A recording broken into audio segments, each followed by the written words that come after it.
The story begins at a grand pavilion nestled high within the misty mountains. 16-year-old Yangyang wakes up early, struggling to stay awake while holding her breakfast bun. She enjoys her morning meal while reflecting on her life at the sect. This peaceful courtyard has been her home for the past 16 years. The entrance to the Yishui Pavilion stands tall, marked by an ornate gold-lettered sign. Inside, disciples practice their martial arts, honing their skills with sharp energy. The pavilion is a small but dedicated sect where students train under the watchful eyes of their seniors. Despite their size, the sect is well-loved by the local villagers for their sense of justice. Their leader, Gao Jianli, is a mysterious master who keeps his eyes covered. The sect holds a deep connection to ancient musical spirits and legendary instruments like the zhu. Yangyang continues to snack, blissfully unaware of her surroundings. A fellow disciple approaches her while she sits alone on the steps. She turns around, curious about who could be calling for her. It is Yun, who seems to have something important on his mind. Nearby, other disciples watch the interaction with mischievous grins. Yangyang greets him with a bright and friendly smile. Yuni hesitates, looking visibly flustered as he tries to speak. He stammers through his words, his face turning a bright shade of red. Suddenly, a loud bell echoes through the pavilion, signaling the start of the next session. The other students panic and rush off to avoid being late for their lessons. Yangyang and Yun are left standing in the quiet courtyard. They lock eyes for a brief, silent moment. The sudden eye contact causes Yun to blush even harder than before. Panicked, he quickly excuses himself and sprints toward the classroom. Yangyang watches him disappear, completely confused by his sudden departure. She wonders why everyone is acting so strangely today. In the background, a pair of birds rest peacefully together on a nearby branch. The students gather in the classroom as the lesson officially begins. Instead of paying attention, Yangyang falls fast asleep at her desk. A figure approaches her sleeping form with a stern presence. It is her teacher, who looms over her while she dreams of more food. The teacher prepares to give her a sharp wake-up call. A quick flick to the forehead sends Yangyang reeling in pain. Shishu, the music spirit of a bamboo flute, scolds her for her lack of focus. He expresses his disappointment, noting that she is the worst student in her studies. Yangyang cries comically, worried that the physical discipline will make her less intelligent. Shishu dismisses her concerns with a look of pure annoyance. He orders the class to continue while Yangyang pouts at her seat. Finally, the giant bell rings again to signal the end of the grueling class. Yangyang's hand rests on the desk as she reaches her limit. She collapses in exhaustion, relieved that the academic session is finally over. A senior disciple stops by to assign her a mission to gather supplies down the mountain. Yangyang agrees enthusiastically, happy for a chance to leave the pavilion. Yuni is stunned to learn that he will be her partner for the trip. The senior disciple tells her not to worry and to focus on the task at hand. Another student teases Yunya for his reaction as he stands there blushing. The next morning, Yangyang and Yunya prepare to depart from the sect's main gate to begin their mission. Yangyang waves a cheerful goodbye, announcing her departure to Shishu. She looks energized and ready for the journey ahead with her pack slung over her shoulder. Shishu stops her before she can leave, telling her to wait for a moment. He presents a green instrument, instructing her to keep this important keepsake safe and never lose it. Yangyang takes the item, looking surprised by the sudden and significant gift. She questions why he's giving her something he once claimed was as important as his own life. Shishu responds with a playful flick to her forehead, lightly reprimanding her for the remark. Yangyang tucks the charm securely into her bag for safekeeping during the trip. Shishu explains that music spirits can sense things through their original instruments, allowing him to appear if she ever finds herself in danger. He looks at her with a soft, protective expression while giving his final instructions. Yangyang beams with joy, thanking Shishu for being so remarkably good to her. She smiles widely, clearly touched by his concern for her safety. Shishu responds with a small, fond smile of his own as he watches her. He gently pats her head, treating her like a younger sister before she heads out. Yun calls out to Yangyang, signaling that it is finally time for them to start their trek. Yangyang waves one last time as she turns to begin the journey with her partner. Shishu stands at the gate, watching them leave while holding his own belongings. The two disciples shrink into the distance as they make their way down the mountain path. Shishu's expression shifts to one of quiet concern as he continues to watch them go. He admits to himself that he has a lingering bad feeling about the mission ahead. The scene shifts to the bright, clear sky over the forest as the duo's journey truly begins. They travel through a lush mountain pass filled with bright, shimmering light. They move deep into a dense forest, the sound of their footsteps echoing through the trees. Yangyang and Yunya walk side by side, taking in the natural scenery of the woods. Yunya suddenly calls out to Yangyang to grab her attention as they walk. He looks a bit flustered as he attempts to strike up a conversation during their trek. Suddenly, Yunyi's foot sinks into a hidden hole camouflaged by the grass. He loses his balance and lets out a shout as he falls right into the trap. Yangyang watches in total shock as her partner disappears from the path. A large splash is heard as Yuna lands in a pit hidden beneath the foliage. Yangyang rushes to the edge of the hole to check on his condition. Yun sits at the bottom of the pit, looking dazed and rubbing his head from the impact. He looks up and reassures her that he isn't seriously injured despite the sudden tumble. Yangyang helps pull him out of the hole and back onto the solid ground of the forest floor. Yunyu winces slightly, recovering from the shock of the unexpected fall. Their attention is suddenly diverted by a fast-moving object passing through the brush nearby. Both disciples freeze and stare into the woods, sensing that they might not be alone out here. Yangyang and her companion pause in the quiet forest as a sudden sense of unease washes over them. She stands up quickly,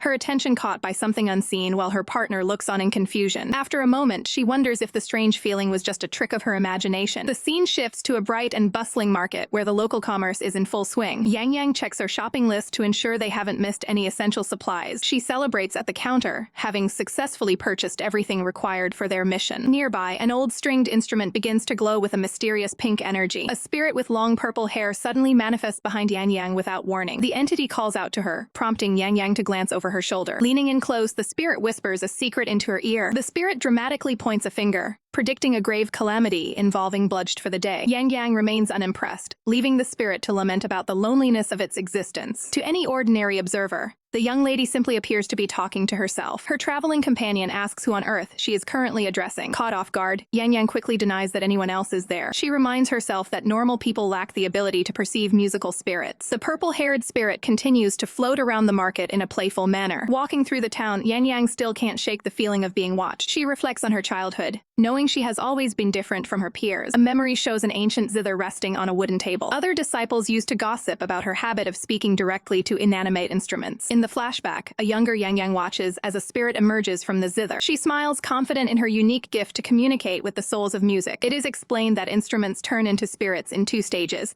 with the first being an intangible, awakened state. The second stage allows the spirit to take on a solid form and perform powerful spirit techniques. Shishu is revealed to be a second-stage spirit whose true form is a jade flute. Yangyang views him as an essential member of her family and treats him with great affection. Returning to the present, she is snapped out of her daydreaming while standing in the middle of the street. Her eyes widen as she spots another presence nearby. A green-haired spirit approaches and asks if Yangyang can actually see her. The spirit moves closer, desperately pleading for the young lady to save her. She introduces herself as the spirit of a stone paixio flute that has been hunted by villains. She explains her journey to find shelter with the master of the Yishui Pavilion. Tears fall as she describes how bandits took her master's life and tried to sell her instrument. Without warning, a masked bandit lunges from the shadows with a drawn blade. Yangyang reacts with incredible speed, narrowly dodging the lethal strike. The weapon misses its mark, leaving a trail of blue energy in its wake. The force of the attack causes a massive explosion of debris in the middle of the market. The spirit identifies the attacker as one of the bandits responsible for her master's death. A group of armed thugs quickly surrounds the pair, brandishing their swords. Yangyang remains completely composed, dismissing the threat as a mere rabble of weaklings. Her senior brother suddenly steps in, ordering her to stay back while he handles the situation. He prepares to strike with his weapon as the bandits prepare their assault. With a single powerful move, he sends the attackers flying through the air. The thugs hit the ground hard, completely neutralized by the swift counterattack. The remaining bandits begin to shake with fear as they realize they are outmatched. The senior brother gives them a stern warning to leave immediately. Terrified, the bandits scramble to run away as fast as possible. Yangyang beams with pride, praising her senior brother for his impressive combat skills. The flute spirit asks if they are indeed disciples of the Yishui Pavilion. Yangyang presents a jade keepsake to confirm their identity and rank within the sect. Relieved, the spirit believes that finding them in the market was a stroke of fate. Yangyang joyfully invites the spirit to seek refuge at our sect's headquarters. The senior brother watches from the side, once again seeing his sister talk to thin air. The spirit smiles warmly, finally feeling safe after a long ordeal. The crowd bustles through the marketplace as the journey continues. Yangyang walks alongside the Paixio spirit, guiding her through the busy streets. Yangyang reassures the spirit that her master is a kind person who will surely help her regain her strength. As they walk, Yangyang shares stories of her childhood growing up at the Yishui Pavilion. She recalls fond memories of playing by the river and catching fish with her senior brothers. Even when got into trouble and were punished, her senior sister would always sneak them food. Her senior sister would arrive with a basket full of warm buns to make sure they didn't go hungry. Young Yangyang would happily eat, feeling grateful for the family she found in her sect. Back in the present, Yangyang and the spirit continue their peaceful stroll. Yangyang smiles brightly while mentioning her Shishu,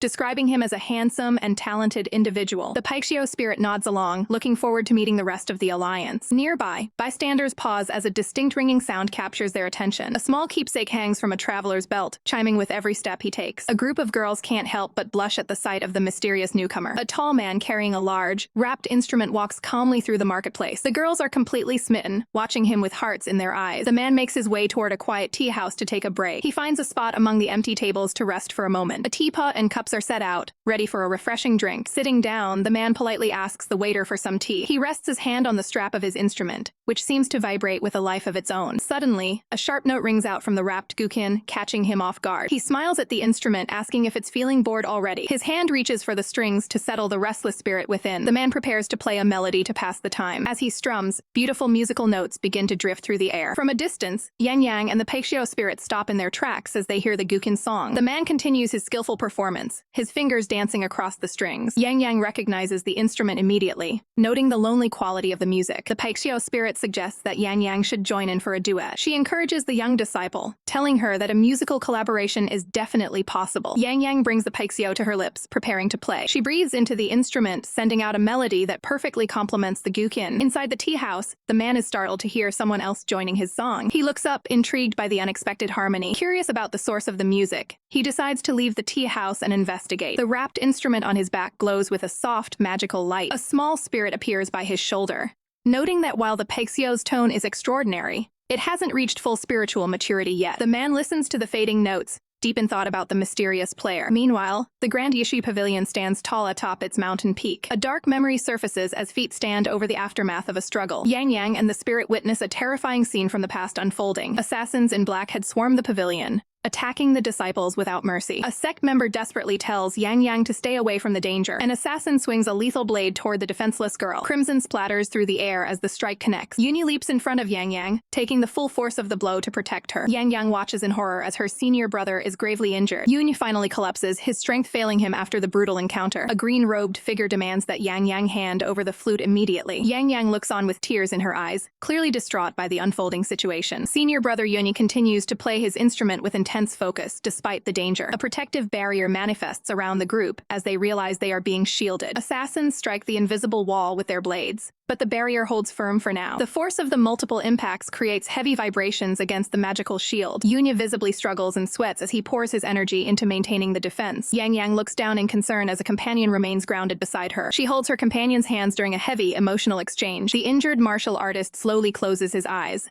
appearing to lose consciousness. He lies still on the ground, his light-colored robes marked with red stains. Overwhelmed by the loss, Yangyang cries out denial. Her expression shifts from grief to a sudden, sharp shock. She stares ahead with wide, desperate eyes as the chaos continues. A flurry of energy slashes fills the air as the battle rages on. Yangyang tries to rush into the fray, but her elder quickly restrains her. She pleads with him to let her go so she can save the others. The elder holds her close, looking pained as she sobs against him. Violent surges of energy crackle around the elder as he reaches his limit. He suddenly coughs up a spray of red, startling the young girl. His strength finally gives out, forcing him to drop to his knees on the stone. Yangyang supports him as he continues to struggle with his internal injuries. He looks at her with a weary gaze, knowing his time is running out. He realizes with grim certainty that the protective barrier cannot hold any longer. Cracks begin to spiderweb across the surface of the magical shield. The barrier finally shatters with a violent explosion of light. The elder tries to shield the girls as a masked assassin closes in with a blade. They brace for the end, closing their eyes as the enemy reaches them. A sudden, heavy silence follows the scene transitions. A hand grips a green jade flute with newfound strength and resolve. The music begins anew, generating a massive shockwave that repels the surrounding attackers. An assassin swings his sword down with all his might. The blade is stopped midair by a powerful wall of sound energy. The sheer pressure of the melody causes the very air to crack. A massive burst of energy sends the enemies tumbling backward through the courtyard. The remaining attackers are swept away by the force of the musical strike. A thick mist begins to drift through the area, obscuring the vision of the masked men. The leader realizes their targets have completely disappeared from the battlefield. He furiously orders his subordinates to give chase and capture them before they get away. Yunhee and Yangyang flee through the dark woods under the glow of a full moon. Panicking, Yangyang calls out to her senior, Shishu, as they try to evade their pursuers. Shishu cusses from the strain but tries to reassure her that he can keep going. As they move, a vision of Big Sister Paixio appears,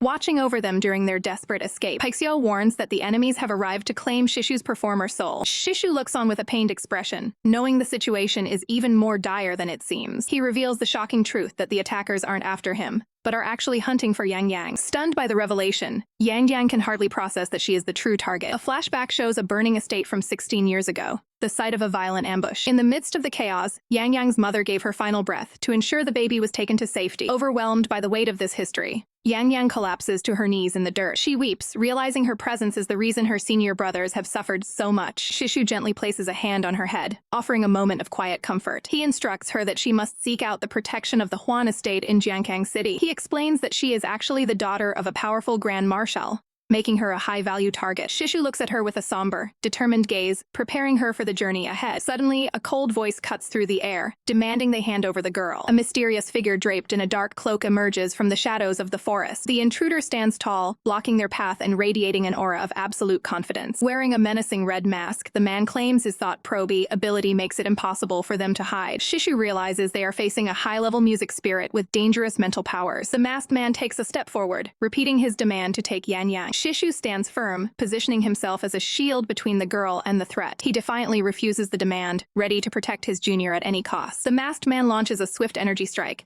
but Shishu manages to dodge the blow. The force of the attack is so great that it creates a visible ripple in the air. Shishu grips his flute, though the intruder mocks his lack of combat experience. The masked man backs away slightly, preparing a more specialized technique. He reaches into his cloak and pulls out a set of specialized charms to use as a medium. A heavy, vibrating Gyeonji sound echoes through the trees as he strikes the objects. The group is visibly shaken by the sudden and intense sonic blast. The masked man uses the sound to send a signal to the rest of the assassins in the area. Shishu realizes the situation is deteriorating and knows they have to end this fight immediately. The entire forest begins to vibrate with a chaotic, overwhelming noise. Waves of sonic pressure wash over the area, distorting the very air around them. Yangyang clutches her head in pain as the mental assault becomes unbearable. The masked man explains that his probe can throw any spirit into total chaos. Shishu is forced to his knees, struggling to maintain his focus against the sensory overload. Despite the agony, he glares up at his opponent with unyielding defiance. The intruder looks down at him, convinced that the young spirit is finally defeated. Suddenly, Shishu unleashes a powerful protective barrier that shatters the incoming sound waves. He reveals that his unique barrier is designed to block any form of spiritual attack. The effort is taxing, and Shishu coughs up blood while Yangyang tries to support him. The masked man is unimpressed, merely scoffing at Shishu's desperate defensive play. More black-clad assassins are seen moving through the mist, closing the net on the group. The intruder offers one last chance to surrender the girl before things turn fatal. Crying, Yangyang begs Shishu to leave her behind and save himself from the massacre. Shishu leans in close to ensure his final instructions are heard clearly. He tells her once more not to forget the destination, the Huan estate in Jiankang. Yangyang looks at him with a mix of confusion and mounting dread. A sudden, massive explosion of spiritual energy erupts between them and the enemy. The masked man is forced to leap back as the ground is torn apart by the blast. A young girl with bells in her hair suddenly drops into the clearing, interrupting the fight. She turns her head, meeting the masked man's gaze with a look of intense hostility. A powerful blast of energy ripples through the forest, forcing back the unseen attackers with immense pressure. A young woman firmly plants her foot on the frozen ground, signaling an end to the current movement. The moon hangs high over the clearing as a cold, swirling mist fills the air between the combatants. The newly arrived girl with bells in her hair looks on with a determined, silent gaze at the unfolding chaos. Shishu, clearly exhausted and suffering from his wounds,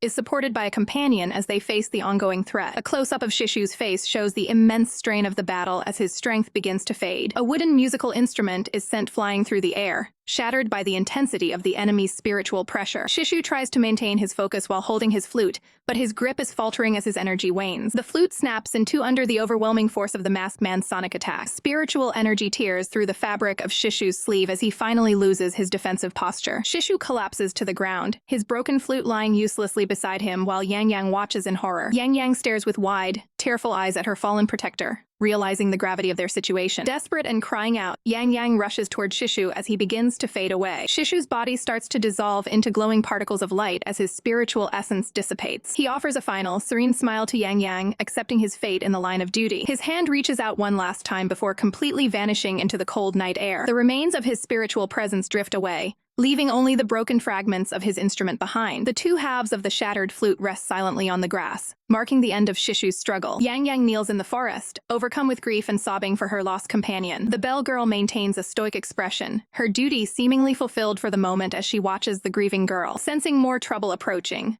the bell girl turns around to face a new group of figures emerging from the mist. Yangyang clutches the broken pieces of the flute to her chest, her face masked by tears and despair. Masked assassins emerge from the shadows of the forest, quickly surrounding the vulnerable girl. The leader of the assassins draws his blade, demanding that Yangyang surrender and come with them. Yangyang looks up, her eyes filled with fear as she realizes she is now completely alone against the killers. She desperately grabs a set of bamboo scrolls, searching for any means to defend herself. With the assassins closing in, she turns and bolts into the dark woods to lead them away. Breathing heavily, Yangyang pushes her way through the dense underbrush, desperate to escape her pursuers. She bursts through a thicket, only to find herself at the very edge of a steep mountain drop. Stopping abruptly, she stares down at the dark precipice, realizing she has reached a dead end. Looking back with a mixture of terror and defiance, she sees the assassins approaching the cliff's edge. The assassins corner her, claiming that her entire sect will perish because of her refusal to comply. Refusing to be captured, Yangyang declares that she would rather die than fall into their hands. She takes a final, decisive step off the edge of the high cliff into the void. Plunging into the abyss, she falls through the night sky with the moon as her only witness. As she falls, her long hair streams behind her while the dark ground rushes up to meet her. Glimmering spiritual light begins to surround her, reacting to the intense danger of the fall. Closing her eyes, she vows to avenge the lives lost if she is lucky enough to survive. Suddenly, a hand reaches out and begins to play a guqin, sending out calming musical waves. Musical notes manifest in the air, creating a soft cushion of sound to break her terminal velocity. Yangyang opens her eyes in confusion, hearing the unexpected melody of the instrument mid-air. A mysterious man appears, catching her gently in his arms before she can hit the ground. He secures his hold on her, ensuring she is safe from the impact of the long drop. The elegant stranger lands gracefully while holding Yangyang, who stares at her savior in complete disbelief. A hand reaches out and catches the falling girl just in time. The mysterious man holds her securely as they float safely through the air. He looks down with a calm expression while Yangyang realizes she's been saved. They land on the ground only to be immediately surrounded by a group of masked assassins. The savior narrows his eyes, clearly unimpressed by the ambush. A cheerful girl with purple braids steps forward, ready to handle the crowd. A sudden burst of energy strikes the enemies, sending them reeling. She charges into the fray, her blade cutting through the air with incredible speed. The girl grins, clearly enjoying the chaos of the battle. Her powerful strikes send multiple assassins flying backward through the forest. She stands triumphantly over the fallen enemies who lie twitching on the ground. She looks back as more reinforcements arrive, looking down from the ridge at the carnage. A fresh wave of masked fighters draws their weapons to continue the assault. The purple-clad fighter isn't intimidated and gives them a confident smirk. The man asks his companion how long she intends to play around with these low-level thugs. She complains that her hands are getting sore because there are simply too many of them. The man lets out a silent sigh and decides it's time to step things up. He grabs his wooden instrument, preparing to use it as more than just a musical device. With a powerful throw, he sends the guqin sailing across the battlefield toward the girl. She spots the incoming instrument and flashes a wide, excited grin. She leaps high into the air, leaving the ground as the assassins look on. Reaching out, she snatches the flying instrument out of the sky as light explodes around her. Her fingers lock onto the wooden frame as she prepares her next move. A mischievous, toothy grin shows she has something big planned for the enemies. Levitating above the field, she holds both her sword and the instrument as energy surges. Her blade begins to glow with a brilliant, crackling aura of white light. She places her hand on the guqin, and the energy between the two objects intensifies. As she touches the strings, a blinding flash of power radiates outward. The girl's appearance begins to shift and morph within the swirling light. High-tension energy wraps around her body like a cocoon of spiritual force. The sword transforms, becoming even more radiant as the light reaches its peak. A powerful new figure with long white hair emerges from the light, brandishing a glowing blade. A mystical blue ribbon wraps around the wooden instrument as the power begins to surge. The white-haired warrior raises a blade high, preparing to unleash a devastating strike. A massive wave of energy erupts, sending the surrounding attackers flying through the air. The force of the blow is absolute, leaving the ground scattered with the remnants of the clash. Stunned by the overwhelming display of power,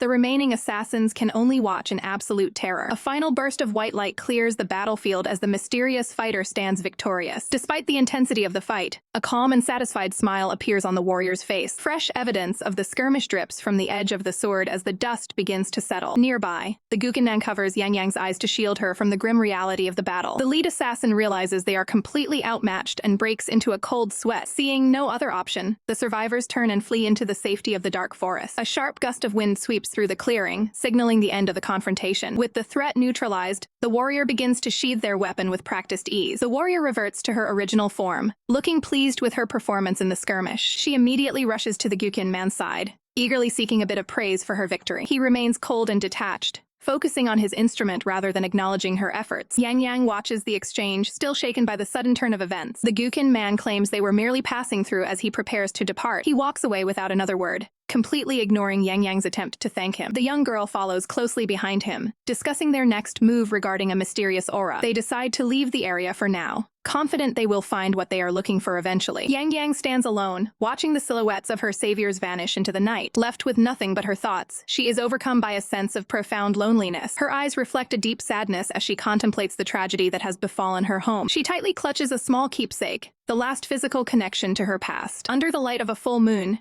She stands at the edge of a high cliff, lost in thought. The vast, starry sky emphasizes just how small and isolated she has become. 3 days later, she is found in a quiet forest clearing filled with fresh mounds of earth. She kneels on the ground, paying her final respects to those she lost. Her fingers dig into the dirt as her tears fall onto the newly turned soil. She speaks to a wooden marker, mourning the sister who was taken far too soon. The pain of her memories causes tears to stream down her face once again. Moving to another grave, she remembers a senior brother who had so much left to say. The weight of her grief is unbearable as she realizes the silence will never be broken. She places a hand on the rough wood, desperate for a connection that is no longer there. The clearing serves as a humble and somber final resting place for her fallen companions. Clutching a simple flute, she prepares to offer one last tribute to her friends. She brings the instrument to her lips, determined to keep their memory alive through music. A horse gallops forward with intense speed. Yangyang rides with urgency, determined to reach her destination. She remains focused on the long road ahead. She remembers her senior sister entrusting her with a precious book. They discussed the weight of their sect's legacy and the need to protect it at all costs. Her sister pointed her toward Anyang City to find a man known as the Little Divine Hand. He is a master luthier and a recluse with unmatched medical and crafting skills. Despite his immense talent, he is known for having a very eccentric and prideful personality. Her sister insisted that he is the only person in the world capable of helping them. Snapping back to the present, Yangyang pushes through her grief and fatigue. She spurs her horse on, shouting for more speed as she nears her goal. Finally, she arrives at the massive front gates of a grand residence. She reaches out to the heavy door knocker to announce her arrival. The heavy red door creaks open just a few inches. An elderly woman peeks through the gap with a questioning look. She asks Yangyang if she is there for medical treatment. Yangyang politely requests an audience with the master of the house immediately. The woman explains the master has just returned and needs to rest for several days. Not giving up, Yangyang presents a wrapped bundle and mentions an instrument repair. The woman's interest is piqued as she asks what kind of instrument it is. Yangyang unveils a beautiful but damaged green bamboo flute. The woman examines the heirloom and asks where Yangyang's home is located. When Yangyang mentions she is from the Yishui Pavilion, the mood shifts instantly. The woman's face contorts with sudden, intense rage at the mention of the sect. Yangyang tries to explain that she is the sole survivor of a recent tragedy. The woman listens with a cold, unforgiving gaze as the girl pleads her case. Instead of showing sympathy, she breaks out into a mocking, joyful laugh. Yangyang is horrified that anyone could find joy in her sect's misfortune. The woman reveals that her master was once the head disciple of that very pavilion. She warns Yangyang never to speak of her master so familiarly again. The young survivor is stunned by the sudden hostility and revelation. She is told how the former pavilion lord tried to stop her master from marrying the woman he loved. He was forced to flee the sect while being hunted down by his own people. The elderly woman screams that the pavilion's heartless pursuit caused nothing but pain. She recounts the story of a premature birth that left both mother and child in critical condition. Years of sickness and suffering followed for the family because of the sect's actions. The memory of the mother's tears and worsening condition still haunts the household. Losing her temper, the woman shoves Yangyang away from the entrance. She demands that the girl be thrown out of the residence immediately. Servants rush out with brooms to drive Yangyang away from the gate. She is unceremoniously tossed onto the hard stone ground outside. The woman watches her fall with a look of pure, cold disgust. The gatekeepers stand firm as Yangyang looks on in total despair. The heavy gates slam shut, leaving her alone and rejected in the street. Yangyang sits alone on a roof, looking down with a dejected expression after being turned away. The scene shifts to the tiled rooftops of the city under a bright sky as she reflects on her situation. Later, Yangyang sits at a table with her companion, picking at her food while looking deeply troubled. Her friend leans in, suggesting there might be a misunderstanding regarding their master's history with the luthier. Yangyang listens as the details of a head disciple's expulsion from 10 years ago are brought up. The friend explains that the master forbade anyone from mentioning that disciple ever again, leading to the current grudge. Suddenly, the elderly gatekeeper appears behind Yangyang, startling her in the middle of their meal. Yangyang wonders why the woman has followed them all the way to the restaurant. She stands up defensively, asking if the woman is there to gloat over their sect's recent downfall. The elderly woman remains calm, suggesting the truth about the past might be more complex than Yangyang knows. Yangyang defends her master's honor, mentioning the tragedy that claimed 80 lives at Yishui Pavilion. The woman watches her with a stoic, unreadable expression as the girl vents her frustrations. She closes her eyes for a moment and lets out a small sigh, seemingly reaching a decision. The woman explains she was sent by her madam to find Yangyang despite the initial rejection. She notes that while her madam still remembers the past, she was moved by the news of the sect's destruction. Reaching into her sleeve, the woman pulls out a gold-colored, dragon-patterned keepsake to present to the girl. Yangyang's eyes widen in surprise as she sees the valuable object being offered to her. The woman hands the keepsake over, stating it's a gift from her madam to aid her journey. The gold-scaled keepsake is revealed to be a specialized tool that never rusts or decays, once belonging to the master. Yangyang holds the precious item carefully, staring at it in disbelief after the earlier hostility. The woman tells her she should use it to protect herself, now that she is all alone in the world. Yangyang clutches the gift to her chest, still processing the sudden and unexpected change in heart. The elderly woman turns to leave, mentioning that her master still doesn't know about this secret gesture. Yangyang stands silently, reflecting on the heavy responsibility she now carries for her fallen sect. She watches as the woman walks away, disappearing into the distance of the busy city. Her companion asks what their next move will be now that they have this new lead and a powerful tool. Yangyang decides they must head to Yangyang immediately to find a way to repair the broken flute. The next day, the group prepares their horses to depart the city and continue their desperate mission. As they prepare to leave, a mysterious voice calls out to Yangyang from the crowd. She turns around, confused about who would be looking for her in a city where she is a stranger. A man with long purple hair approaches, asking if it's true that Yishi Pavilion has suffered a disaster. He introduces himself as Mo Shi, revealed to be her senior brother who left the sect years ago. Yangyang is stunned to encounter a fellow survivor in such an unexpected place at her lowest point. Mo Xi apologizes for the rudeness of his household staff the previous day,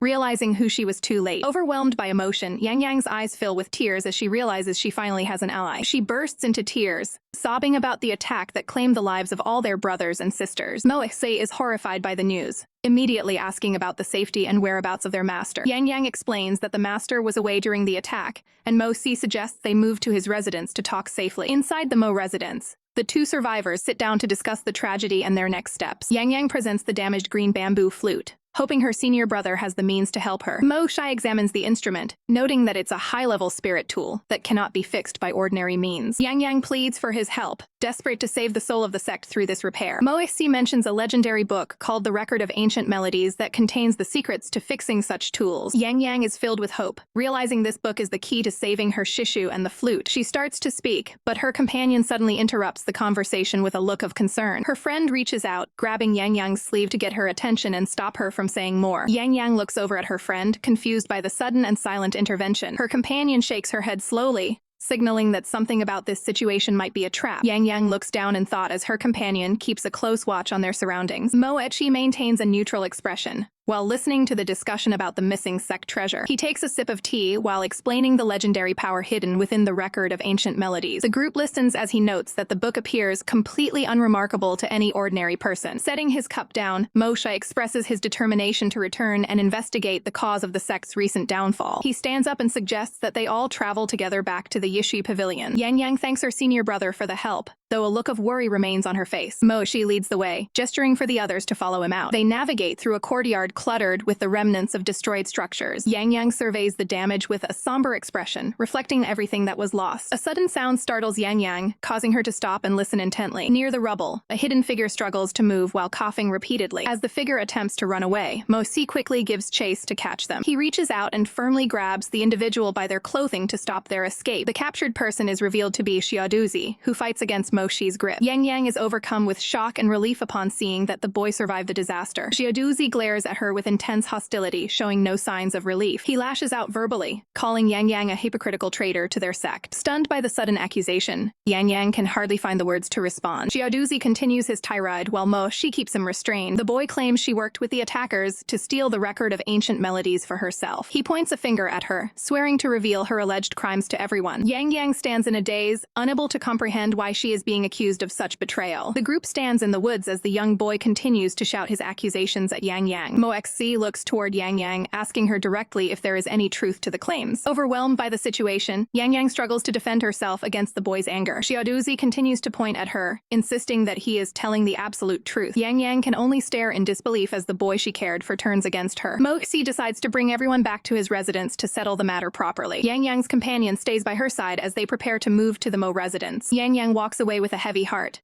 troubled by the boy's bizarre accusations. They eventually arrive at the gates of the Mo residence to find some peace. The narrator focuses on the quiet exterior of the room assigned to Yangyang. Concerned about the boy's state of mind, Yangyang and her friend go to check on him. Her companion looks noticeably worried, sensing that something is very wrong. Yangyang stands outside Xiaoduzi's door, calling out his name in hopes of talking. She opens the door to see him sitting motionless at a table with his back turned. The two women approach him cautiously, but he remains completely unresponsive. As they reach him, his body suddenly loses balance and slumps onto the table. They are horrified to discover that Xiaoduzi has been fatally injured while left alone. Yangyang looks completely stunned as the weight of the situation sinks in. Mo Xi points an accusing finger, claiming she killed Xiaoduzi just to hide the truth. Panicked, Yangyang insists she found him already dead, but her pleas fall on deaf ears. Mo Xi continues his aggressive interrogation, refusing to believe her story. He stands over her with a cold gaze, asking who else could have done it if not her. The evidence is damning, as the murder weapon is a dagger that was given to her for self-defense. Yangyang clenches her hand in despair, unable to explain how her weapon ended up at the crime scene. Despite the pressure, she maintains that her conscience is clear,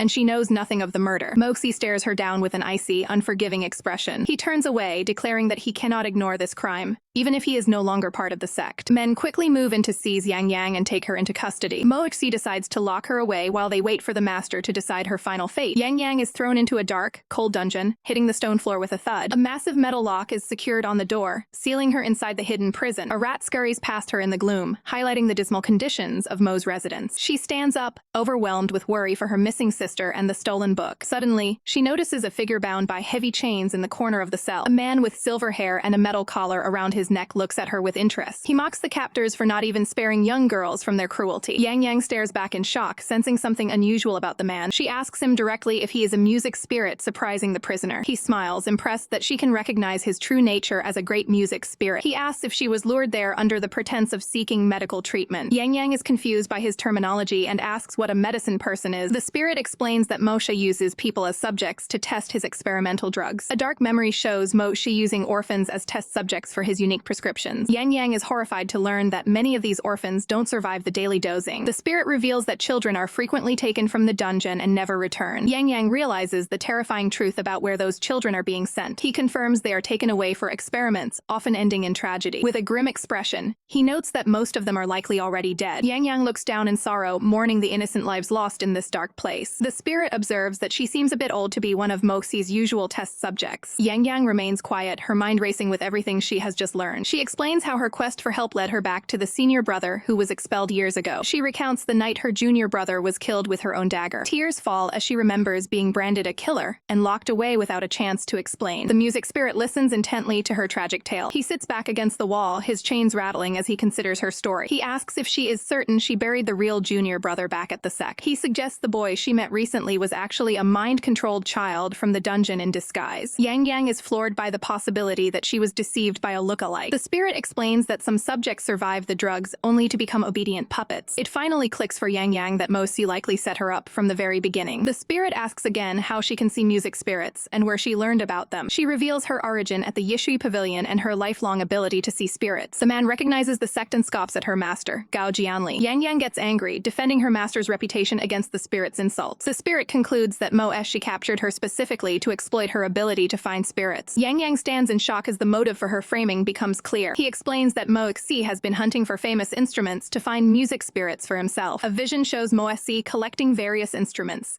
driven by a desire for power rather than a love of music. Despite his collection, the spirit reveals that Moexi's actual musical talent is severely limited. Because of this lack of talent, all the expensive instruments he buys remain lifeless objects. Yangyang realizes that the record of ancient melodies must be incredibly valuable to someone like him. Determination settles on her face as she realizes she was framed just so he could take the book. Yangyang questions the captive spirit about his origins while he remains bound by heavy chains. The spirit vents his frustration, claiming Moxie used dark arts to force him out of his recovery. He explains that his refusal to cooperate led to his current imprisonment in the dungeon. The spirit looks on with a serious gaze as he prepares to reveal his true identity. He reveals that his original form is a rare clay instrument known as Iksun. Yangyang teases him, questioning the usefulness of his spirit techniques if he ended up captured. The comment clearly hits a nerve as the spirit reacts with visible annoyance. He insists that if he could just reclaim his instrument, he would turn the entire residence upside down. Frustrated by his helplessness, the spirit gnashes his teeth in silence. Yangyang's expression softens as she asks how long he has been trapped in this dark place. Looking downcast, the spirit admits that he has been held captive for months. Yangyang ponders the nature of his abilities, wondering what kind of power a music spirit actually possesses. The spirit becomes suspicious, accusing her of potentially being a spy sent by Mo Shi. Their conversation is suddenly interrupted by the sound of approaching footsteps in the hallway. A guard appears behind the bars to deliver a meager meal and a bowl of water. Yangyang rushes to the bars, shouting that she has been framed and demanding her release. She continues to protest her innocence, but her pleas fall on deaf ears. The guard turns away without a word, his footsteps echoing as he leaves them behind. Seeing her distress, the spirit advises her to save her strength for whatever comes next. Yangyang sits on the cold floor, staring blankly at the bowls of water provided by the guard. Despite her own situation, she offers the water to the spirit to help him recover. The spirit turns his head away in a huff, refusing to drink the low-quality water. Yangyang remains persistent, urging urging him to drink so they have a chance at escaping later. A silent standoff ensues as the spirit remains stubborn while Yangyang refuses to give up. She carefully holds the bowl to his lips, helping the bound spirit take a drink. After he finishes, she uses her sleeve to gently wipe the water from his face. The spirit stays quiet, seemingly surprised by her unexpected kindness and care. He finally introduces himself as Ziba, telling her to stop using his old nickname. Feeling a sense of hope,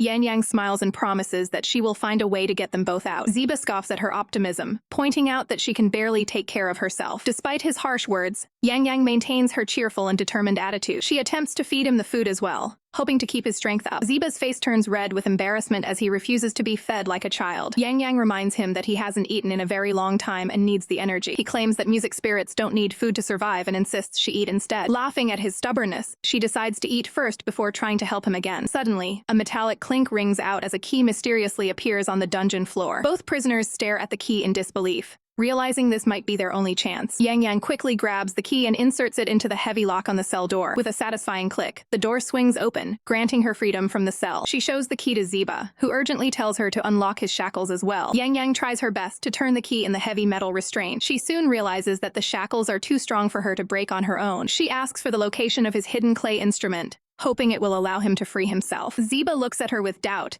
questioning if she will actually return for him once she escapes. With a look of pure determination, Yangyang vows that she will never abandon him. Ziba watches her intently, wondering if he can truly trust the girl who promised him freedom. Yangyang tells Ziba to wait for her return. She quietly slips away from the prison bars. Ziba watches her leave with a look of quiet anticipation. Sneaking through the corridors, Yangyang searches for her belongings. Suddenly, an elderly woman stops her, questioning why she hasn't fled yet. Startled, Yangyang asks why the woman helped her escape. The woman explains that her mistress wanted to avoid a sect conflict and ordered her release. Despite the chance to run, Yangyang insists on retrieving her items from her senior brother first. The woman warns her that this is her final warning to leave and never come back. Yangyang stands alone, weighing her options. Her eyes fill with determination as she decides to stay. Inside a nearby room, a woman is seen focused on her writing. Peering through the window, Yangyang observes the room's occupant. She watches the scene unfold with intense focus. A man appearing identical to Mo Shi suddenly appears behind the woman. Yangyang is stunned to realize he is actually a music spirit who shares Mo Shi's face. The candle flickers out, leaving the room in total darkness. Under the cover of night, Yangyang moves toward her goal. She spots a glowing box hidden on a shelf. Her hands reach out to secure the mysterious container. She holds the box close as she prepares to retreat. Inside, she finds a weathered bronze vessel. The music spirit manifests before her, shocked that she can actually see him. Yangyang asks if he belongs to the instrument she just recovered. He is surprised that anyone found him after decades of being hidden. Yangyang introduces herself as a disciple of the Yishi Pavilion. The spirit's expression shifts to one of pure disbelief. He leans in, demanding to know her connection to Gao Jianli. Confused, Yangyang explains that Gao Jianli is her master. The spirit falls into a deep, contemplative silence. He muses that the old man must have many disciples these days. Yangyang's voice breaks as she reveals that all her fellow disciples are dead. The news hits the spirit like a physical blow. He frantically demands to know the details of the tragedy. He clenches his fist, struggling to process the devastating update. Yangyang explains the sect was ambushed while her master was away. The spirit urgently checks on the safety of her master and another senior. With tears in her eyes, she recounts being framed for the sect's destruction. She finally asks the spirit how he knows her master's history. He looks away, clearly burdened by a long-held secret. The spirit finally reveals that he is her long-lost senior brother Weixi. He identifies the vessel in her hands as the legendary Shadow Red Bronze Fu. An ancient consort once brought a family heirloom known as the Shadow Red Bronze Fu into the imperial palace. The object possessed the power to improve one's appearance or even turn bitter enemies into close friends. Over many years of being cherished within the palace walls, the bronze vessel eventually developed its own spirit. During a brutal war between two kingdoms, the palace was set ablaze, and the instrument was left abandoned in a corner. To escape the heat, the spirit manifested into a human form, though the damage from the flames left him in the shape of a small child. Trapped within the burning ruins, the young spirit could do nothing but wait for the end. Fortunately, a wandering hero arrived just in time to rescue both the child and the bronze vessel from the inferno. The hero took the child in, naming him Weixi and raising him as a son. Under the hero's guidance, the boy learned martial arts and various human skills, experiencing a warmth he had never known. Grateful for his new life, the child officially became a disciple and devoted himself entirely to his savior. Weixi reveals that the hero who saved him is actually the very same master they serve today. It turns out that while saving the boy, the master's own physical body was completely destroyed. After growing up in the pavilion, Weixi took on a mission to escort an official's daughter named Wang Zaitong. Zaitong was a young woman born to the official's mistress and possessed a gentle nature. During the journey, Weixi was injured while protecting her, and she stayed by his side to help him recover. Spending so much time together caused deep feelings to develop between the two of them. Waxi eventually returned to his sect to ask the master for permission to marry the woman he loved. To his shock, the usually reasonable master became furious and strictly forbade the union. Listening to the tale, Yangyang realizes there is a much darker history to her senior brother than she ever imagined. She recalls that while the master was strict with her, he usually only gave her minor scoldings for her mistakes. Waxi looks back with regret, noting that the error he committed was far more serious than anything she had done. He admits to sneaking into the master's private quarters to steal a miraculous ancient book with world-shaking power. Before fleeing the sect for good, he managed to tear out a single page containing a powerful healing technique. Yangyang finally understands why the sect's records of ancient melodies were missing several key pages. Waxi explains that the book is incredibly mysterious and difficult for most people to comprehend. He eventually discovered that only those with a specific affinity can read it, and its techniques must be paired with the right instrument. Enraged by the theft, the master sent Shilyu Shishu to track down the runaway disciple and bring him back. Waxi reflects on the pursuit and the specific uncle who was tasked with finding him. Shilyu Shishu was known throughout the sect as the most easygoing and kind-hearted member. When the uncle finally found them, he was moved by their situation and agreed to return alone to try and calm the master's anger. Waxi watched him leave, never realizing that would be the last time he would ever see his kind uncle. At the time, he was arrogant enough to believe that if the master stopped the pursuit, he would be safe forever. However, Zaitong's father had already planned to marry her off to a powerful clan, and was outraged by her secret relationship. Desperate to save her from being locked away, Waxi decided to violate his master's warnings one more time. He brought out the Shadow Red Bronze Fu, in secret to use its mystical properties on the official. By striking the instrument, he manipulated the father's heart to turn his hostility into friendship. With the marriage finally approved, Waxi gave the bronze Fu to Zaitong as a token of their betrothal. Around that time, a man named Wang Yi, who was a disciple of Zaitong's adoptive father, entered the picture. On the night before the wedding, Waxi sat down with Wang Yi to share several drinks and conversation. As the night went on, Wang Yi questioned how a man of such humble status could secure a match with a noble family. Under the influence of the alcohol, Waxi carelessly bragged about his true nature as a music spirit. He had no idea that Wang Yi also loved Zaitong and was now forming a dark plan to get rid of his rival. The imposter explains how he used medical techniques to steal Waxi's face and create a perfect disguise. This cold-blooded deception allowed the villain to seamlessly infiltrate the life of his rival. Yangyang is horrified by the cruelty, wondering how such a blatant switch could go unnoticed by everyone. It turns out Zaitong wore a heavy bridal veil,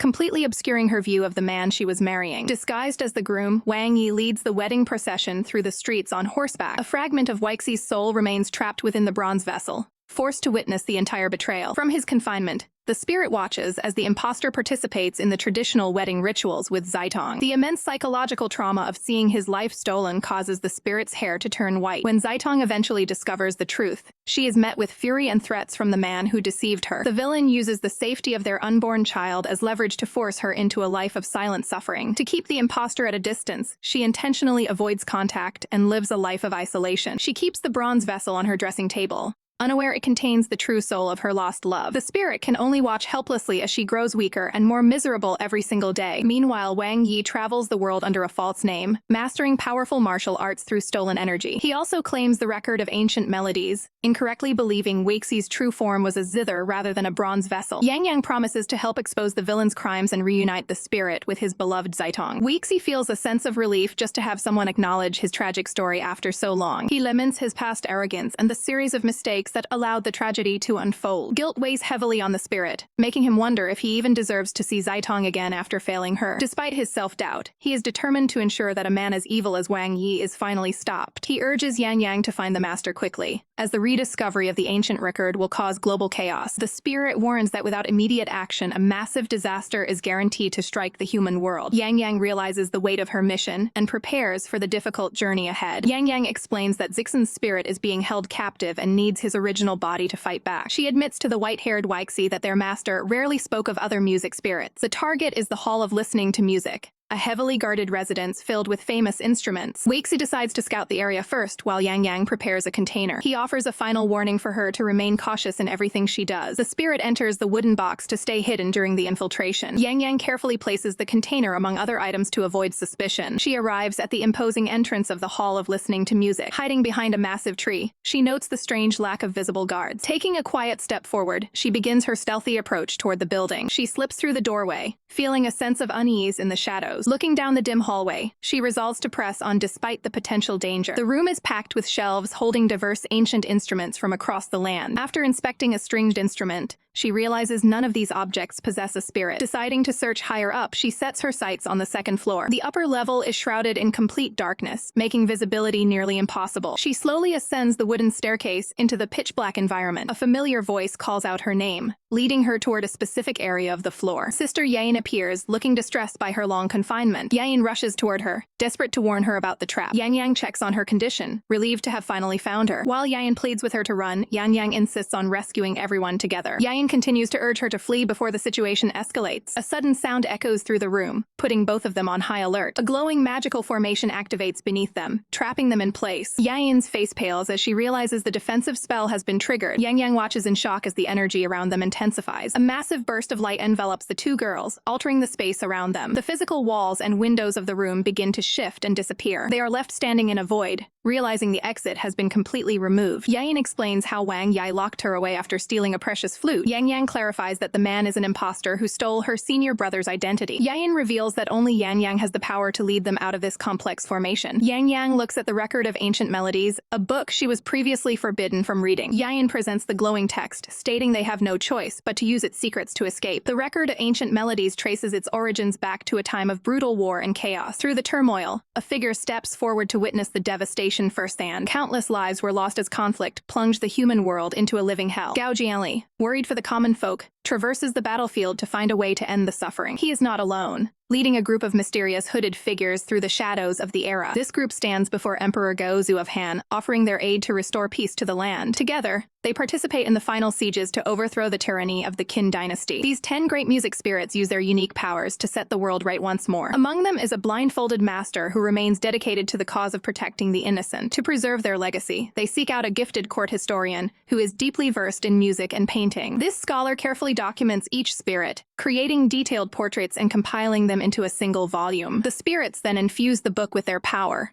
imprinting their legendary techniques directly into the paintings. This creates the legendary Heaven Volume, a collection of immense spiritual and musical power. Later, the historian meets with the blindfolded master to discuss the future of these sacred records. Obsessed with all kinds of instruments, the scholar continues his work and shares his progress with Yayin. He travels across the land to gather news of more spirits, eventually compiling a second book known as the Earth Volume. After the master passes away, Yayin adds her own entries to the collection while mourning the loss of her mentor. She laments how others have since tried to steal these techniques for selfish gain, completely ignoring the original wish to protect the people. Yangyang gazes intently at the open pages of the record, her expression filled with wonder. Her eyes widen as she absorbs the ancient knowledge hidden within the text. Suddenly, she finds herself transported to a snowy landscape, shielding her eyes from the blinding white light. A look of pure shock crosses her face as she witnesses a vision from the past. In the distance, a blindfolded man rests against a snow-covered tree while holding a gourd. The figure is revealed to be her master, Gao Jianli, appearing calm despite his sightless state. He grips a simple gourd tightly as he prepares to perform a legendary melody. Standing beneath the winter branches, he reflects on the cold waters of the Yai River. Yangyang listens in awe, realizing this is the first time she's ever heard the master's Ju melody. With steady hands, the master begins to play the stringed instrument with masterful precision. The sorrowful notes resonate through the air as his fingers dance across the string. Back in the void, Yayin asks if Yangyang can replicate the complex piece she just witnessed. Yangyang clutches the book and closes her eyes, attempting to recall every detail of the performance. She focuses intensely, visualizing the specific movements and rhythms of her master's hands. Snapping her eyes open, she prepares to demonstrate what she has learned. She explains to Yayin that while she can play the piece, she worries about losing the finer details without a physical instrument. Yayin smiles warmly, encouraging her to move on to the next chapter regarding the stone Paixiao. Yangyang questions why music spirits are now sharing their secret techniques so freely. Yayin clarifies that the spirits originally agreed to keep their powers hidden unless an earth-shaking crisis occurred. Yangyang realizes that the spirits placed an immense amount of trust in her master from the very beginning. Yayin confirms this, noting that everyone admired Hero Gao for his generous and righteous heart. She reveals that even when searching for a stolen volume,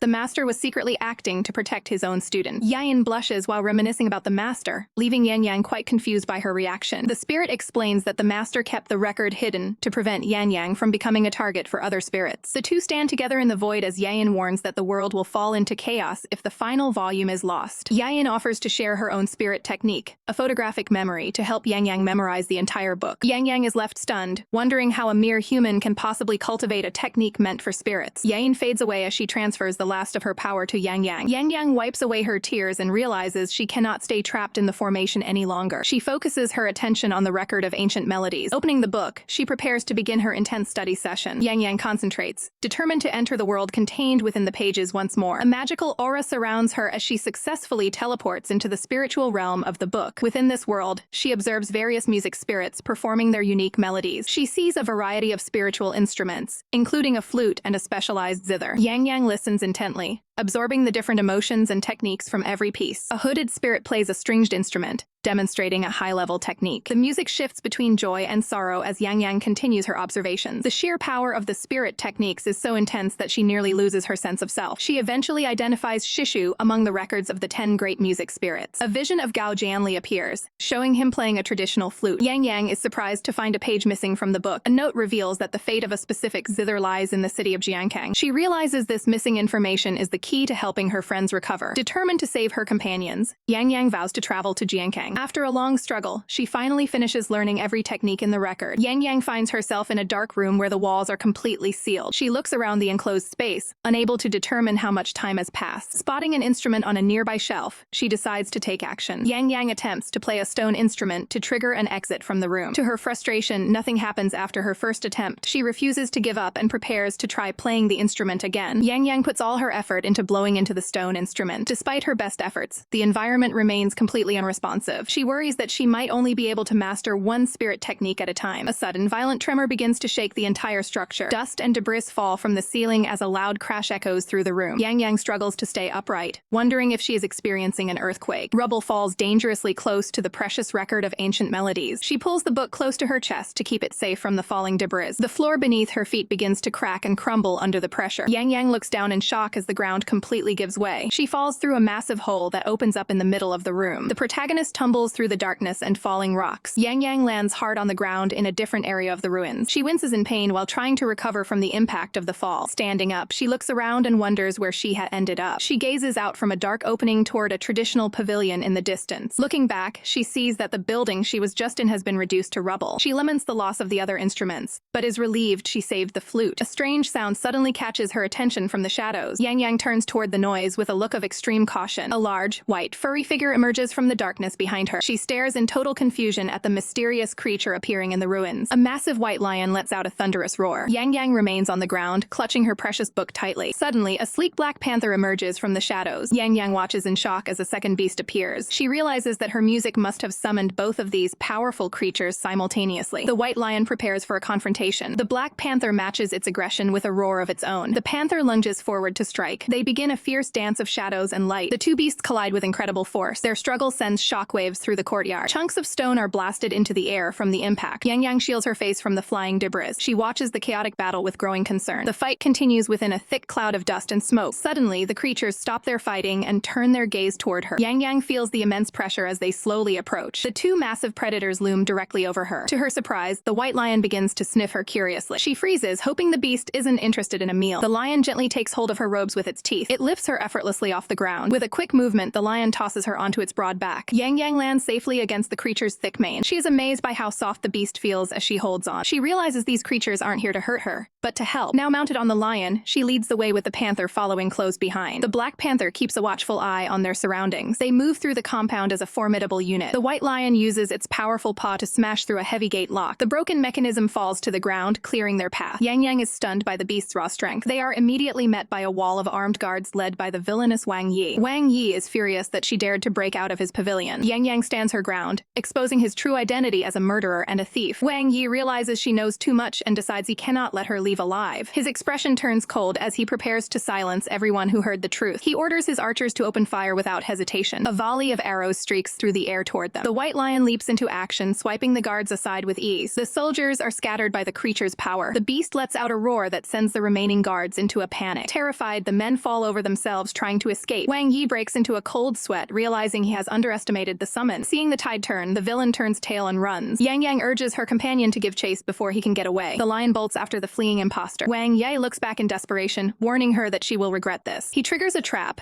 igniting a massive blaze to block their path. The entire area is suddenly engulfed in a wall of raging flames. Yangyang is horrified to see the fire spreading so quickly. She sees Zixun trapped behind bars as the fire closes in on him. Instinctively, the beasts recoil from the intense heat of the flames. flames. Yangyang tries to push forward, but the creatures are hesitant. Even these powerful spirits are naturally afraid of the fire's destructive force. She looks on in despair as her friend remains trapped. Wang Yi gloats, explaining that the shackles can only be opened with his key. Yangyang realizes she is in a race against time to save him. The villain offers a cruel choice: surrender or watch the boy burn. Yangyang looks down at her book, torn between her mission and a life. Yangyang leaps off the White Lion to confront the villain directly. She demands to know what the usurper's true goal is. Wang Yi offers a trade, the ancient record for the key to Zixan's cage. Yangyang worries that giving him the book will lead to disaster for the music spirits. However, she cannot bear to watch a friend perish in the flames. The lion and panther kneel, signaling their support for her choice. Their tearful expressions make the decision even more difficult. Knowing lives are more valuable than paper, she decides to proceed with the trade. She agrees to the deal but insists on receiving the key first. Time is running out as the heat intensifies around the trapped spirit. Yangyang tosses the record, which Wang Yi catches with a sly grin. The villain holds the book triumphantly, satisfied with the exchange. He flings the key toward the girl as promised. Yangyang snatches the metal key from the air without hesitation. She sprints toward the burning structure while Wang Yi watches. The girl plunges into the smoke-filled entrance to reach her friend. Wang Yi smirks, believing he has won the ultimate prize. Yangyang rushes through the corridor as flames roar all around her. She notices that the heat is immense, yet her garments are strangely unaffected. Realizing her clothes are fireproof, she gains a moment of relief. She continues her desperate search through the thick, black smoke. Fire continues to spread, consuming everything in the dungeon. The floor is so hot that it threatens to scorch her skin through her shoes. She vows that she will not let anyone die her watch today. Finally, she finds Zixan chained behind bars as the fire closes in. She quickly shows him the key, promising to get him out safely. She struggles with the heavy lock while embers fall around them. The heat is nearly unbearable, making every movement a painful task. Zixan watches her in shock, amazed by her selfless bravery. She successfully turns the key, finally releasing the heavy shackles. As the chains drop, Zixan pulls her back to avoid a collapsing beam. Rocks begin to tumble from the ceiling, threatening to bury them alive. A massive boulder crashes down, completely blocking the only exit. From outside, Wang Yi mocks them, revealing the trap he set. He explains that freeing the spirit triggered the dungeon's collapse. Zixan shields the girl as the situation turns absolutely desperate. Yangyang screams at the traitor for his heartless deception. She tells Zixan to save himself and leave her behind. The spirit refuses to abandon her, choosing to face the end together. Yangyang is deeply moved by his unwavering loyalty in their final moments. She looks at him with a mix of sadness and profound respect. She realizes that having a true friend makes even death feel less terrifying. They stand together as the inferno continues its destructive path. More debris rains down as the structure begins to fail completely. Zixan uses his own body to shield the girl from the falling stones. He endures the impact of the debris to ensure her safety. Yangyang reaches for her flute, desperate to find a way to survive. She pulls the instrument out, hoping her music can save them. As she begins to play, a soft green glow starts to emanate. A protective energy barrier forms around them, blocking the worst of the heat. They huddle together within the small, glowing sphere of protection. The flames lick the outside of the shield but cannot break through. Even with the shield, the ground is hot enough to cause serious pain. Zixan notices her distress and looks for a way to help. He picks her up to lift her away from the scorching floor. Yangyang is surprised by the sudden movement but grateful for the relief. She feels a bit flustered being held so closely during the crisis. Overwhelmed by the situation, she covers her face with her hands. Her face turns bright red from a mixture of heat and embarrassment. She asks Zixan if he is bothered by the intense temperature. He tells her that his spirit form grants him a high tolerance for heat. Yangyang looks up at him, seeing him in a completely new light. She mentions she retrieved his instrument and summoned the two beasts. She tells him about the simple names she gave the divine animals. Zixan laughs, knowing the beasts would be offended by such names. He explains that they are legendary creatures rarely seen together. He notes that her ability to use their techniques is unheard of for a mortal. He cautions her to keep her immense power a secret from others. Yangyang nods, her face still showing a lingering blush. The protective shield holds, but they are still trapped in the fire. Yangyang fears that despite the shield, they might not make it out. Zixan reflects on how fire is the perfect counter to his summons. He worries that she won't be able to survive the heat for much longer. They look out through the cage bars at the burning world outside. Suddenly, they hear a sound that signals a change in the weather. Heavy rain begins to pour down, helping to suppress the raging flames. Yangyang feels her strength fading as the exhaustion finally sets in. Someone begins to clear away the boulders blocking the dungeon entrance. The debris is shoved aside, letting in a draft of cooler air. A mysterious man carrying a zither bag appears in the doorway. Yangyang looks at the rescuer, feeling a strange sense of familiarity. She groans in pain, barely hanging on as help finally arrives. Yangyang's consciousness fades as she is held by her rescuer. In a dark, dreamlike void, she runs toward a distant light, desperate for help. Her eyes widen in shock as she encounters a mysterious figure in the darkness. She reaches out a hand, pleading for the stranger to stay. The figure begins to fade away, leaving her alone in the haze. Suddenly, her eyes snap open as she returns to reality. Gasping for air, she sits upright in bed,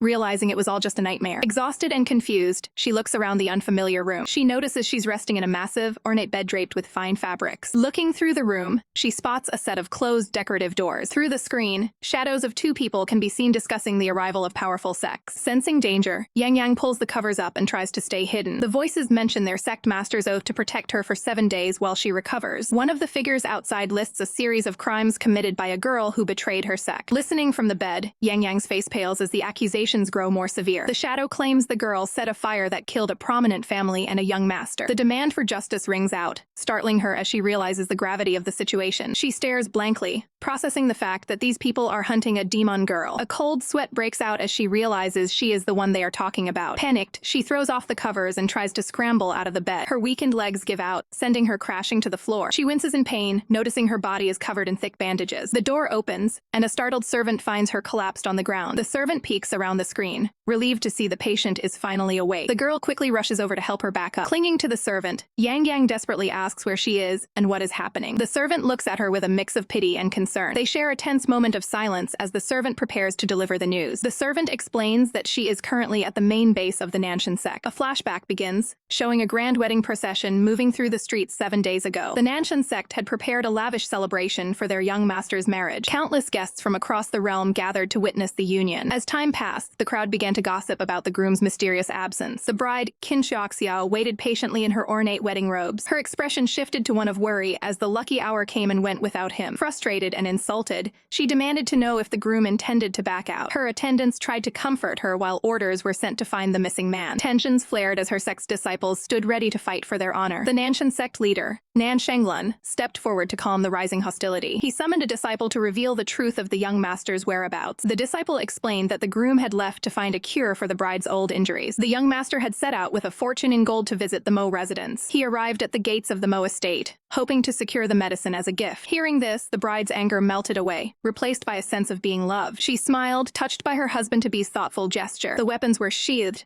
and the guests agreed to wait a little longer for his return. However, as night fell, a lone figure returned with devastating news. The messenger revealed that a catastrophic fire had broken out at the Mo residence. The bride's world shattered as she learned the groom had perished in the flames. Qin Xiaoxiao clenches her hands tightly as she vows to live and die as a member of the Nan family. The grieving bride addresses the gathered guests, mourning her husband's tragic death. Tears stream down her face as she swears to avenge him at any cost. Her hands tremble with rage, signaling her absolute resolve to see justice done. Facing the witnesses of the various sects, she declares she will find the killer even if it costs her life. Nan Shenglun responds to her vow, declaring that their sects are now officially united. He stands before the crowd, heartbroken over the loss of his son in the Mo residence fire. The leader swears to use everything at his disposal to uncover the truth and win justice for his fallen child. Guests from major sects agree to stay and assist the Nanshan sect in their search for the culprit. Among the guests is Qin Feng, the newly promoted right commander of the Far Mountain sect. Due to perceived inattentiveness, the Far Mountain sect is assigned to a remote courtyard within the main compound. A bright moon hangs over the quiet compound as the night deepens. Inside the secluded room, a commander reads a scroll by the light of a single candle. The peaceful atmosphere is shattered when the door is suddenly kicked open. The sect master enters the room, carrying the unconscious and injured Yangyang in his arms. The commander is stunned to see their leader, who normally avoids such interactions, with a young woman. She begins to panic, imagining the scandalous rumors that could arise from this unexpected arrival. Her imagination runs wild with dramatic scenarios regarding the girl's connection to the sect master. The sect master ignores her wild thoughts and orders her to prepare a space for medical treatment. He begins channeling his spiritual energy to stabilize Yangyang's condition and heal her wounds. The commander watches as the sect master uses his own strength to clear the girl's blocked meridians. Once the procedure is complete, Yangyang is placed in a bed to begin her recovery. The sect master explains his agreement to protect the girl for 7 days and bars anyone else from approaching. Feeling the strain of the healing process, the leader admits he needs a quiet place to recover himself. He leaves the room with a final instruction to keep Yangyang safe at all costs. The commander accepts the responsibility, promising to watch over the injured guest. The sect master leaps across the rooftops into the night to find a place for his own restoration. 7 days pass in an instant, and a maid informs Yangyang that her period of protection has ended. Yangyang reflects on the dire situation, realizing that Wang Yi has successfully framed her for the massacre. A woman in a pink robe argues with unseen enemies, questioning their righteousness for jumping to conclusions. She moves closer to the door, sensing a confrontation brewing outside. Yangyang listens through the door as a loud thud echoes from the other side. A hostile group kicks a bound disciple to the ground, using him as a bargaining chip. A Far Mountain sect member stands his ground, outraged at the injury of his disciple. Yangyang watches the escalating tension from behind the screen, her concern growing. She realizes she can no longer hide while others suffer for her sake. The captors tighten the ropes on their prisoner, pushing the sect members to their breaking point. Yangyang bursts through the doors, finally revealing herself to the angry mob. She declares she is the one they are looking for and tells them to leave the innocent alone. The leader of the mob eyes her with a mocking grin, calling her a demon girl. He immediately orders his men to seize her and take her away. Yangyang looks around the courtyard, realizing she is surrounded by hostile forces. She stares down her captors, refusing to show fear despite the overwhelming odds. Her eyes widen as she spots a familiar face among the crowd. She looks toward a man who is revealed to be a music spirit. The music spirit offers a calm, reassuring smile amidst the chaos. Yangyang looks down, processing the situation as she is held by her captors. A hand reaches out, gripping her arm firmly to pull her along. The guards roughly drag Yangyang toward the audience hall for interrogation. She winces in pain as the rough handling irritates her existing injuries. The group approaches a large, formal building where the sect leaders await. The guards force her to walk faster as they enter the hall. Inside, representatives from the 5 great southern sects sit in judgment. Chu Ruking, the younger sister of the Chuyen Pavilion leader, watches with a cold expression. A guard grabs Yangyang's arm and forces her toward the floor. She is shoved down with significant force, struggling to maintain her balance. Yangyang falls hard onto the stone floor, crying out from the impact. She looks up from the ground, firmly denying the accusations of being a demon. An elder slams her hand onto a table, demanding silence and order. The sudden noise startles Yangyang, causing her to flinch. The elder shouts accusations at her, blaming her for multiple massacres and the death of her son. Yangyang tries to explain that the man they knew was actually an imposter named Wang Yi. The elder's eyes glow with spiritual energy as she prepares to strike out in anger. She refuses to listen to any arguments, viewing Yangyang's defense as mere lies. The elder delivers a harsh kick to Yangyang's torso, sending her reeling. Trembling from the blow, Yangyang clutches her chest in pain. She slowly pushes herself back up, refusing to stay down. She accuses the righteous sects of being unable to distinguish right from wrong. A bald leader from the Fengyu alliance scoffs at her claims. Mingju argues that the man they knew as Moshi had saved countless lives and couldn't be a fake. Yangyang explains that the real Moshi was killed and his identity stolen via a mask. Mingju grows furious, stating that Moshi died in a fire and was burned beyond recognition. Yangyang is shocked to hear that the imposter is supposedly dead. She stands alone in the hall, confused by the news of Wang Yi's demise in the fire. Yangyang looks completely stunned after being told that the man she's accusing is already dead. An aggressive elder confronts her, demanding to know who set the fire if she wasn't the culprit. Yangyang insists that Wang Yi set the blaze himself, trying to reveal the truth behind his deception. The elder looks disgusted, calling her a demon girl for allegedly wiping out the entire Mo household. Refusing to listen to any more excuses, the elder prepares to draw a hidden blade from his staff. He lunges at Yangyang with the weapon, determined to end her life right then and there. Yangyang closes her eyes, bracing for a fatal strike she thinks she can't avoid. Suddenly, the sound of clashing metal fills the room as a sword intercedes to block the blow. A defender steps in front of Yangyang, stopping the elder's lethal attack at the last possible second. Mingju scoffs at the interruption, clearly annoyed that his judgment has been delayed. The protector holds his ground, demanding that everyone investigate the facts before passing a final sentence. Mingju remains confident, claiming they have enough witnesses and evidence to ensure she won't be able to deny her crimes. With a snap of his fingers, he signals for the next part of his plan to begin. Yangyang watches with growing dread as someone new enters the trial hall. A guard escorts an elderly woman into the room, identifying her as the housekeeper from the Mo residence. Yangyang's face pales as she recognizes the woman who could seal her fate. The housekeeper glares back with a look of pure, unadulterated hatred. Overcome with rage, the woman lunges forward and begins physically assaulting Yangyang while shouting insults. Mingju restrains the witness, presenting her to the crowd as a survivor of the tragedy. The woman is led to the center of the room as all eyes fall upon her. An elder from the Zixu sect confirms her identity, stating he was treated at the residence by her years ago. The gathered crowd murmurs in agreement, fully trusting the housekeeper's credibility. Mingju watches the proceedings with a satisfied smirk, knowing he has the upper hand. An official encourages the housekeeper to take her time and tell the assembly exactly what happened. The witness begins her story, claiming Yangyang arrived at their door pretending to be a disciple in need. She tells the crowd that her master took Yangyang in out of pity, despite their past history. The housekeeper points an accusing finger, labeling Yangyang a lying demon who betrayed their hospitality. Yangyang tries to defend herself, shouting that the woman is slandering her with false accusations. The witness continues, alleging that Yangyang colluded with criminals to steal the sect's most precious treasures. Screaming in anger, the housekeeper claims Yangyang snuck out and set the entire residence ablaze. The woman breaks down into tears, mourning the loss of the madam and the young master. She wails on the floor as the disciples around them watch with grim expressions. Yangyang begins to panic, feeling the weight of the collective hatred directed at her from every corner of the room. Tears stream down her face as she desperately pleads that the events didn't happen that way. Yangyang points back at the woman, accusing her of framing her for crimes she never committed. The housekeeper looks back with a cold, tearful gaze, maintaining her role as the grieving victim. The crowd remains unmoved, their minds clearly made up by the witness's emotional testimony. In a sudden move, the housekeeper grabs Yangyang's arm to keep her from pulling away. She pulls Yangyang close, continuing her verbal assault regarding the destruction of her master's life's work. The woman gets right in Yangyang's face, detailing the horrific fate of those lost in the fire. With one final look of malice, she declares her wish to see Yangyang suffer in the afterlife. The housekeeper finally turns away, seemingly finished with her public condemnation. Without warning, she drops to her knees in front of the alliance leadership. She begs the Fengyu alliance to provide justice for the monstrous crimes committed against her household. The woman remains on the floor, vowing that she will never let the culprit go free,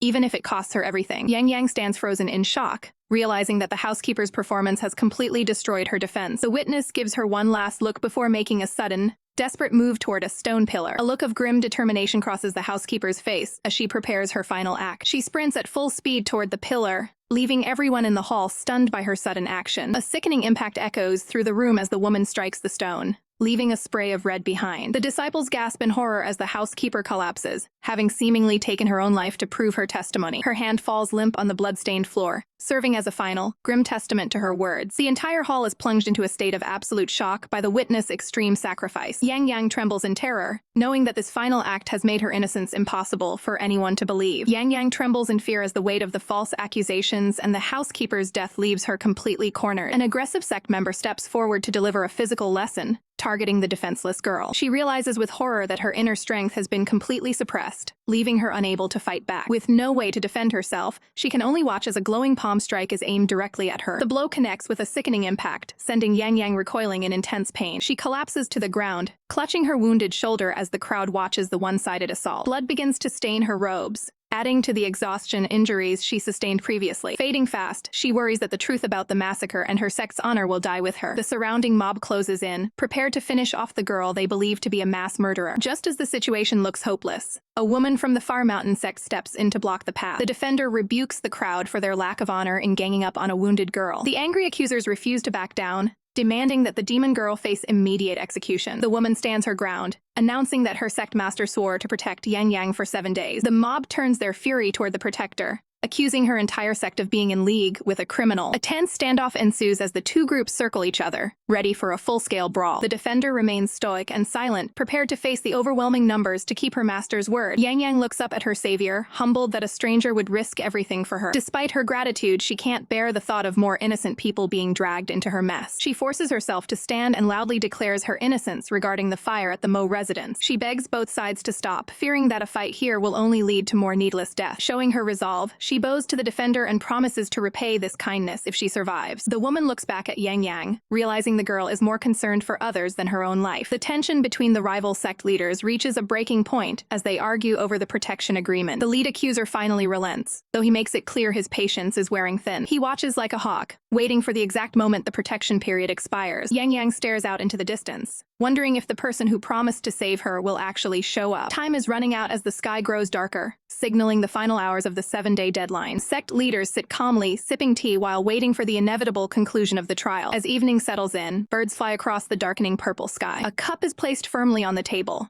signaling the end of the agreed waiting period. The elder notes that the sun has set and concludes that help is not coming for the accused. Seizing the opportunity, guards grab Yangyang and demand she stop wasting their time. Despite her protests, the men force her to stay and face her judgment. Chu Ruking steps forward, mocking Yangyang for her perceived arrogance and lack of repentance. Her expression darkens with malice as she threatens to personally teach the girl a lesson. Without hesitation, the accuser draws her blade, ready to strike. Yangyang trembles under the weight of the accusation while being held captive. The entire assembly watches as Chu Ruking corners the wounded girl. Despite the physical pain and her injuries, Yangyang refuses to bow her head in shame. She declares her innocence one last time, refusing to admit to a crime she never committed. Gathering her remaining strength, she manages to pick up a sword to defend herself. Chu Ruking looks on with jealousy, fueled by rumors of the sect master's special treatment of the girl. The two engage in a fierce clash of steel, though Yangyang is clearly at a disadvantage. Every move is a struggle for the weakened girl as she tries to parry the incoming strikes. Chu Ruking smirks, knowing that a simple block won't save her opponent. The aggressor intentionally aims for Yangyang's existing wounds to break her defense. Following the sword strike, Chu Ruking delivers a powerful kick to knock her down. The impact causes Yangyang to lose her grip on her weapon. Her sword clatters onto the floor, leaving her completely defenseless. Yangyang looks up in shock as her opponent mocks her lack of skill. She cries out in pain as the physical toll of the fight becomes too much. The injured girl collapses to the ground, unable to muster any more strength. Chu Ruking towers over her, prepared to end the conflict right there. The blade is pointed directly at the defenseless girl's face. Chu Ruking smiles cruelly, intending to harm her rival. Suddenly, a powerful force slams into the area, disrupting the execution. The aggressor is forced back, startled by the sudden arrival of a new presence. The surrounding crowd reacts with confusion and awe as the atmosphere shifts. An elegant figure appears in a radiant glow, standing between the girl and her attacker. Yangyang gazes up, wondering if a divine being has come to her rescue. The newcomer's gaze is cold and stern, focused entirely on the threat. He raises a hand and declares that Yangyang is under the protection of the Far Mountain sect. The sword blade shatters into pieces, clattering onto the wooden floor. Chu Ruking stares in disbelief at the useless hilt remaining in her hand. Sect Master Xiaoi stands unmoved, surrounded by shocked onlookers. Chu Ruking demands an explanation for the interference, while clutching her broken weapon. Xiaoi remains silent, staring her down with a cold and piercing gaze. The intensity of the gaze leaves Chu Ruking frozen and visibly shaken. Chu Ruhai charges forward, attempting a surprise strike with his own blade. The tension in the room peaks as the newcomer stands his ground against the sudden assault. Xiaoi tracks the incoming movement with absolute precision and focus. With a single fluid motion, the sect master sidesteps the reckless attack. He counters instantly, striking Ruhai with a palm infused with glowing spiritual energy. The impact is direct and powerful, completely neutralizing the attacker's momentum. Ruhai is sent crashing to the floor, his sword sliding away uselessly. Chu Ruking drops to the ground to check on her fallen brother. Mingju watches the display of power, internally acknowledging Xiaoi's terrifying level of skill. The monk reflects on the rarity of seeing such profound martial arts from someone so young. As the monk tries to de-escalate the situation, Xiaoi prepares his next move. The sect master's expression remains grim as he ignores the pleas for restraint. Yangyang watches with wide eyes as her protector approaches her side. Xiaoi lifts the injured girl into his arms, declaring her a guest of the Far Mountain sect. Yangyang is left stunned by the sudden turn of events and the physical rescue. He looks down at her with a calm expression, confirming his intent to protect her. The girl is visibly flustered, covering her face as she processes the rescue. Xiaoi begins to walk away with Yangyang, but the sect elders demand that he stop. He looks back over his shoulder, completely unfazed by the elders' threats. Sect leader Nan insists that a debt must be repaid in blood for the crimes he believes she committed. Xiaoi counters the argument by stating he personally rescued her from the fire, proving her innocence. The logic of the argument begins to sway the other observers in the room. Chu Ruking holds her brother, frustrated that consensus is shifting against them. Nan Shenglun refuses to back down, claiming his sect will fight to the last man for justice. Xiaoi mocks the leader's emotional instability and questions if his sect can truly stop him. The sect leader tries to rally the crowd, calling on the heroes present to join his cause. Xiaoi points out that the leader cannot possibly speak for everyone in attendance. The surrounding guests remain silent, unwilling to risk a confrontation with the powerful newcomer. Even the other elders distance themselves, leaving the Nanshan sect to stand alone. Nan Shenglun realizes he has lost the support of his allies in this personal vendetta. Driven by desperation, the sect leader issues a final, dark warning. A group of armed guards and archers suddenly surround Xiaoi and Yangyang, blocking their exit. An archer draws his bow, aiming directly at the center of the hall. Xiaoi shields Yangyang in his arms while sharp arrows point toward them from all sides. The sect master remains silent, his expression unreadable as he faces the hostile crowd. Nan Shenglun orders his men to ready their weapons, vowing that no one will leave the grounds alive. The grieving father explains that he must seek vengeance for his only son to maintain his standing as a sect leader. He declares that he is willing to risk everything to see justice served today. Nearby leaders try to intervene, urging Nan to lower the weapons and talk things through. Tensions flare between the various masters as the situation threatens to devolve into a full-scale brawl. A man with long brown hair watches the infighting with a look of calm amusement,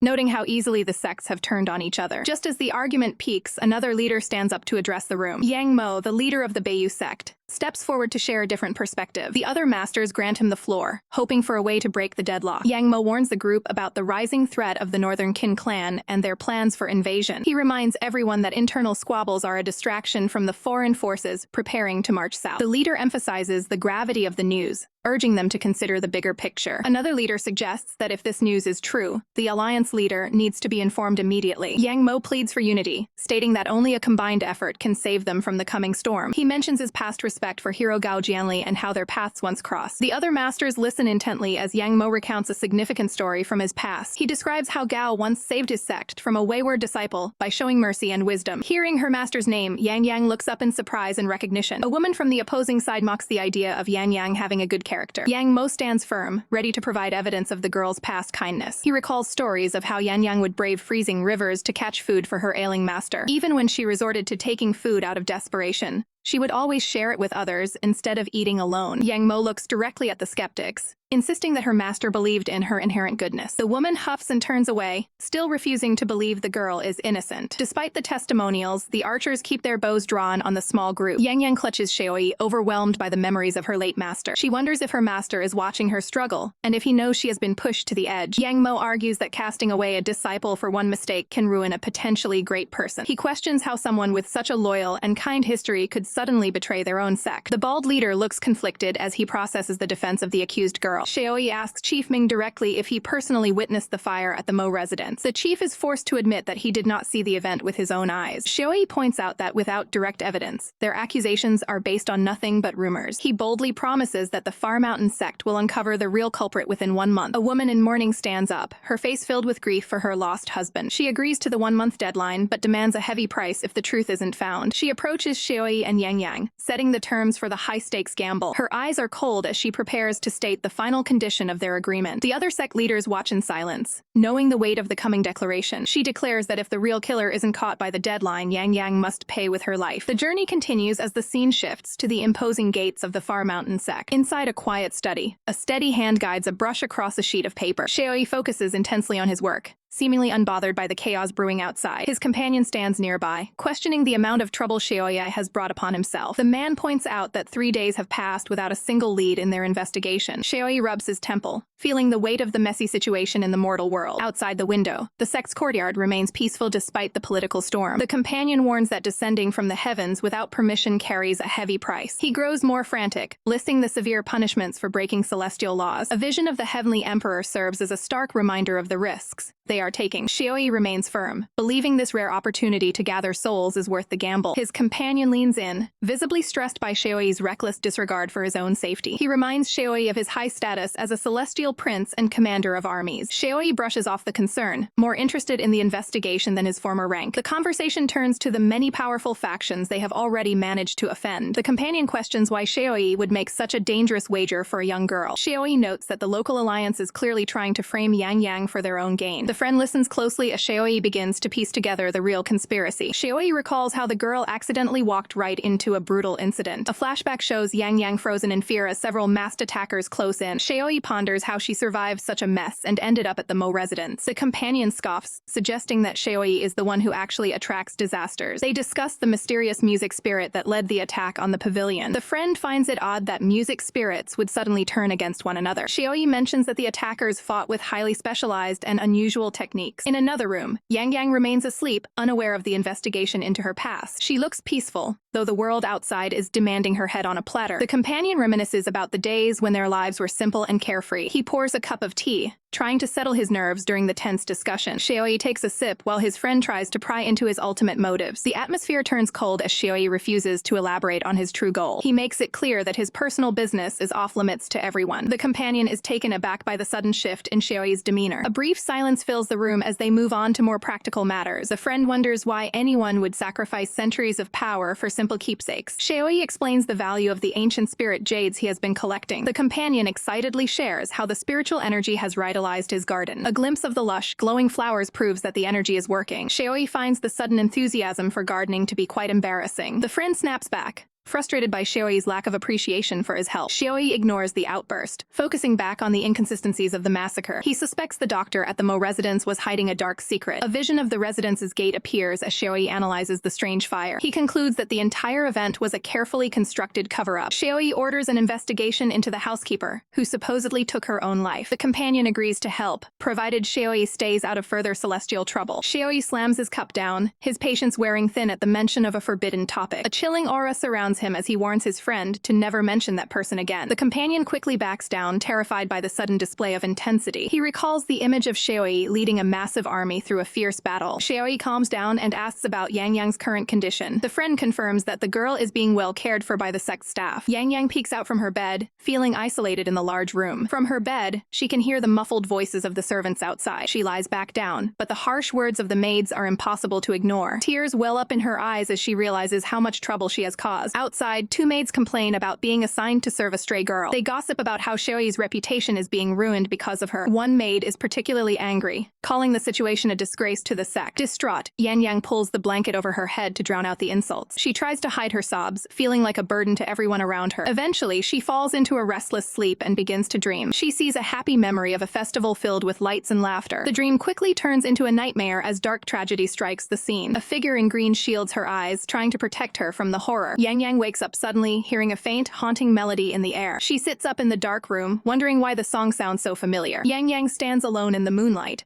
reflecting on how she went from a beloved sister to a fugitive wanted by everyone. Despite the heavy burden, she feels grateful to simply be alive after everything she's endured. She realizes that if she wants to survive long-term, she must uncover the true culprit behind the Mo residence fire. With only 20 days remaining, she knows there is no time to waste in clearing her name. She pulls out a small note, recalling how it was secretly handed to her. During their chaotic encounter, the housekeeper had managed to slip this clue into her hand unnoticed. The drawing clearly depicts the main gate of the Mo residence, signaling where she needs to go next. Yangyang wonders how she can possibly make it back there without being caught. Suddenly, the sound of music drifting through the air catches her attention. She follows the melody, realizing it is coming from a nearby location. In a quiet pavilion, she spots a man playing a zither under the night sky. He wears a serene expression as he lost himself in the beautiful tune. Yangyang watches from a distance, completely captivated by the peaceful scene. The performance ends, and the mysterious musician stands up from his seat. He walks toward the water's edge with an effortless, light movement. Before she can even blink, the man vanishes into thin air. Yangyang is left staring at the empty pavilion, wondering what she just witnessed. The silence of the night returns, leaving her alone with her thoughts. She finds the zither melody hauntingly familiar, stirring up old memories. She recalls her past life at Yushui Pavilion, where music was one of her greatest passions. Reaching into her robes, she produces her own musical instrument to find some comfort. She begins to play a soft, melancholic tune as tears well up in her eyes. A voice suddenly cuts through the music, asking why she is still awake so late. Startled, Yangyang immediately hides her instrument behind her back. She looks away, offering a quiet apology for being out past the usual hour. She admits her guilt, feeling like she has dragged the entire Far Mountain sect into her troubles. Xiaoyi looks at her silently, his gaze steady and unreadable. He bluntly tells her that she doesn't actually have the ability to cause that much trouble on her own. The blunt remark catches her off guard, leaving her feeling quite awkward. She explains that her biggest issue is her lack of freedom to move as she pleases. Xiaoyi realizes he forgot something important and reaches into his belt. He pulls out a special jade token that represents his personal authority. He hands it to her, explaining that this token will grant her passage anywhere within the sect. Yangyang's eyes light up with excitement as she realizes this is her chance to leave. Later that night, she approaches a guard, claiming she is on an urgent mission for the sect master. The guard becomes visibly nervous when he sees the high-ranking jade token in her hand. Without any further questions, the guard steps aside and tells her to proceed. Now that she's past the internal security, Yangyang prepares for her journey to the Mo residence. She stands at the edge of the sect grounds,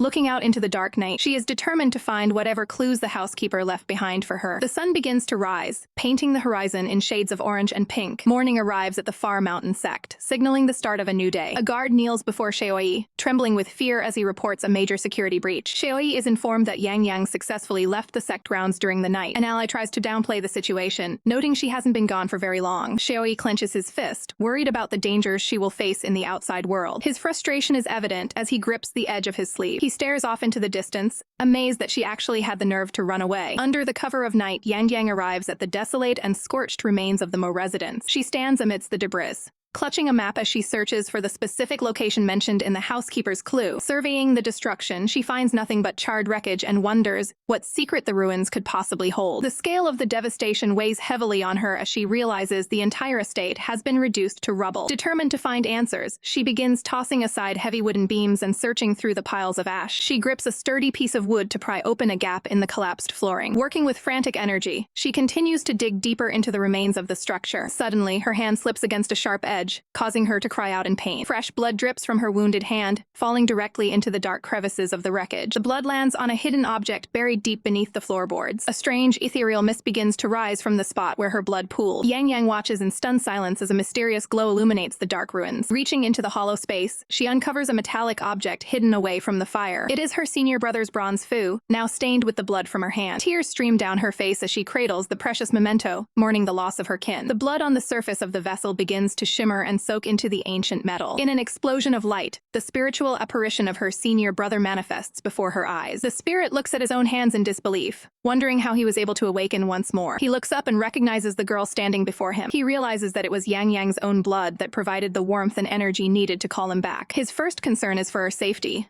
asking if she managed to escape the horrific blaze that claimed the residence. Overwhelmed with emotion, Yangyang can do nothing but weep at the sight of him. They stand together in the silence of the ruins as the moon hangs high above. The spirit explains that the fire was a calculated attack intended to eliminate everyone inside the estate. He recounts how he exhausted his remaining spiritual power to shield the bedroom from the unnatural flames. Yangyang explains the dire situation, revealing that her enemies are now framing her for the very massacre that destroyed their home. The spirit ponders this revelation, knowing his time in this realm is fading fast. He begins to dissipate into sparks of light, urging her to take the bronze vessel as a tool for her protection. Yangyang desperately calls out to him, but the apparition vanishes back into the artifact. Before she can process the loss, a cold blade is suddenly pressed against her neck. A vengeful woman emerges from the shadows, mocking Yangyang for falling right into a trap. Driven by jealousy over Xiaoyi's attention, the assailant threatens to permanently scar Yangyang's face. As the blade draws closer, Yangyang's fear turns into a desperate memory of her brother's parting words. She remembers the secret instruction to tap the bottom of the vessel 3 times in the face of an enemy. With a quick motion, she strikes the base of the bronze fowl as commanded. Yangyang shuts her eyes tightly, bracing for the impact of the sword. She waits in the tense silence, hoping the artifact's power will activate in time. To her surprise, the attacker's aggression completely vanishes, leaving the woman standing in a daze,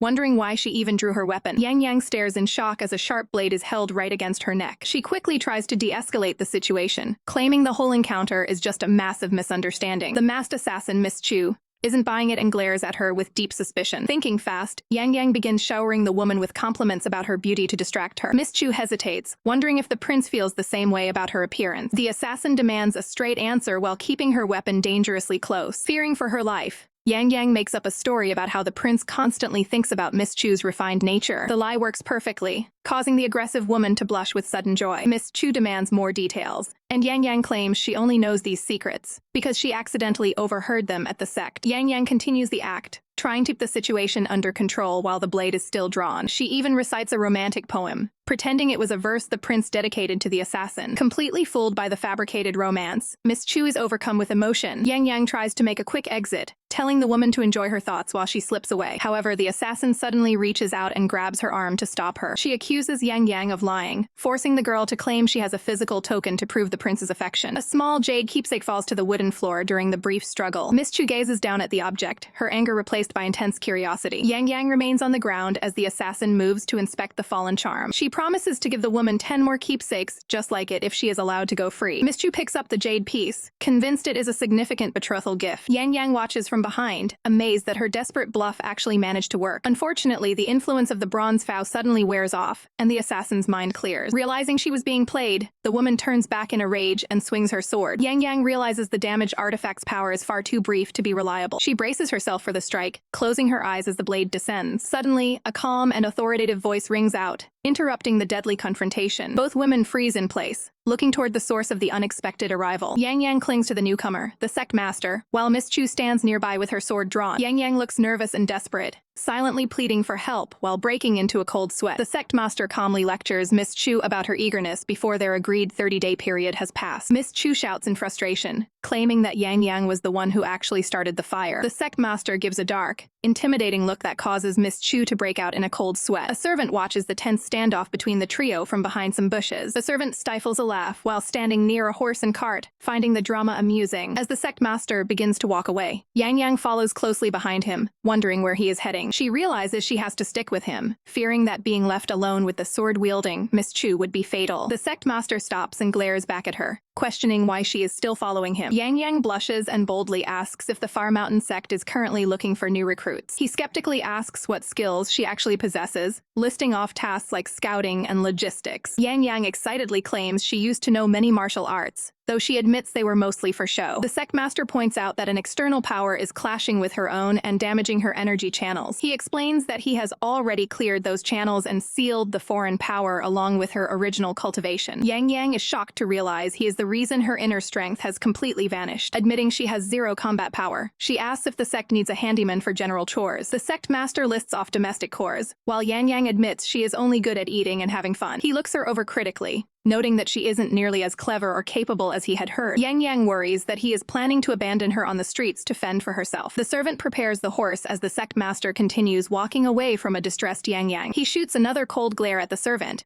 who is trying to suppress a smirk. Yangyang stands awkwardly between the two men as the servant quickly gets back to work. She realizes she needs a plan to survive and stares intensely at the leader while she thinks. Yangyang grabs onto the sectmaster's sleeve and begs him to show her some mercy. She puts on her most charming and sparkly expression while holding onto his arm to gain sympathy. Annoyed, the sectmaster rubs his forehead and mentions he happens to be short one page boy in his study. Yangyang is overjoyed by the offer, enthusiastically declaring that she was born for the role. A horse-drawn carriage travels through the woods under the cover of night. Yangyang asks about the specific responsibilities she will have as the sectmaster's new page boy. Qin Feng lists an exhaustive series of strict protocols and morning routines that she must follow without fail. While Yangyang complains about the excessive rules, Qin Feng reminds her of the eccentric behavior that got her into this mess. She is mortified to realize that the sectmaster actually heard her singing about blooming peaches earlier. During a travel break by the river, a companion questions why such a small girl was chosen for the role. The companion argues that Yangyang doesn't seem suited for the academic tasks required in a study. He suggests that her role should be adjusted to fit her actual capabilities. It is decided that she will also serve as an errand runner for various chores and manual tasks. Yangyang reads through a long list of the sectmaster's incredibly picky lifestyle and dining requirements. Determined to prove herself, she rolls up her sleeves to begin preparing the master's lunch. She wades into the shallow river, intent on catching fresh fish for the meal. The sectmaster watches her efforts from the bank with a silent, neutral expression. Yangyang manages to corner a fish,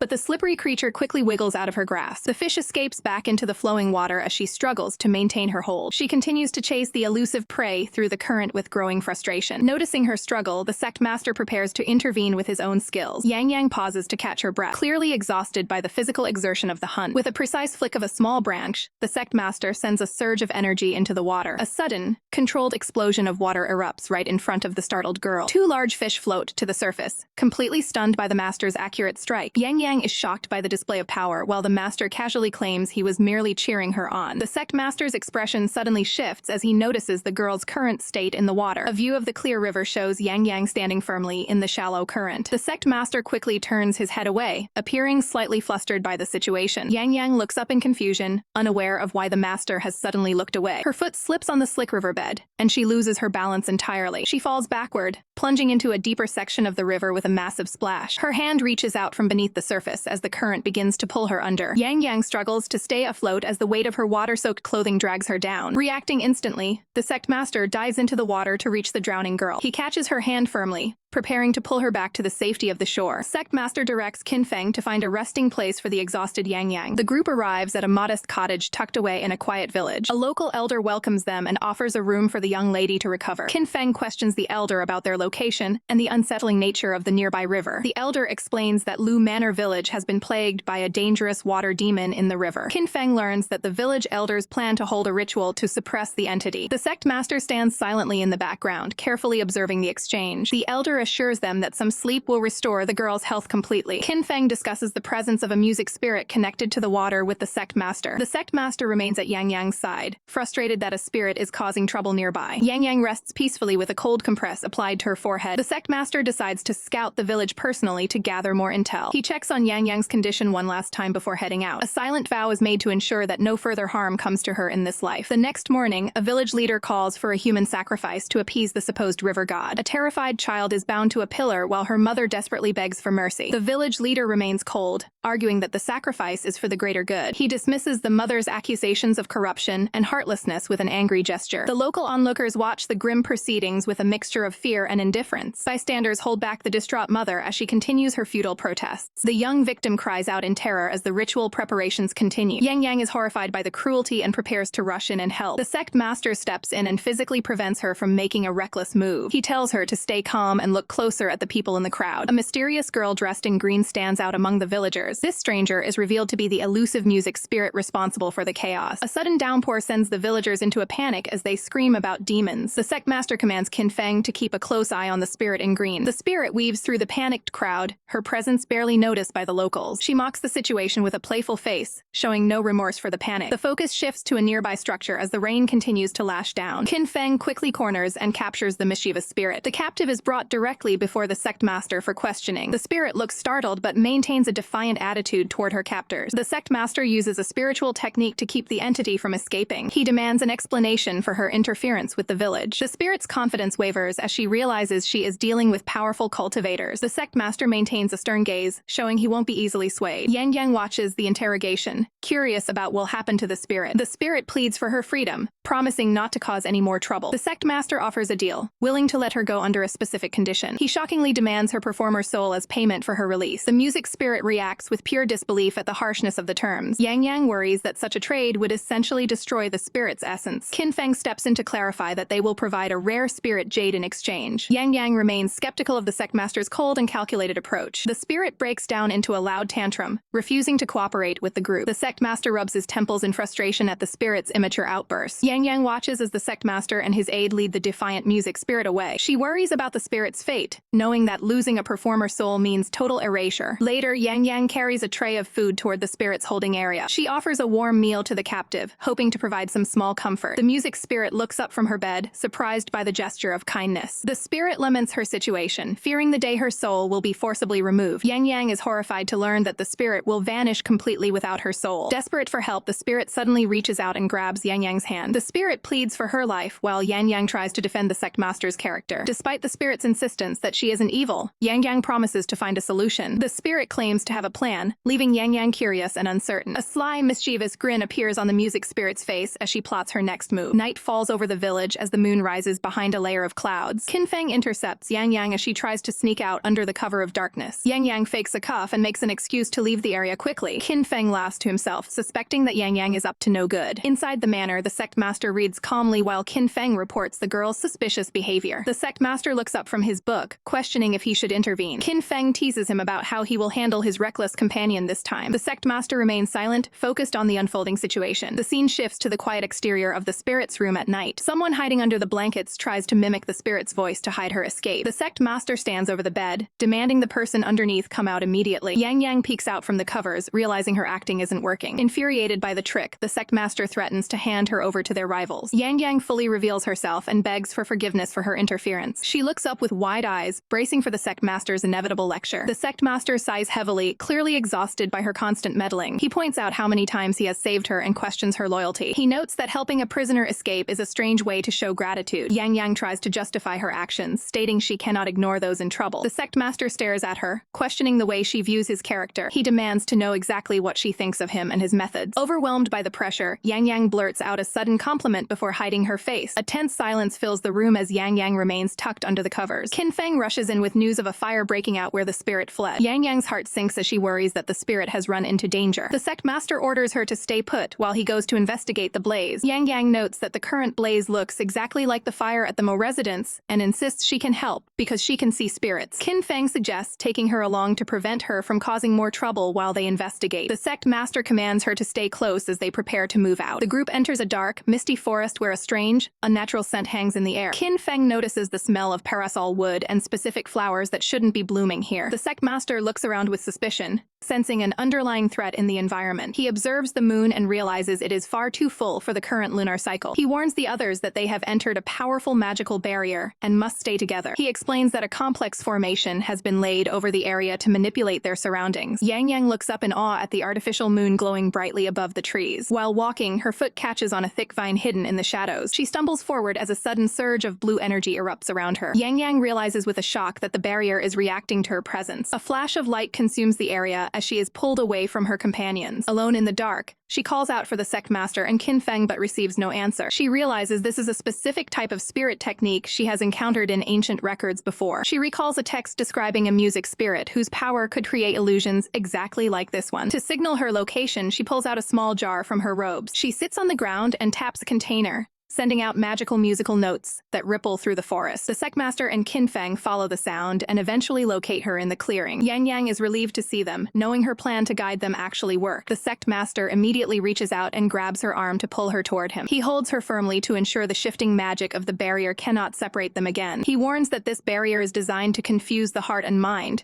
demanding she not leave his side. A sharp metallic ringing suddenly echoes through the quiet woods. They look toward the sound and see a faint yellow glow emanating from the brush. Qin Feng prepares for a potential confrontation as they move toward the light. The group cautiously approaches the source of the magical radiance. They discover a music spirit lying unconscious inside a glowing golden array. The spirit is clutching a circular bronze keepsake decorated with small frogs. The team stands over the trapped figure, observing the intricate runes of the magical seal. Yangyang recognizes the setup as the same soul-trapping array used at the Mo residence. She explains that this formation is a death trap designed to tear a soul from its body over 49 days. Qin Feng asks for details on how the previous array was dismantled so they can free this spirit. The sect master realizes that a secondary barrier has been added to this one to prevent anyone from breaking it from the outside. The group hears a mocking voice echoing through the barrier, claiming they are trapped inside and destined to fail. The sect master doesn't hesitate for a second, immediately drawing his blade to face the unseen threat. He calmly remarks that breaking a barrier is easy as long as you take down the person who created it. The voice dares them to try, boasting that they will never find his location from within the array. Yangyang remains composed as she scans the environment for any inconsistencies in the magic. She points directly at the full moon, realizing the enemy is using the celestial body as a hiding spot. Qin Feng is stunned by the revelation, wondering how anyone could possibly hide behind the moon. The sect master gathers his spiritual energy, his aura flaring as he prepares a massive strike. With an explosive burst of speed,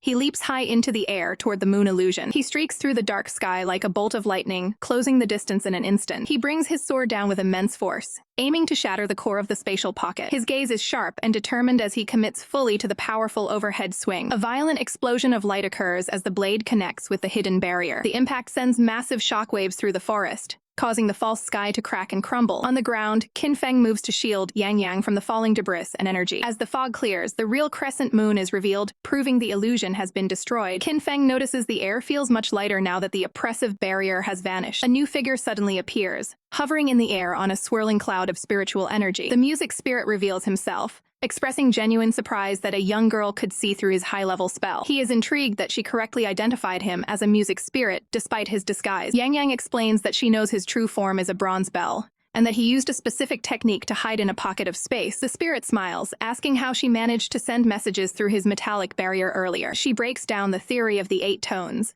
explaining that only another metal-based instrument could resonate through his bell-themed array. Her clinical analysis of the resonance between the keepsakes and the barrier leaves the spirit speechless. The spirit's expression turns cold as he realizes his tactical secrets have been completely exposed. He gives a sinister smirk, his tone shifting from curiosity to open hostility. He mentions that his master wanted to treat her as a guest, but mocks a previous associate for failing to capture her. The spirit declares that since she has learned too much, none of them will be allowed to leave the forest alive. He lunges forward with a glowing strike, targeting the group with lethal intent. Yangyang watches the incoming attack with wide eyes, caught off guard by the sudden escalation. The sect master steps in, instantly blocking the spirit strike with his own weapon. A fierce exchange of blows follows as the two masters clash in a flurry of spiritual energy. Qin Feng maintains his defensive position, keeping Yangyang safe from the intense pressure of the fight. The sect master continues to parry the spirit's relentless assaults, refusing to give an inch of ground. Amidst the chaos, Yangyang turns around when she hears a familiar, faint sound. She spots the weakened music spirit they were originally searching for lying nearby. Qin Feng asks where she is going as she breaks away to reach the fallen spirit. Yangyang carefully picks up the spirit and carries her to a safer location outside the reach of the array. The rescued spirit cries with relief, realizing she has finally been saved from the soul-erasing trap. Yangyang remains vigilant, watching the main battle to ensure the sect master maintains the upper hand. A blinding flash of light erupts as the sect master unleashes a final, decisive counterattack. The force of the blow shatters the enemy's offensive and sends him reeling back. The music spirit grunts in pain, clutching his injured arm as he realizes he cannot win this encounter. Seeing the tide has turned, the spirit vanishes into a beam of light to make a quick escape. Qin Feng and the sect master stand their ground,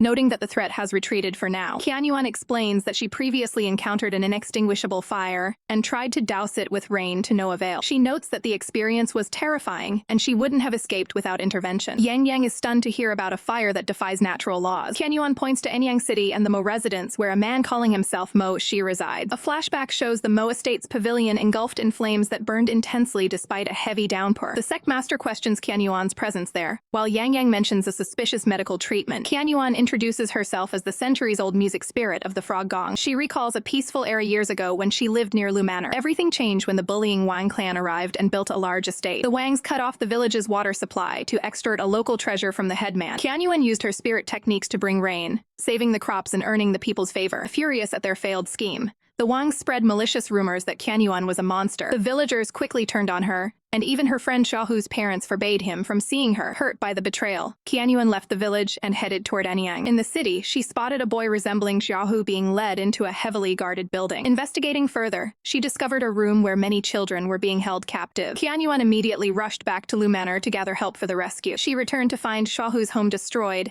and learned the boy had vanished while waiting for her. Tragically, Xiaohu's mother was later found deceased in the woods after falling into deep despair. Qianyuan is overwhelmed with guilt, but Yangyang attempts to offer her some comfort. The spirit told Xiaohu's father that his son was being held at the Mo residence. However, the Wang clan protected the site, claiming the master there was a renowned divine doctor. Yangyang reveals that the man is actually Wang Yi, a criminal who uses children for experiments. This realization leaves Qianyuan horrified that Xiaohu might have already met a grim end. She remembers how the other villagers were too intimidated by the Wangs to offer any assistance. Qianyuan and Xiaohu's father were repeatedly turned away by neighbors who feared for their own safety. The villagers even claimed the family's misfortune was a just punishment for crossing the Wangs. Broken by the lack of support, Xiaohu's father eventually threw himself into the river in a fit of rage. Qianyuan returned to the Mo residence alone and used her powers to set the place ablaze. Inside the ruins, she discovered a hidden site containing the remains of many lost children. Now, fueled by a desire for justice, she vows to make Wang Yi pay for his heinous actions. She regrets not having the strength to act sooner when she first saw the dungeon. Yangyang offers a supportive embrace, assuring the spirit that she is brave and not to blame. Qianyuan decides to entrust her performer soul to the group rather than let it be stolen. Yangyang and the sect master listen as she prepares to state her final condition. She demands the opportunity to personally confront and defeat Wang Yi for his crimes. The sect master asks how music spirits normally transfer their souls without using dark arrays. He emphasizes that his group would never resort to such unethical methods. A small decorative bell is produced to facilitate the transfer of energy. The sect master instructs the spirit to prepare for a safe essence collection process. Brilliant light begins to glow as the ritual to secure the spirit's power gets underway. Qianyuan closes her eyes as a glowing lantern floats nearby,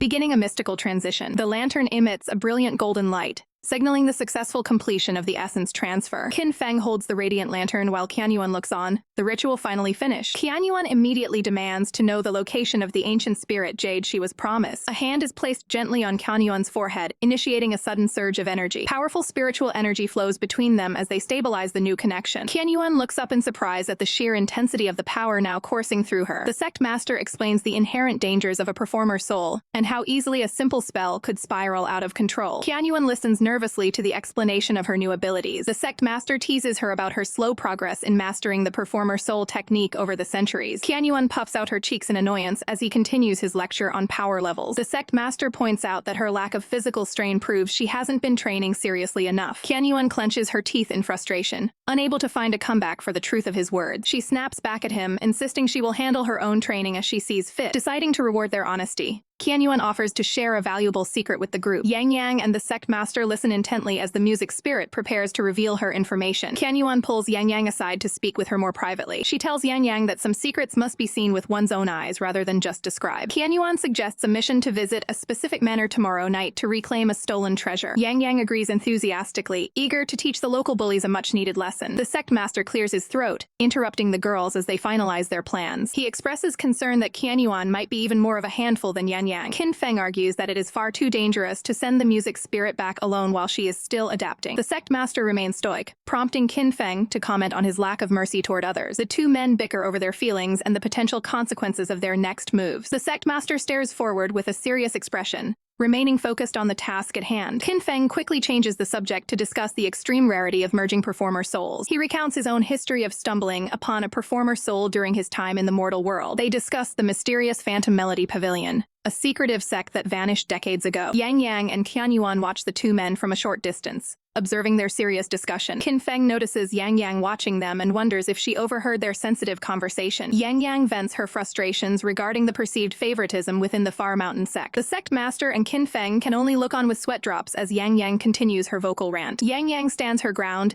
determined to ensure she is treated fairly within the group. The sect master quietly admits to himself that he may have misjudged the situation earlier. Yangyang smiles to herself, realizing that the sect master's immense power is exactly what she needs to settle her troubles. The scene opens on the quiet exterior of a traditional manor. Yangyang approaches the sect master with a cheerful expression, hoping to smooth things over. She presents a bowl of fresh fish soup as a peace offering for her previous actions. The sect master looks on with a skeptical but calm expression. He begins to sample the meal she prepared. Yangyang confidently asserts that her unique abilities will make the sect unstoppable in finding performer souls. Her eyes sparkle with excitement as she imagines their future success. The surrounding disciples are visibly stunned by her bold claims. They find it hard to believe a simple page boy would show such nerve in front of their leader. Yangyang carefully holds a green flute, keeping it close. She explains that the flute houses a music spirit currently in a weakened state. The sect master examines the instrument and notes the severe damage to its core essence. Yangyang listens with a look of concern as the difficulty of the repair is discussed. Qin Feng brings up a legendary zither known for its extraordinary healing properties. Yangyang is surprised to learn that such a powerful artifact exists. A mysterious figure from the past is shown, representing the missing master of that legendary instrument. Yangyang processes this new information with a serious gaze. She looks down, contemplating the slim chances of recovery for these spirits. She pulls out another damaged artifact, a clay instrument, to check its status. The sect master confirms that the damage is far too severe for any standard fix. Not giving up, Yangyang presents a set of panpipes for inspection. The others are completely baffled by the sheer number of spirit instruments she has in her possession. The sect master takes a closer look at the panpipes. Yangyang looks at him expectantly, hoping for a more positive outcome this time. The sect master reacts with exasperation while Yangyang maintains her helpful persona. Qin Feng remarks that her desire to remain a servant is quite unusual compared to most people's ambitions. Yangyang remains firm, stating that supporting a hero is a worthy goal. She praises the sect master's restraint and justice, labeling him a true hero in her eyes. The sect master remains stoic while she continues her enthusiastic flattery. He reaches out to hand her a small, decorative red pouch. The sect master presents the gift directly to her. Yangyang happily accepts the token and expresses her gratitude. Qin Feng watches the exchange, wondering about the true intentions behind her behavior. The day continues with bright skies over the manor grounds. A steady hand prepares ink for a writing session. While the sect master works, Yangyang sits nearby and watches him intently. She takes note of his refined features and composed appearance during his tasks. Yangyang experiences a sudden moment of internal confusion regarding her perception of him. Feeling flustered, she quickly covers her face to hide her reaction. Later on, Yangyang carries a tea set through the manor's corridors. She spots Qin Feng and calls out to him. Curious about his origins, she asks what kind of instrument he truly is. Qin Feng reveals that his original form is a traditional xiao flute. Excited by the revelation, Yangyang asks if she can see his true form. Qin Feng takes a cautious step back,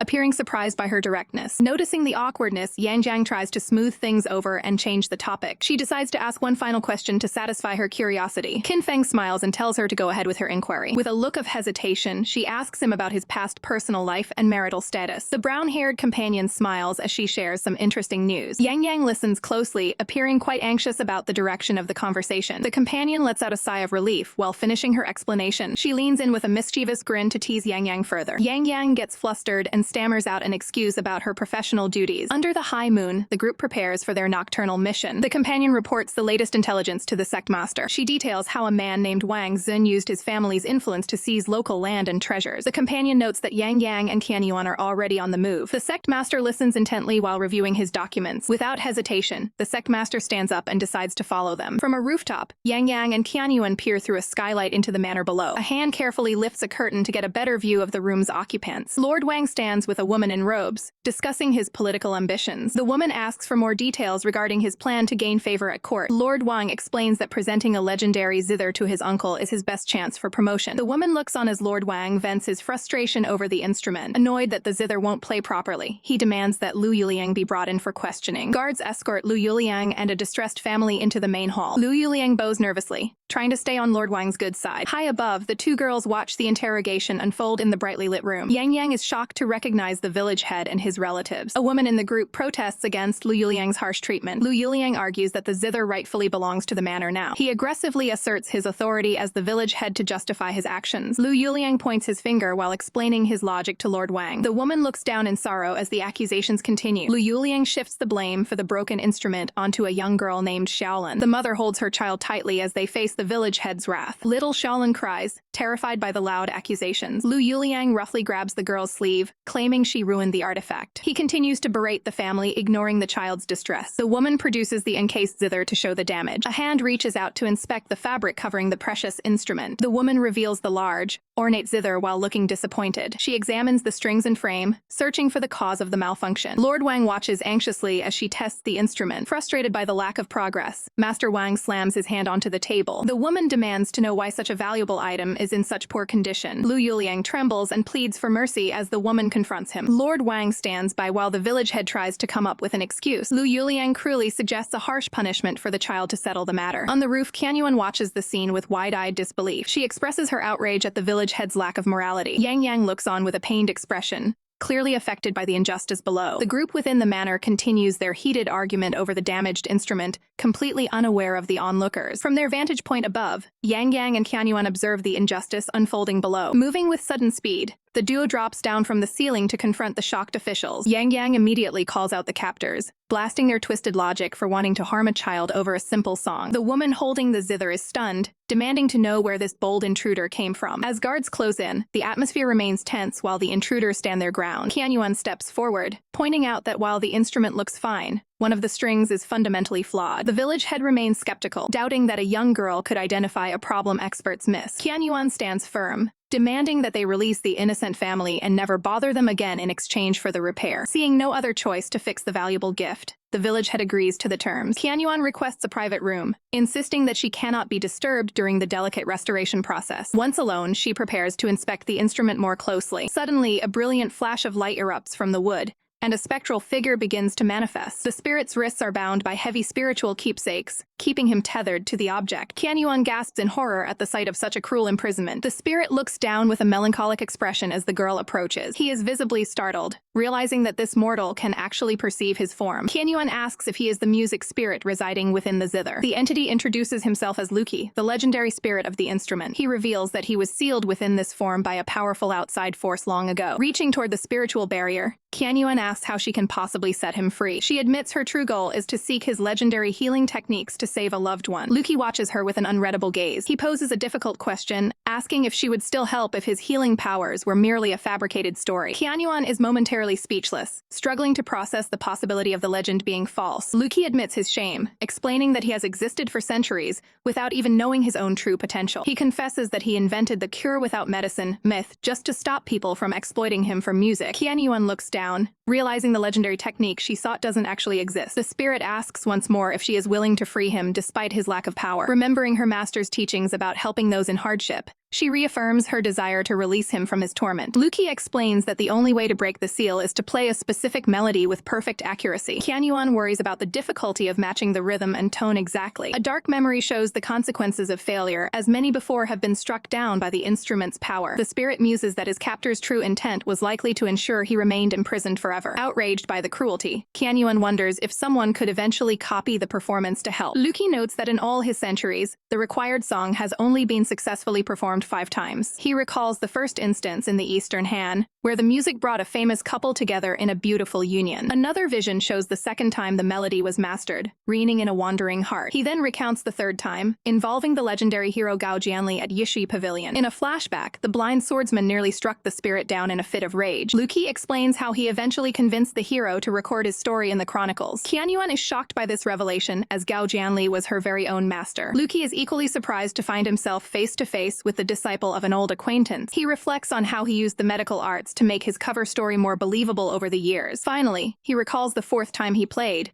when a troubled prince sought his help for a deep-seated ailment. Luki recalls how a previous owner was deeply moved by his zither skills. Strangely, the man returned home and immediately fathered 2 sons. Assassins were sent to silence Luki, forcing him to flee to a music house for safety. A kind musician named Chenyun was the one who discovered him there. He offered to play a song in exchange for shelter and protection from his pursuers. Chenyun was moved by the performance and agreed to help him. Unfortunately, a villain discovered Luki's secret and placed a dark curse on his soul. Luki was forced to hide inside the zither while Chenyun searched for him in vain. He remained trapped for decades, with the instrument's strings injuring anyone who tried to play it. Qianyuan shocks the spirit by claiming she knows someone who can play the legendary melody. Luki is stunned, believing it's impossible for anyone to master such a difficult piece. Qianyuan takes a seat at the zither and prepares to reproduce the ancient song. She closes her eyes to focus every bit of her energy on the performance. As her fingers touch the strings, the zither's defensive energy begins to lash out. She realizes she missed a note and immediately feels the sting of the instrument. Determined to succeed, she prepares to restart the melody from the beginning. The strings cut into her fingers on the second attempt, but she refuses to stop. By the third try, her hands are visibly injured from the sharp zither strings. Showing her stubborn side, she puffs out her cheeks and vows to get it right. Finally, a magical light erupts as she hits the notes with perfect precision. Luki watches in awe as his long-standing wounds finally begin to heal. Yangyang rushes into the room, clearly worried about the commotion. The sect master arrives on the scene with a stern and protective expression. Seeing her bloody fingers, he declares the zither too dangerous and wants it destroyed. Qianyuan quickly defends the instrument, insisting the fault was her own lack of skill. She begins to play play again, sending out a powerful wave of musical energy. Luki realizes the true power of the technique lies in the bonds of love and hate. Kanyuan is suddenly transported into a surreal, misty landscape. She spots a mysterious figure resting against a massive tree in the distance. Luki explains that they have entered the listener's memories through the music. The spirit notes that the technique has evolved,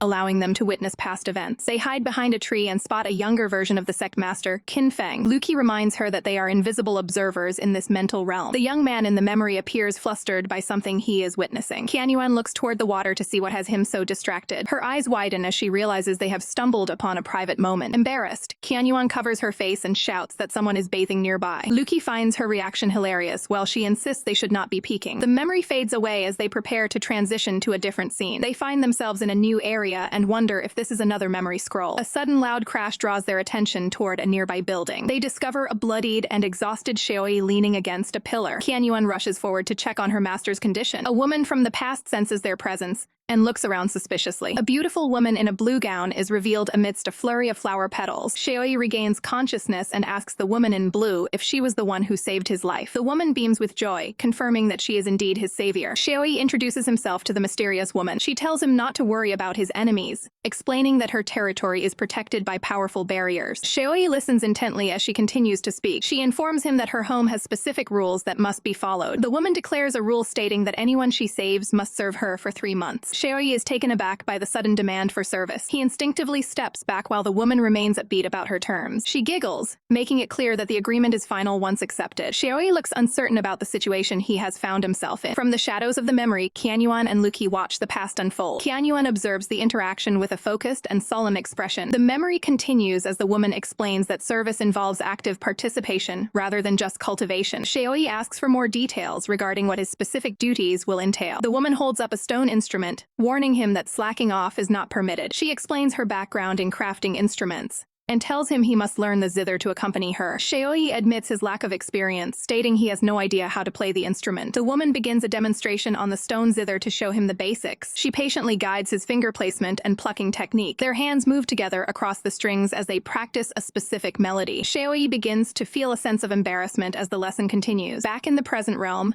the observers react to the significance of the music. Kanyuan realizes this was the very first song she and Shioi ever performed together. A vision within the memory shows a younger girl playing a flute with great focus. The scene transitions into a more serene and peaceful environment. Shioi and the woman stand together under a canopy of falling blossoms. The woman looks up at him, her expression full of hope. Shioi listens as she prepares to ask him an important question. She asks if his family would allow him to marry someone from outside their circle. She then asks if he would consider marrying someone with her specific qualities and skills. The two confirm their bond, with the woman revealing her identity as a celestial music deity. Kanyuan watches the scene, finally learning that Shioi was a celestial war god. She is struck by the realization that Shioi's heart was pledged to another long ago. The woman, Liao, informs Shioi that she is required to leave for urgent reasons. She explains that her father has summoned her to the front lines of a war against a demon lord. Shioi expresses deep concern for her safety, warning her of the dangers of the coming battle. Liao attempts to reassure him by mentioning the powerful arrays being used by her side. Shioi vows to seek reinforcements from the Heavenly Emperor to ensure her safety. The two share a final embrace before she departs for the battlefield. Kanyuan and Luki look on as the tragic memory reaches its peak. Kanyuan is visibly shaken by the emotional weight of the past vision. She finally understands the depth of Shioi's previous commitment to his lost love. Yangyang's eyes well up with tears as she processes the overwhelming emotions from the visions. Kanyuan stands before the group, his expression unreadable as he observes Yangyang's reaction. He reaches out to steady the girl, asking if she's managed to pull herself together. Suddenly, Yangyang hears Luki's voice echoing in her mind, giving her instructions for a secret meeting. The group gathers in the dim light, unaware of the private message Yangyang just received. Kanyuan dismisses the zither, claiming its strange power is no longer needed. The others are shocked by the decision to leave such a rare and powerful artifact behind. Ignoring their concerns, Kanyuan protectively pulls Yangyang away to end the conversation. Night falls over the quiet estate, casting long shadows under a sliver of moonlight. A hand knocks firmly against a wooden door, seeking entry in the dead of night. Kanyuan questions what could possibly be bothering the girl at this hour. Yangyang hesitates before asking if he recognizes the name of the ancient goddess, Ling Liao. The mention of the music deity causes Kanyuan's composure to momentarily slip. Yangyang presses further, wondering if the sect master has a personal connection to her. A flash of realization crosses Kanyuan's eyes as the weight of her question sinks in. He demands to know where she heard that name, but Yangyang claims it was just a lucky guess. She takes a risk and asks if he is actually a celestial being from the heavens. Shocked by her insight, Kanyuan sternly asks how a mortal could possibly know his true nature. Yangyang realizes that every incredible thing she saw saw within the zither's memories was the absolute truth. A mysterious presence reaches out to her, calling her name from the darkness. Yangyang explains the terrifying punishments for gods who descend to the mortal world without permission. He leans in close, ordering her to keep his celestial identity a complete secret. Yangyang nods in understanding, feeling the immense weight of the secret she now carries. She wonders if a high god like him would even remember a lowly mortal once his mission is over. The vast, starry sky stretches out above the river, setting a lonely scene for a late-night rendezvous. Yangyang waits alone by the water's edge, curious about why Luki summoned her there. Luki finally appears, teasing her for making a powerful spirit wait for so long. He scoffs at the idea of being captured,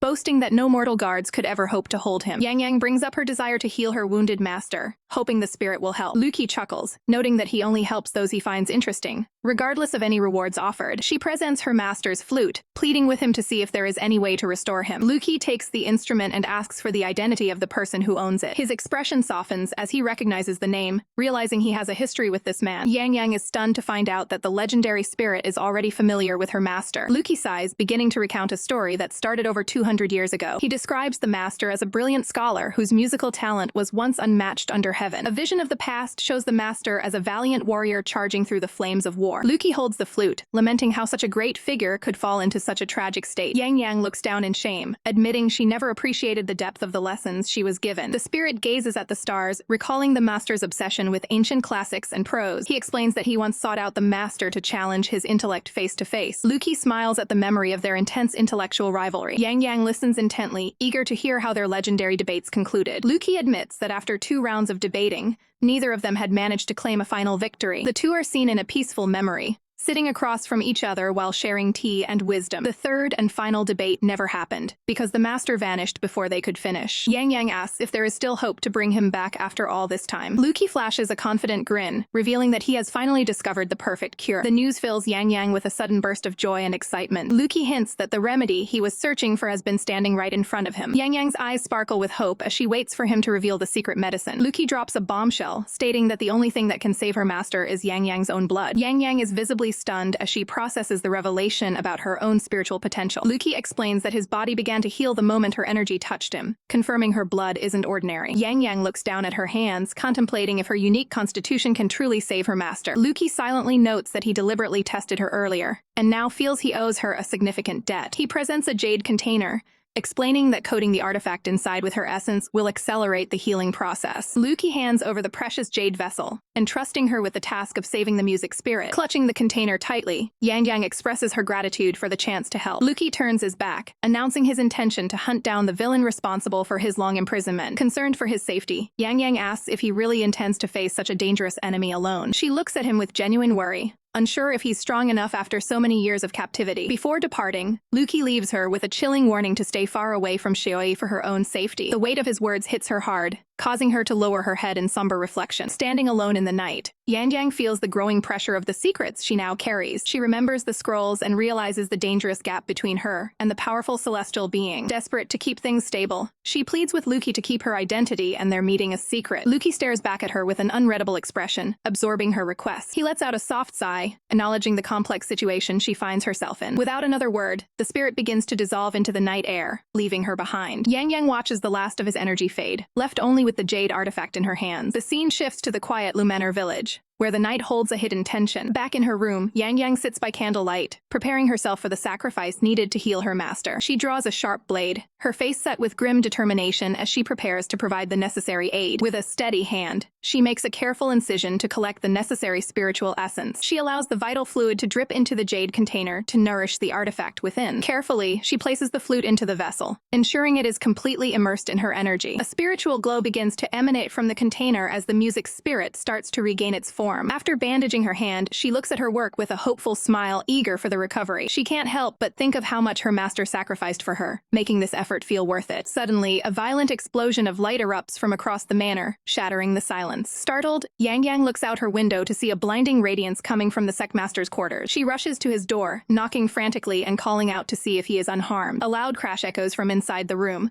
signaling that something has gone terribly wrong. She bursts through the doors, her eyes wide with alarm as she searches for the source of the chaos. The intense energy forces her to shield her eyes as she struggles to see through the glare. Squinting through the light, she tries to make sense of the magical disturbance filling the room. To her horror, she sees the soul-gathering keepsake has grown to a massive size and is hovering in mid-air. The giant keepsake pulses with a terrifying power that feels overwhelming even from a distance. She trembles at the sight, realizing that the situation is far more dangerous than she ever imagined. Looking around, she sees the room has been completely trashed by the violent magical discharge. Through the swirling light, she spots a silhouette struggling against the artifact's pull. Her heart sinks as she realizes the person in the center of the storm is indeed her master. The sect master is locked in a desperate battle of wills against the massive, glowing keepsake. He grits his teeth in pain, sweat pouring down his face as he fights to keep control of the situation. Yangyang screams out for her master, desperate to help but terrified of the power on display. Yangyang watches in horror as the giant keepsake's power intensifies, emitting a volatile red glow. She covers her mouth in shock, desperate for the sect master to maintain his focus during the chaotic struggle. The massive object pulses with dark energy as the sect master stands his ground against the overwhelming force. A massive shockwave from the artifact sweeps across the room, nearly knocking everyone back. Yangyang curls up on the floor as the keepsakes continue to grow in size and intensity. The energy surge is so powerful that it bursts through the roof of the manor, lighting up the entire night sky. Yangyang falls to the ground, shielding her head as debris rains down around her. She looks up in terror, realizing the massive object has lost all stability. The giant keepsake begins to tilt and crash down, threatening to crush her instantly. The sect master notices the immediate danger and shouts a warning for Yangyang to look out. He rushes toward her, desperate to intercept the falling object before it strikes. He uses his spiritual power to strike the artifact, attempting to divert its destructive path. He shouts another warning as the massive item continues its dangerous descent. His long hair flows behind him as he puts every ounce of his remaining strength into the rescue. He reaches Yangyang just in time and shoves her aside as the massive keepsake crashes down. He shields her with his own body, taking the direct impact of the heavy object. Yangyang looks on with wide-eyed fear as the energy within the room remains out of control. There is no time to dodge as the massive energy-laden object strikes the sect master again. The impact is devastating, sending a shockwave through the room as he absorbs the full force of the blow. The sect master coughs and spits up blood,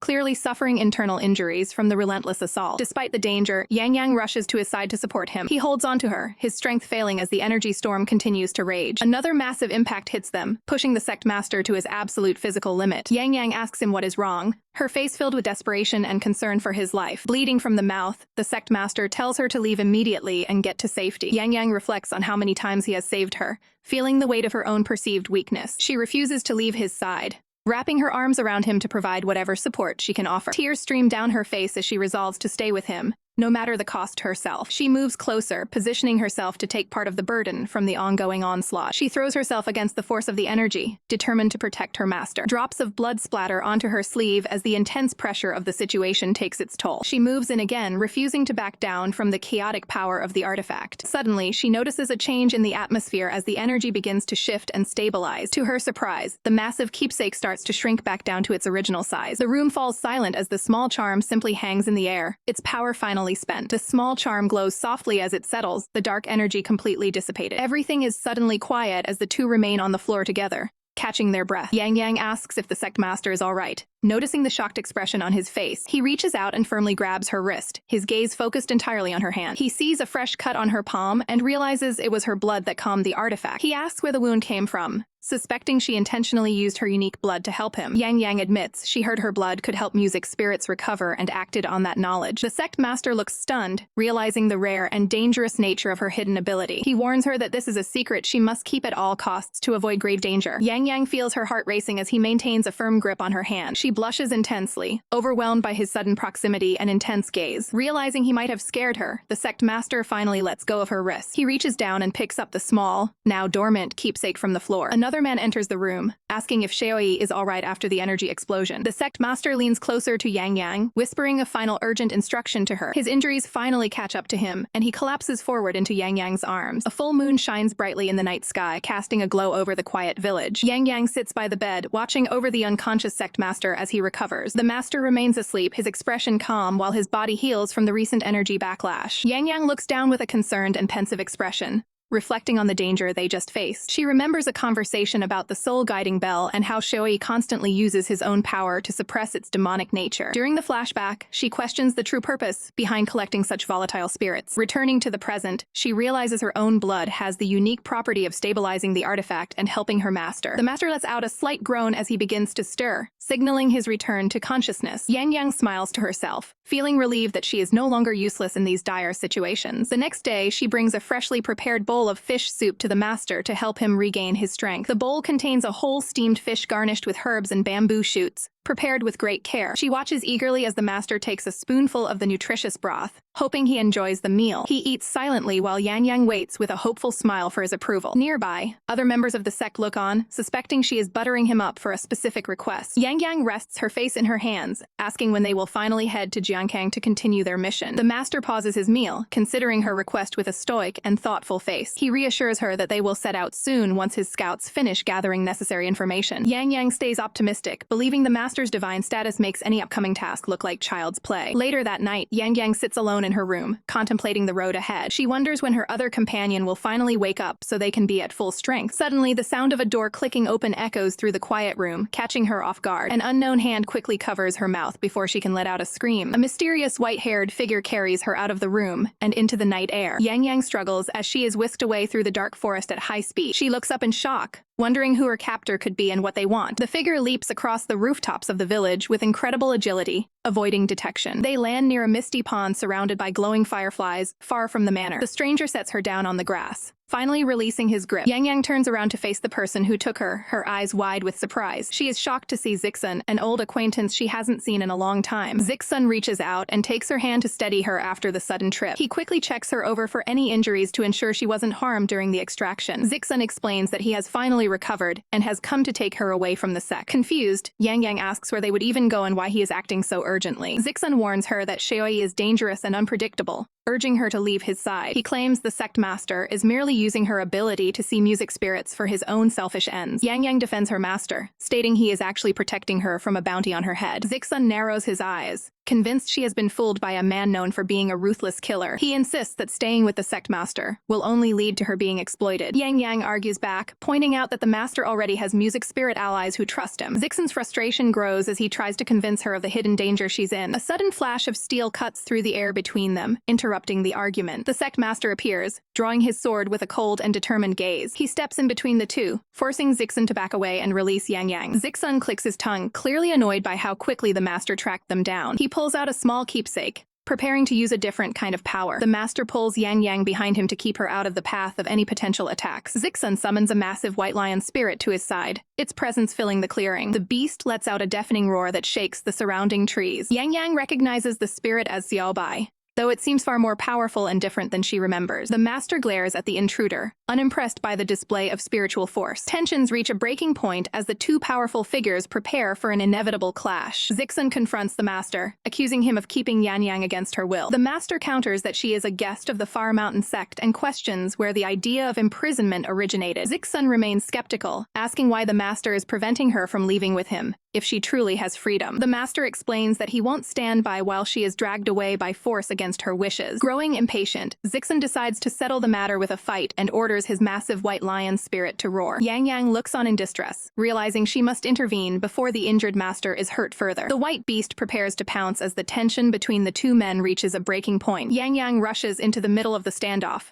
pleading with them to talk through their issues instead of fighting. The master remains focused on the threat, sternly telling her to step out of the way. Despite the danger, Yangyang continues to beg the master to reconsider the duel. The master ignores the plea and draws his sword, which begins to glow with an intense blue energy. A massive surge of spiritual power erupts around the master as he prepares for the incoming attack. Yangyang watches the display of power with a shocked and worried expression. The master swings his glowing blade to meet the white lion spirit as it lunges through the air. The sword clashes against the beast's spiritual form with a heavy metallic ring. The impact sends the white spirit tumbling backward as it let out a pained "ipe." Zixun is visibly startled by the master's overwhelming display of strength. The master stands tall after the exchange, his long hair flowing in the wake of the spiritual blast. He questions why Zixun continues to pester them, when he has already achieved a new level of cultivation. Zixun vows that even if he is defeated today, he will return to take the master's life once he is stronger. The master gives a final warning, stating he has shown mercy twice and there won't be a third time. Zixun finally agrees to leave but insists on having a final word with Yangyang. The master yields and looks on as Yangyang prepares to listen to the parting message. He begins to walk away, giving the two some space to speak privately. Yangyang watches him go, calling out to him one last time as he retreats into the shadows. Zixun warns Yangyang to be careful, claiming that the Far Mountain sect is untrustworthy. He mentions that her previous master is currently occupied with a very important matter and cannot come for her. Zixun makes a gesture as he explains the treacherous nature of the world they live in. He gestures to the white lion Xiaobai, telling Yangyang that the creature will stay behind to guard her. Leaning closer, he explains that the beast is a descendant of a divine spirit and will keep him informed of her safety. He gives a pointed look, suggesting the beast will ensure the master doesn't try anything suspicious. The master stands further back in the woods, while a path of glowing light separates the group. The white lion sits calmly by Yangyang's side, accepting its new role as her protector. Yangyang asks with concern if her previous master is doing okay during his mission. Zixun reassures her that he is fine and that there is no need for her to worry. His expression turns somber as he reflects on the difficult journey ahead. A single leaf drifts through the air during the quiet,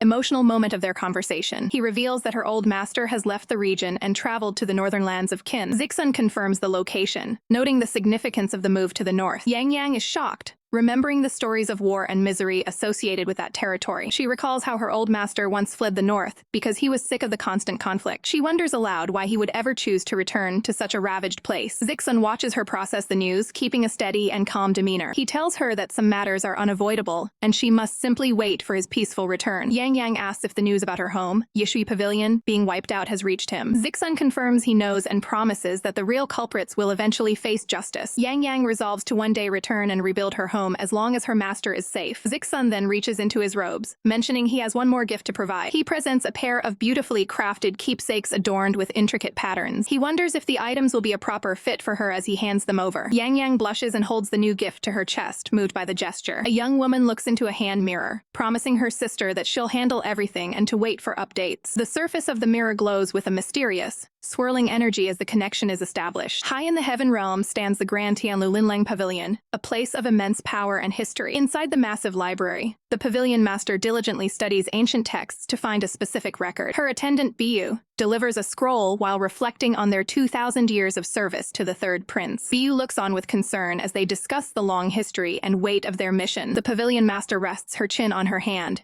contemplating the rarity of actually seeing the prince in person despite their long service. Biyu pleads with her lady, noting that a woman of her nobility and talent shouldn't have to struggle so much for a man's attention. The master explains that her position was a gift from the heavenly emperor after her soul was summoned centuries ago to lead the pavilion. She remains firm in her choice, stating that this path is the only way for the Phoenix clan to regain its former standing. Memories of the clan's devastating losses and her father's grave injuries flash through her mind, driving her ambition. Though they hold a prestigious post, she knows their former glory is long gone, and they have fallen far. To reverse their decline, she believes she must marry into the emperor's divine bloodline. However, the options are limited, as the first crown prince is already married and unavailable. The second prince is also off the table, having already taken several consorts and fathered many children. That leaves the third prince, Xiaoi, a powerful figure often seen leading his troops on horseback. Despite her renown as a talented woman, Xiaoi previously rejected her offer to serve as his attendant. She recalls having to appeal directly to the heavenly emperor just to gain access to the prince's study at all. The pavilion master refuses to believe her beauty and skills won't eventually move his heart and change his mind. She gazes out over the southern heavenly horizon, determined to find another opportunity to prove herself. A small, mystical fish surfaces in the pond to deliver a message about the third prince's latest movements. The fish informs her that the prince is away, and that it will soon be sent to join Xiaoyi's side elsewhere. The news of the prince's sudden movement catches the pavilion master completely by surprise. The fish confirms that the third prince has descended into the mortal realm and needs to borrow its assistance for a while. Sitting by the water, the pavilion master wonders what could be happening in the world below to draw him there. She explains the power of certain divine objects that can transmit voices across great distances regardless of restrictions. She offers 2 powerful keepsakes to the fish to ensure its safety and bypass the emperor's divine sight. The fish expresses its gratitude for her kindness before departing for its new mission. The pavilion master plots silently, waiting for a carefully laid trap to finally catch its target. Back in the present, Yangyang and her companion are startled by an uninvited guest who questions who angered the prince. A young girl in dark robes arrives, exuding an air of confidence and looking down on those present. Yangyang recalls the ruthless martial arts of a boy named Yangyang from the Yeshui Pavilion massacre while looking at the newcomer. The companion is furious at the intrusion, demanding to know who dared to barge into their space. The newcomer glares back, dismissing them as wild, rude girls who are blocking her path. Angered by the disrespect, the girl in green lunges forward to strike the intruder and teach her a lesson. The mysterious visitor effortlessly catches the attacking hand, stopping the assault with casual ease. Green girl struggles to break free as the intruder firmly grips her wrist. The tension rises as the intruder continues to hold her while Yangyang attempts to mediate the conflict. Yangyang urges both of them to stop bickering and resolve their issues peacefully, noting they are both music spirits. The intruder looks surprised at being identified as a music spirit. She finally releases Green Girl's arm to de-escalate the situation. Wiping her nose, the intruder dismissively claims that a real man shouldn't fight with girls. A voice suddenly calls out for Yangyang, causing the intruder to turn around in shock. Recognizing the newcomer, Yangyang joyfully waves and announces her presence to brother Xiaoyi. Green Girl remains visibly annoyed by the sudden shift in mood while Yangyang watches quietly. In a fit of frustration, Green Girl stomps on a piece of paper on the ground. The group is then invited to move the conversation inside. Once settled, tea is carefully poured into a bowl on the table. Xiaoyi explains that Yangyang is actually his personal guard, sent to investigate a recent manor fire. Yangyang listens intently while holding her bowl of tea. She begins her report, explaining how she investigated the headquarters of the Fengyu Alliance. Yangyang reveals that the alliance has been secretly purchasing children from poor families under the guise of training them. She describes how she disguised herself as a beggar child to slip inside their facility. Yangyang connects this suspicious activity to the methods of a known practitioner. Yangyang recalls being locked in a room with other captive children. She remembers being brought before a table full of food by her captors. Describing her escape, she explains how she faked her own death to be taken to a secret chamber where a masked person waited. Yangyang asks if she was injured during the dangerous encounter. Yangyang gives a confident thumbs up, insisting she wasn't hurt at all. She boasts about her superior martial arts skills and how easily she handled the situation. Green Girl reminds her that she was actually tied up during the ordeal. Yangyang clarifies that once she broke free, it only took 3 moves to subdue her attacker. Yangyang asks for more details about the appearance of the masked individual. Yangyang admits that a formation locked her down, allowing the attacker to escape before she could see his face. Green Girl mocks her,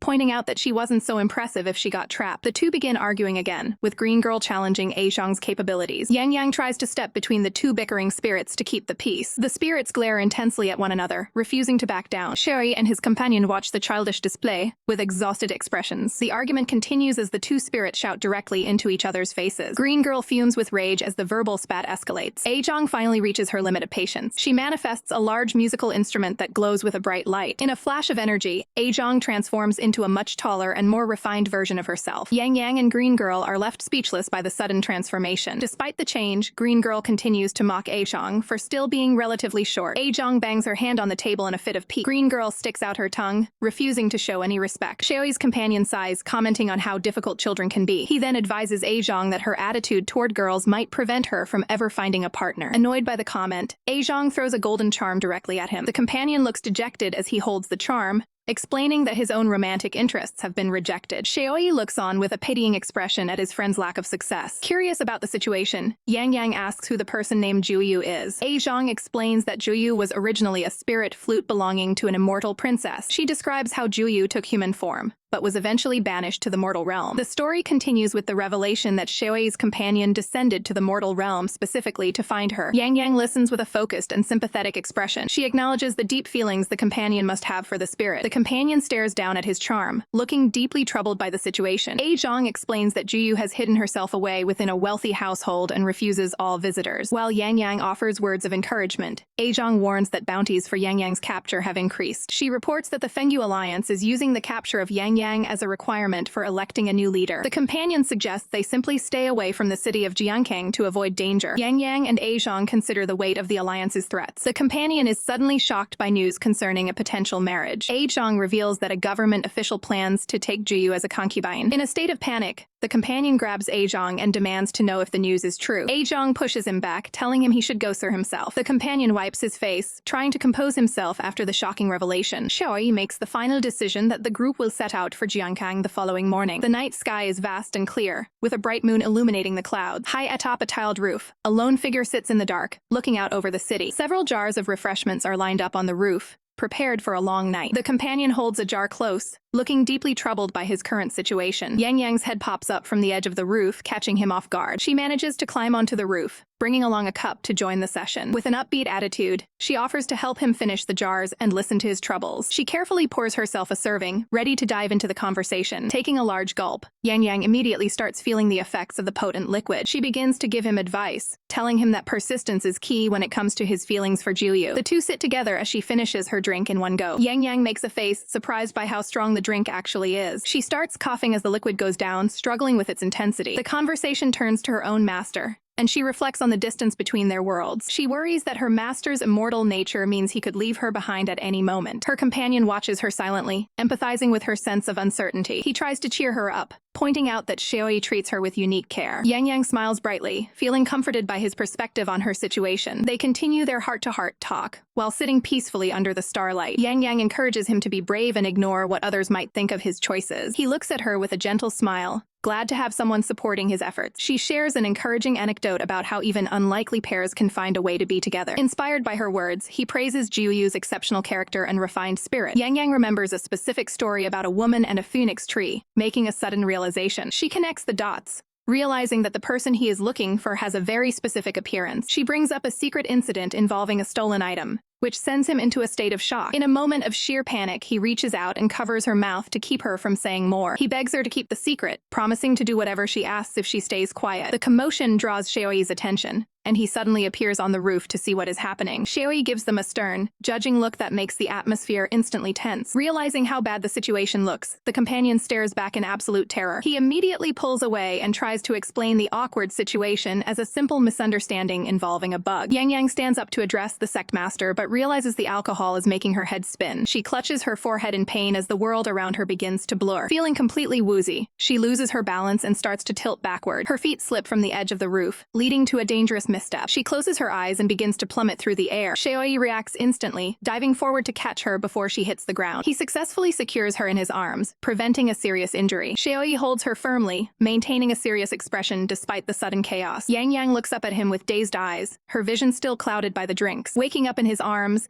she wonders aloud if she is simply trapped in a dream. Xiaoyi tells her to stop messing around and turns his gaze away from her. Yangyang pouts, clearly annoyed by his dismissive and stern tone. She reaches up to pinch his cheeks, demanding that he stop trying to run away from her. Xiaoyi remains silent and stunned as he allows the drunken girl to continue her antics. The companion watches the scene unfold from a distance, completely baffled by what he is seeing. He is shocked that the legendary god of war is letting someone treat him this way without fighting back. A little later, Xiaoyi carries Yangyang back to her room and tucks her into bed. As he turns to leave, Yangyang reaches out and grabs hold of his sleeve. She mutters in her sleep, pleading with him not to leave her all alone. Xiaoyi pauses, his expression softening as he looks down at her. He decides to sit by her side, holding her hand to provide comfort while she rests. Yangyang grips his hand tightly, finally finding peace in her slumber. Xiaoyi remains by the bedside, watching over her throughout the night. He stares at her with a complicated and thoughtful silence. Suddenly, he notices a small detail caught on his clothing. He discovers a single strand of Yangyang's hair and carefully retrieves it. Xiaoyi places the hair into a small red keepsake bag for safekeeping. Xiaoyi approaches the companion,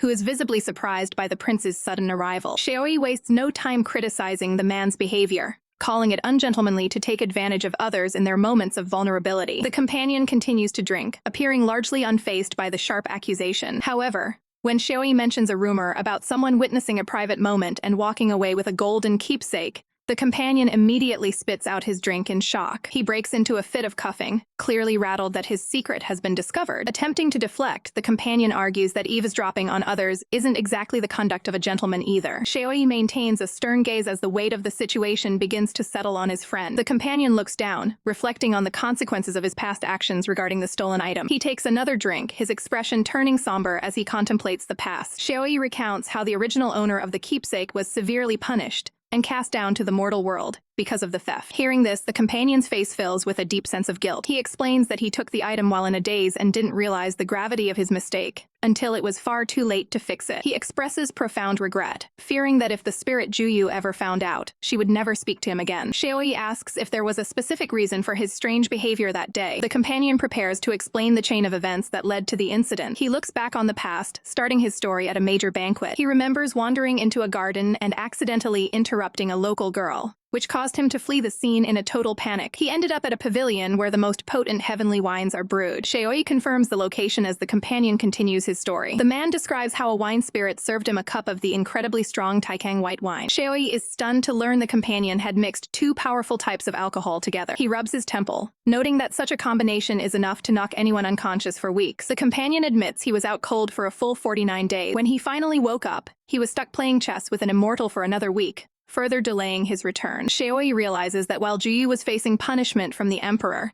the companion was completely unaware of the chaos he had caused. The companion recalls a friend eventually visiting him to mention the incident. By that time, Juyu had already been banished to the mortal realm. Shaoi concludes that this overwhelming guilt is why the companion gave up his status to search for her. The man remains silent, confirming the heavy burden he carries. He then turns the question on Shaoi, asking what the prince would do if he owed a debt to someone. Shaoi immediately replies that he would find a way to pay it back. The companion presses further, asking what he would do if the debt in question was a life. Shaoi declares that he would do everything in his power to make it right, even if it meant sacrificing his own life. The companion then asks what he would do if the person he owed was the one he loved most, catching the prince off guard. Shaoi stands frozen, processing the weight of such a difficult choice. His expression softens as he reflects on his own feelings for those close to him. A vision of a smiling woman appears in his mind, representing the person most dear to him. Surrounded by blooming flowers, Shaoi thinks of the name Liao as he considers his answer. A horse-drawn carriage travels quickly down a road as the journey continues the next day. Yangyang opens her eyes slowly, looking confused as she begins to wake up. Her companion leans in close, startling Yangyang with a sudden and intense gaze. Yangyang sits up quickly, nervous and wondering why her friend is staring at her so strangely. She is shocked to hear allegations that she was acting far too familiar with the sect master during the night. Yangyang denies the claims,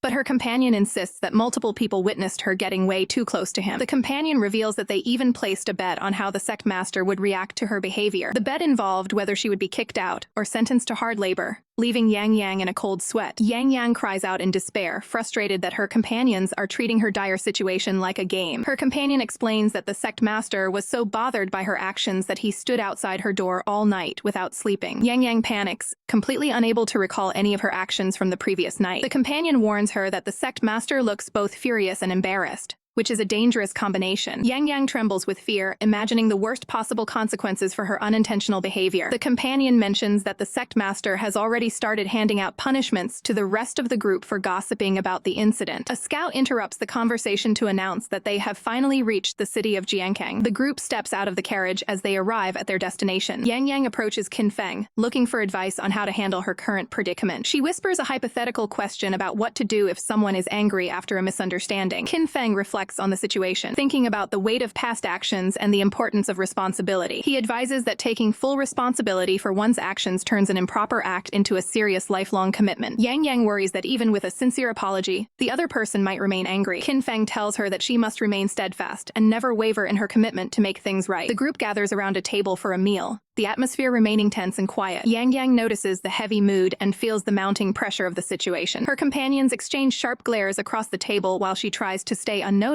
She sneaks a look toward the sect master, trying to gauge his current temperament. The sect master sits silently, drinking tea with a calm but distant expression. Yangyang realizes that if she gets kicked out now, she will be stranded in the middle of enemy territory. Fresh tea is poured into a cup as the silence continues to hang over the table. The sect master hands a cup of tea to Yangyang, telling her it will help clear her head. She reaches out tentatively to take the cup, her hands shaking slightly from nerves. Looking down at the tea, she wonders how she can possibly begin to apologize for her actions. The sect master sighs as Yangyang continues to look dejected and guilty. He sternly informs her that she is strictly forbidden from drinking wine from now on. He gives her a sharp look, implying there will be dire consequences if she ignores his warning. Yangyang realizes she cannot let him drive her away and decides she must take a stand. She stands up with a righteous and sullen expression, catching everyone's attention. Qin Feng and the sect master look on in surprise as she prepares to make a loud declaration. Yangyang declares that she will take full responsibility for her actions and will never abandon the sect master. The surrounding companions are completely shocked by her bold and public statement. Qin Feng begins coughing violently, caught off guard by her choice of words. The sect master is so stunned that he accidentally snaps his teacup while staring at her in disbelief. The companion gloats to her friend, claiming she definitely won the bet about the chaos that would unfold. The sect master looks away awkwardly, clearly flustered by the unexpected declaration of commitment. Yangyang watches him closely, unsure if his reaction means he accepts her apology or is even more upset. Yangyang overhears locals discussing Alliance leader Qin's massive mobilization efforts for the upcoming conflict. The conversation shifts to a high-stakes bounty placed on Yangyang,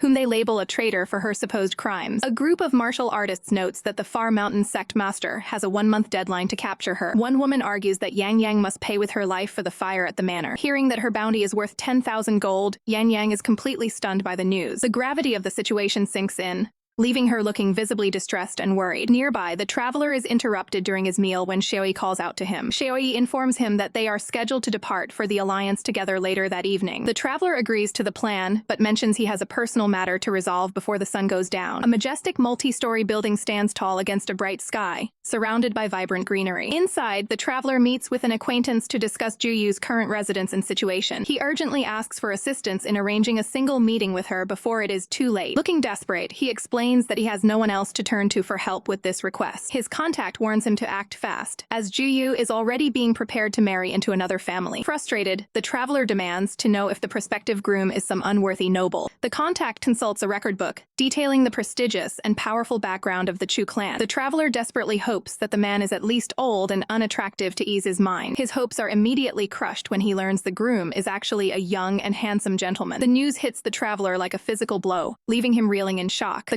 contact explains the strict social divide that makes this marriage a major step up for Juyu. While the traveler's spirit seems to deflate, he is then told the groom is actually a notorious and unfaithful man. Outraged by the news, the traveler shouts that Juyu cannot be allowed to marry someone so terrible. He immediately rushes off, determined to find her and convince her to change her mind. Left behind, the contact can only sigh at the traveler's impulsive and dramatic departure. Later, the traveler waits alone in a beautifully lit garden pavilion as evening falls. He sits on a bench, looking incredibly nervous and fidgety while waiting for Juyu to arrive. In his head, he frantically practices various romantic and graceful ways to greet her. He cycles through several different conversation starters, trying to find the perfect words for their reunion. The sudden sound of someone approaching on the stone path breaks his concentration. The traveler freezes in place, his face filled with shock and anticipation as he looks up. Juyu finally appears before him, looking radiant while carrying her signature instrument. Traveler is stunned into silence the moment he finally lays eyes on Juyu again. He struggles to find his words, blushing as he tries to greet her after such a long time. Despite his nerves, he manages to ask if she has been doing well during their years apart. Juyu remains composed and calmly tells him that she has been doing very well. Traveler laments that he has come looking for her every year, only for her to refuse him every time. He asks if she has finally changed her mind about their future together. He desperately hopes she is finally willing to leave this place and go with him. Juyu remains silent for a moment, her expression unreadable. She sets her cup down and delivers the crushing news that she is getting married tomorrow. Juyu takes a slow sip from her cup, appearing completely indifferent to his shock. Traveler is reeling, asking if the rumors he heard about her joining the Chu clan are actually true. He pleads with her, insisting that she cannot go through with such a marriage. Juyu looks at him coldly and asks why she shouldn't be allowed to marry. Traveler tries to explain that the man she has chosen is known for his poor character and lack of virtue. Juyu asks what exactly is wrong with her future husband in his eyes. Traveler points out the man's reputation for being unfaithful and having a wandering eye. Juyu dismisses the concern, claiming that such traits are common among men and not a reason to avoid marriage. Traveler warns her that since the man already has a primary wife, she will only face hardship and grief. Juyu explains that the man will soon be appointed to a post in Suzhou and intends to take her away from his other wife. Traveler grows more frantic, warning her that Suzhou is a dangerous frontline territory on the brink of war. Juyu remains stubborn, believing the man is simply going there to gain experience for a few years. Traveler reminds her that as music spirits, they were meant to live free in the mountains, not chase titles in a clan where she'll never be an equal. Juyu argues that her current protectors treat her like family and her marriage is a proper match arranged with honor. Traveler can only stare at her, unable to recognize the person she has become. He insists that this lifestyle of political climbing is completely against her true nature. Juyu challenges him, asking what kind of life he thinks would actually suit her. Traveler begins to recount their history, reminding her of the many years they spent together. He describes a peaceful past where they lived in harmony among the blossoms of a hidden garden. He promises that if she returns with him, he will find her any treasure and learn any skill just to see her happy. Traveler looks at her with deep sincerity, begging her to reconsider her path. Juyu stands up, signaling that the conversation is over. She firmly tells him that her mind is made up and no amount of persuasion will change it. In a moment of desperation, Traveler reaches out and grabs her sleeve to keep her from walking away. He begs her not to erase everything they have shared over the years and to think it over one last time. Juyu looks back at him with a cold, distant gaze. She forcefully pulls her sleeve out of his grasp,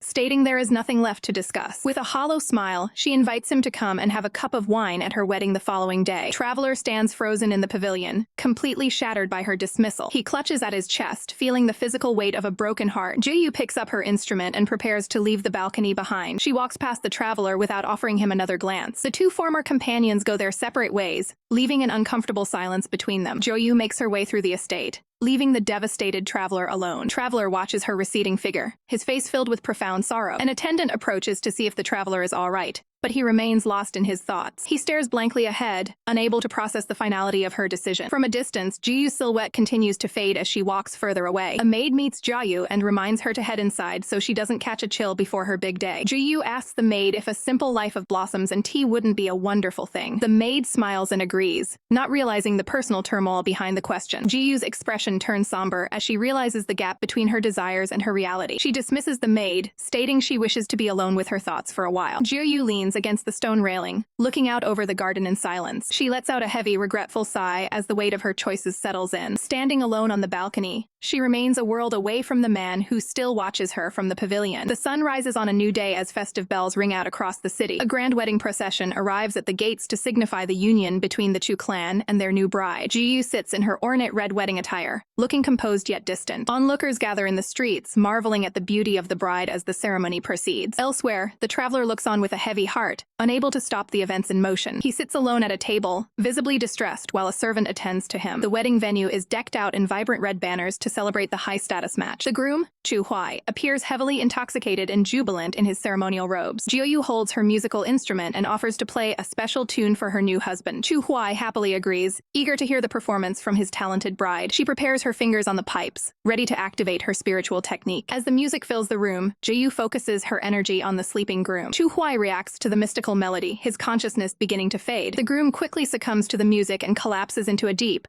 magically induced slumber. Jiyu uses her power to drift into the dream realm, seeking the truth hidden in Chu Huai's heart. Inside the dream, she witnesses Chu Huai meeting secretly with a mysterious masked envoy. The spirit is shocked to see the groom plotting behind closed doors. The masked figure hands over a set of secret orders, instructing Chu Huai to carry them out quickly. They discuss a plan for Chu Huai to secure the governorship of Zhuzhou through outside influence. Chu Huai bows deeply, expressing his gratitude for the support of this foreign power. Jiyu watches the scene unfold, realizing that the man she is supposed to marry is a traitor. She understands that if he becomes governor, the entire region will be in grave danger. With the official appointment only days away, she knows there is very little time to act. She remembers Lord C's mission to find solid proof of this high-level collusion. Using her dream-wandering technique, she continues to probe deeper into his subconscious memories. She observes Chu Huai's less-than-upright private life, noting how he uses his status for personal gain. Jiyu wonders if she can exploit these character flaws to expose his crimes. The vision shifts to Chu Huai sneaking into a rear garden late at night. He enters a private study, checking to ensure he is not being followed. He approaches a decorative deer statue placed prominently in the room. The statue holds a jade piece shaped like a lingji in its mouth. Chu Huai twists the deer's antlers in a specific sequence to trigger a hidden mechanism. The jade key drops from the statue's mouth, revealing the secret to the hidden compartment. He retrieves the jade key, prepared to access his most sensitive documents. Chu Huai moves with purpose, heading toward the back of the study. He shifts a heavy bookshelf aside to reveal a small slot in the wall. Inserting the jade key, he unlocks the final security measure. A secret door clicks open, revealing a dark storage space. He hides the incriminating red letter deep inside the wall. The vision ends as the letter is securely tucked away in its hiding spot. Back in the physical world, Jiyu watches the unconscious groom with a cold gaze. She stands up quietly, making sure not to wake the sleeping man. Chu Huai remains completely out of commission, snoring loudly on the bed. Jiyu adjusts her ceremonial headpiece as she prepares to leave the room. She sneaks out of the wedding chamber, moving silently through the halls. As she nears the courtyard, she spots the shadows of patrolling guards. A squad of armed men marches through the garden, blocking her path. Jiyu raises her instrument once more, intending to use her music to clear the way. The guards begin to stagger and yawn as the enchanted melody reaches their ears. One by one, the soldiers collapse onto the stone walkway, falling into a deep sleep. Jiyu reaches the study and stands before the locked doors. She mimics Chu Huai's movements, turning the deer statue's antlers to release the key. She inserts the jade lingji into the slot,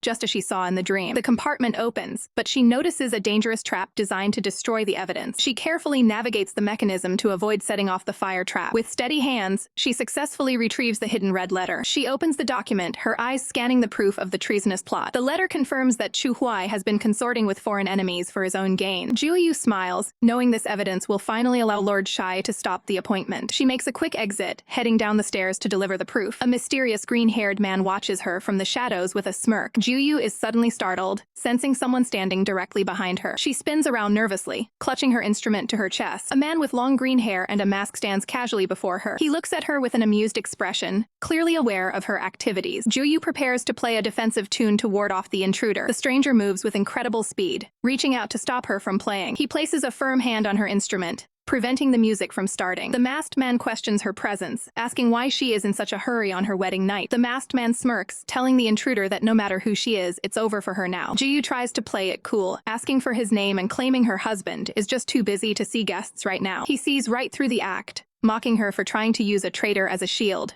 while she sneaks around behind his back. Growing impatient, he snaps at her meddling almost ruined their secret plans with the Jin forces. Juyu realizes this encounter isn't going to end peacefully and prepares for the worst. She quickly turns to make a break for it, hoping to escape the room. The stranger watches as she flees down the corridor, but he isn't worried. Suddenly, a surge of energy erupts from the floor right beneath her feet. The force of the trap knocks her backward before she can even reach the exit. The masked man laughs at her struggle, claiming a mere music spirit has no hope of escaping him. Juyu demands to know who he actually is as she tries to recover. She finds herself paralyzed within a glowing, circular magical formation. The green-haired man slowly approaches his captive with an arrogant stride. He explains that her weak spiritual power won't last more than 12 hours inside this specific trap. He taunts her further, stating that her soul will be separated from her body if no one comes to her rescue. Satisfied with his work, he prepares to leave the trapped girl behind. He walks away, leaving Juyu completely helpless in the center of the room. Outside, he hands a special token to a masked guard and orders that no one be allowed in. Not even Chuhuai himself. Under the light of the full moon, the scene shifts to a local tavern. Inside, the traveler is slumped over a table, drowning his sorrows in jars of wine. He mumbles incoherently about his lost days of glory and the pain of being apart from his companion. Suddenly, the masked man appears and kicks the bench, sending the drunkard tumbling. The traveler yells at him to get lost and stop bothering him about Juyu. The stranger ignores the outburst and reaches for one of the wine jars. He pours the liquid directly onto the traveler's face to snap him out of his drunken stupor. The sudden soak leaves the man gasping and confused. He glares at the intruder, asking if he's here to steal his soul along with everything else he's lost. The masked man dismisses the threat, saying he has no interest in a pathetic drunkard's soul. He lets out a chilling laugh as he reaches into his robes. He pulls out a familiar red charm, dangling it in front of the man's face. The traveler's eyes instantly sharpen as he recognizes the keepsake. He immediately stands up, his fatigue replaced by sudden focus. He demands to know where the stranger obtained such a personal item. The masked man smirks, claiming he has captured the traveler's little sweetheart as well. Overwhelmed by rage, the man's hand begins to tremble. He lunges forward and grabs the stranger by the collar, demanding to know what he did to Juyu. The masked man simply prepares to defend himself against the reckless assault. With a quick strike, he blasts the traveler back with a surge of energy. The man crashes into the furniture with a heavy thud. A worried shop worker rushes over, begging the two powerful figures to take their fight outside. The stranger looks down his opponent with a cold, piercing gaze. He casually straightens his collar, mocking the man for being so easily hurt. The traveler struggles to stand, his mind clouded with worry for his friend. He threatens to kill the stranger if even a single finger is laid on her. The masked man just laughs, revealing that she's already trapped in a spirit-returning formation and her soul will soon be his. The traveler is struck with horror at the realization of the danger she's in. He finally draws his xiao, ready to use his musical spiritual arts. Determined to save her, he prepares to play a melody that could change everything. Traveler begins playing his flute, while a servant nearby covers his ears to block the sound. The melody summons sharp vines that burst from the ground toward the masked opponent. The green-haired man dismisses the attack as a simple trick and remains unimpressed. He prepares to move as the creeping vines close in on his position. With a quick burst of speed, the masked man leaps high into the air to avoid the plants. He retaliates with a glowing energy strike aimed directly at the traveler. Traveler stays composed and ducks low to evade the powerful incoming blow. He immediately spins around to keep his focus on the agile enemy. The masked man is visibly stunned by the speed of Traveler's reaction. Vines suddenly erupt from the floor and bind the masked man's legs tightly. Caught in the trap, the intruder glares at Traveler with visible irritation. He struggles against the bindings but finds that he cannot easily break free. Traveler approaches and demands the immediate return of his captured companion. The masked man scoffs and issues a chilling threat regarding the hostage's fate. Traveler pulls out a secondary instrument to channel even more spiritual energy. He plays a sharp note that caused the surrounding environment to react violently. A massive wooden beam manifested from energy slams into the trapped opponent. The servant watches the destructive display from the sidelines in complete disbelief. He realizes just how much he underestimated Traveler's true combat capabilities. The servant trembles with fear, regretting his past behavior towards such a powerful master. As the music fades, the massive energy construct suddenly disappears from view. Traveler finds himself standing in an empty room as mocking laughter echoes around him. The masked man's voice taunts him from the shadows, challenging him to a game. Traveler frowns, realizing the enemy has used a clever escape technique. He looks around the ransacked parlor, but finds no trace of his opponent. The unseen voice continues to boast, claiming that no one can catch him. Traveler clenches his hand around his flute, barely containing his rising anger. He asks the enemy what it will take to secure the release of his friend. The masked man reappears high above the rooftops, looking down at the traveler. With a wicked smile, he tells Traveler that his cooperation is the only way forward. The agent points toward a letter he left behind on a nearby table. Traveler turns his attention to the envelope,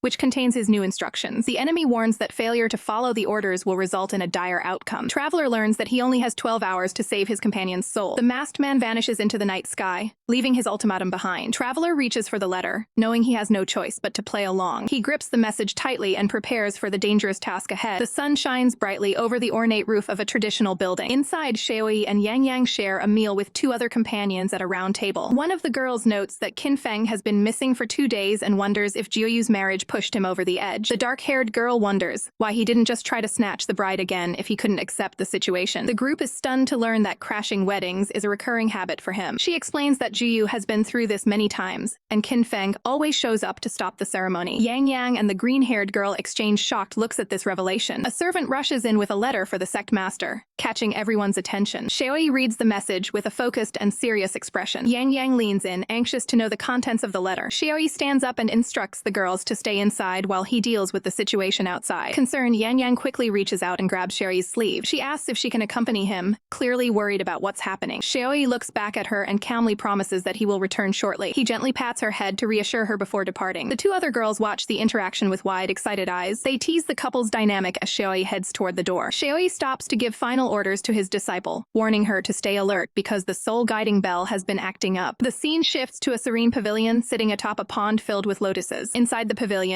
a man takes a deep drink from a small cup. Shaoi enters the room and finds Qin Feng sitting alone at a table with a jar of wine. Shaoi approaches him, stating that drinking in isolation serves no real purpose. Qin Feng ignores the advice, commenting that the wine is actually quite good. Shaoi reminds him that wallowing in alcohol won't help him get Jiuyu back. Qin Feng looks up and asks if he is expected to crash yet another wedding ceremony. Shaoi offers to accompany him this time, viewing it as a way to repay a long-standing debt. Qin Feng is genuinely confused as to when the sect master started owing him anything. A flashback shows Shaoi using the ancient spirit jade to help a music spirit gain a human form. Qin Feng listens intently as the past events are recounted. He claims he only volunteered to be the test subject for the jade so Shaoi wouldn't accidentally scare Jiuyu. Shaoi insists that friends shouldn't need to keep track of such favors. Qin Feng closes his eyes and says that Shaoi simply doesn't understand his perspective. He recalls his days as a low-ranking immortal in heaven where no one respected him. Shaoi listens patiently to the man's grievances about his past life. Qin Feng explains that he never envied those with power because having Jiuyu made his life meaningful. Shaoi watches him with a small, knowing smile. The conversation continues over the table as the two men reflect on their shared history. Shaoi takes a drink while listening to the man's emotional story. Qin Feng admits he never expected Jiuyu to agree to marry someone else so quickly and without hesitation. Shaoi attempts to reason with him, suggesting it might be time to let her move on. Furious, Qin Feng slams his hand on the table and shouts that Shaoi has no idea how he feels. He explains that unlike mortals, music spirits have a much harder time dealing with a broken heart. He stands up and confronts Shaoi, questioning how he's supposed to endure the rest of his long life without her. He warns Shaoi not to hold a grudge for the actions he is about to take. Shaoi is confused by the sudden shift in tone as the man glares at him. Suddenly, Shaoi's vision starts to spin and blur as he loses his focus. His legs give way beneath him,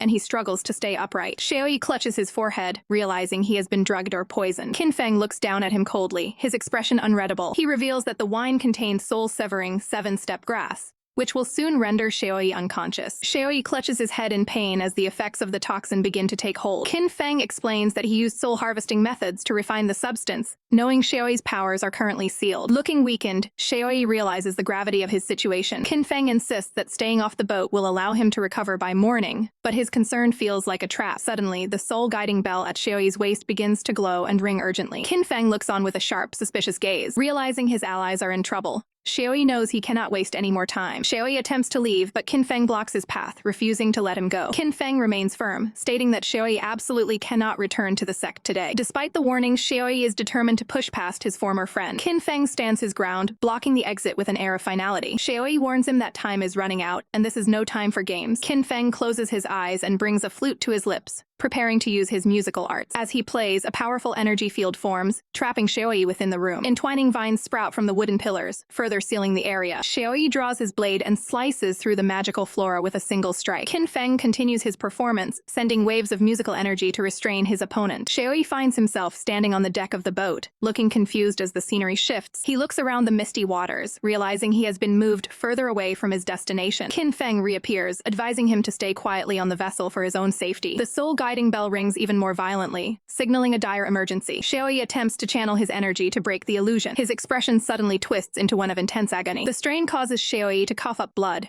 proving the poison is deadlier than he thought. Qin Feng rushes toward him in a panic, shouting his name. Qin Feng stops himself, looking conflicted over the harm he has caused. Wiping his mouth, Xiaoyi realizes the mixture included more than just the 7-step grass. Qin Feng admits he added a spirit-dissolving seed to ensure Xiaoyi couldn't fight back. Xiaoyi looks at him with deep disappointment, never imagining such a betrayal. Qin Feng grips his flute until his knuckles turn white, overwhelmed by his own actions. He offers to let Xiaoyi strike him down as long as he doesn't leave the boat. Xiaoyi simply looks away, the bond between them shattered. Elsewhere, the scene shifts to a grand palace overlooking a misty landscape. Inside, 3 girls sit at a table, their conversation interrupted by a strange sound. The purple-haired girl looks up, alerted by the sudden melody. They realize the sound is coming from a zither being played nearby. One of the companions looks toward the window, trying to pinpoint the source. A white-haired woman floats through the air, gracefully playing a massive zither. She instructs the others to stay put while she goes to investigate the disturbance. The girls watch anxiously as their protector departs. One of them expresses her frustration, suspecting a trap or an unwelcome guest. They quickly close the windows as the atmosphere outside grows increasingly strange. The white-haired musician streaks through the sky like a comet toward the source of the music. She lands firmly on the ground, ready to face whatever awaits her. Walking through the empty streets, she searches for the mysterious player. Holding her instrument like a weapon, she demands that the stranger show themselves. A man with long, flowing hair descends from the sky, surrounded by mystical clouds. The woman demands to know his identity as she prepares for a potential clash. The man offers a cryptic smile, clearly amused by the confrontation. Recognizing the figure, the woman's expression shifts to one of shock. The green-haired man greets her confidently, revealing a past connection between them. The white-haired woman clutches her head in agony as a fragmented memory of a green-robed figure flashes before her eyes. She struggles to maintain her composure, finding it impossible to recall her forgotten past. The green-haired man mocks her spiritual disorder, while holding a massive zither, asking if she recognizes the instrument. He places his hand on the strings, preparing to use the powerful artifact against her. The man floats effortlessly in the air, looking down at the protector, who is visibly shaken by his presence. An illusion of a woman playing the zither appears,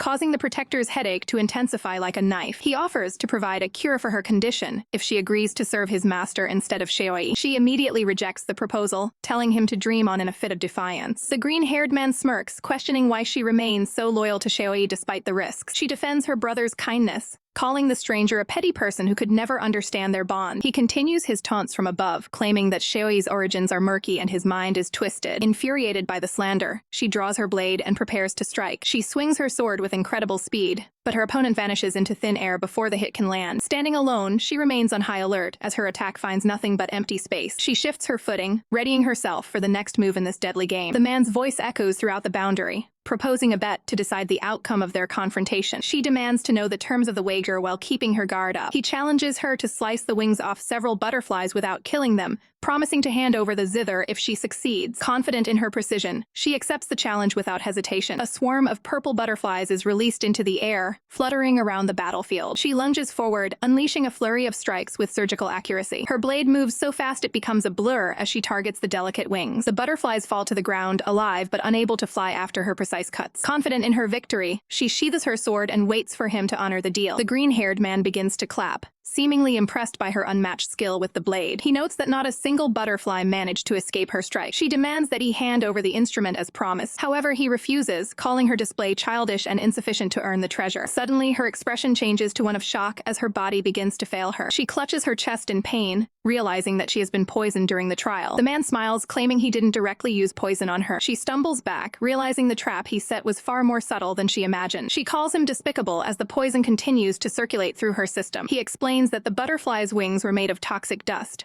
which she spread herself by using her high-speed techniques. She coughs up blood as the poison floods her body, leaving her severely weakened. Her form begins to shift and shrink as her spiritual energy fails to maintain her adult appearance. The man mocks her for reverting to a younger state, noting she can no longer put up a fight. She points at him in anger, accusing him of being a shameless liar who went back on his word. He reminds her of a past battle on Yangyang Mountain, where the music spirits begged for his help. He rants about the hypocrisy of so-called righteous heroes and his plan for revenge. He declares that he is simply collecting what is owed to him, one person at a time. He reaches out with a glowing palm, preparing to finish the confrontation. A powerful energy blast is unleashed, striking the small girl with overwhelming force. She tries to defend herself as familiar memories of a past campaign flicker through her mind. The impact sends her flying backward as she loses control of her movements. She crashes hard onto the pavement, her zither sliding away from her grasp. She lies motionless on the ground, completely defeated by the poison and the blast. The green-haired man stands over her, looking down at his fallen foe. He reaches down and picks up the instrument she left behind. With both zithers in his possession, he walks away into the misty distance, leaving her unconscious behind him. Two companions sit at a table, discussing the prolonged absence of their ally. Qianyuan tries to reassure her friend that Zhang is a highly skilled martial artist and shouldn't be worried about. Despite the reassurances, the pink-haired girl can't hide her growing anxiety. The two exchange skeptical and worried looks as they wait for news. Their conversation is abruptly cut short by a sudden noise from the entrance. The green-haired man, known as Bronze Bell, strides into the room carrying a large, stolen zither. Shocked by his sudden appearance, the girls demand to know what he's doing there and how he got the instrument. He smugly explains that since the previous owner was uncooperative, he simply took the zither for himself. Qianyuan stares in disbelief and fear, realizing their powerful ally has likely been defeated. Bronze Bell towers over them, demanding they cooperate and come with him since they are defenseless. Trembling with fear, one of them clutches their sleeve as the gravity of the situation sinks in. They realize that with their sect master missing and their protector down, they have no way to fight back. Attempting to stall, the pink-haired girl asks exactly where he plans on taking them. Bronze Bell offers a cold, confident smile as he prepares to reveal his destination. He tells them they are going to meet his pavilion master, gesturing broadly with his hand. The pink-haired girl is horrified by the prospect of being taken to such a dangerous figure. Qianyuan's mind races with terrifying images of what might happen if they are captured. A realization hits the pink-haired girl as she finds the title Pavilion Master strangely familiar. She loudly refuses to go, while her friend clings to a nearby chair in desperation. Memories of past encounters and warnings about the Pavilion Master flood her mind. She stands firm, deciding to confront Bronze Bell with what she knows. He is visibly taken aback that a young girl would have any knowledge of his master's affairs. She calls him out on his master's plan to collect souls, showing she understands the danger. Amused by her insight, he admits he didn't expect her to figure out such a dark secret. She claims her ability to see music spirits makes her an honored guest, rather than a mere prisoner. She boldly negotiates for better treatment, catching the villain off guard with her sudden confidence. Taking control of the atmosphere, she calmly pours herself a cup of tea. While sipping her tea, she asks about the specific magic formation used to trap their friends. Bronze Bell pauses, eyeing her suspiciously as she probes for information. She uses reverse psychology, suggesting he might be too afraid to explain his own techniques. Falling for the bait, he explains it's the spirit returning formation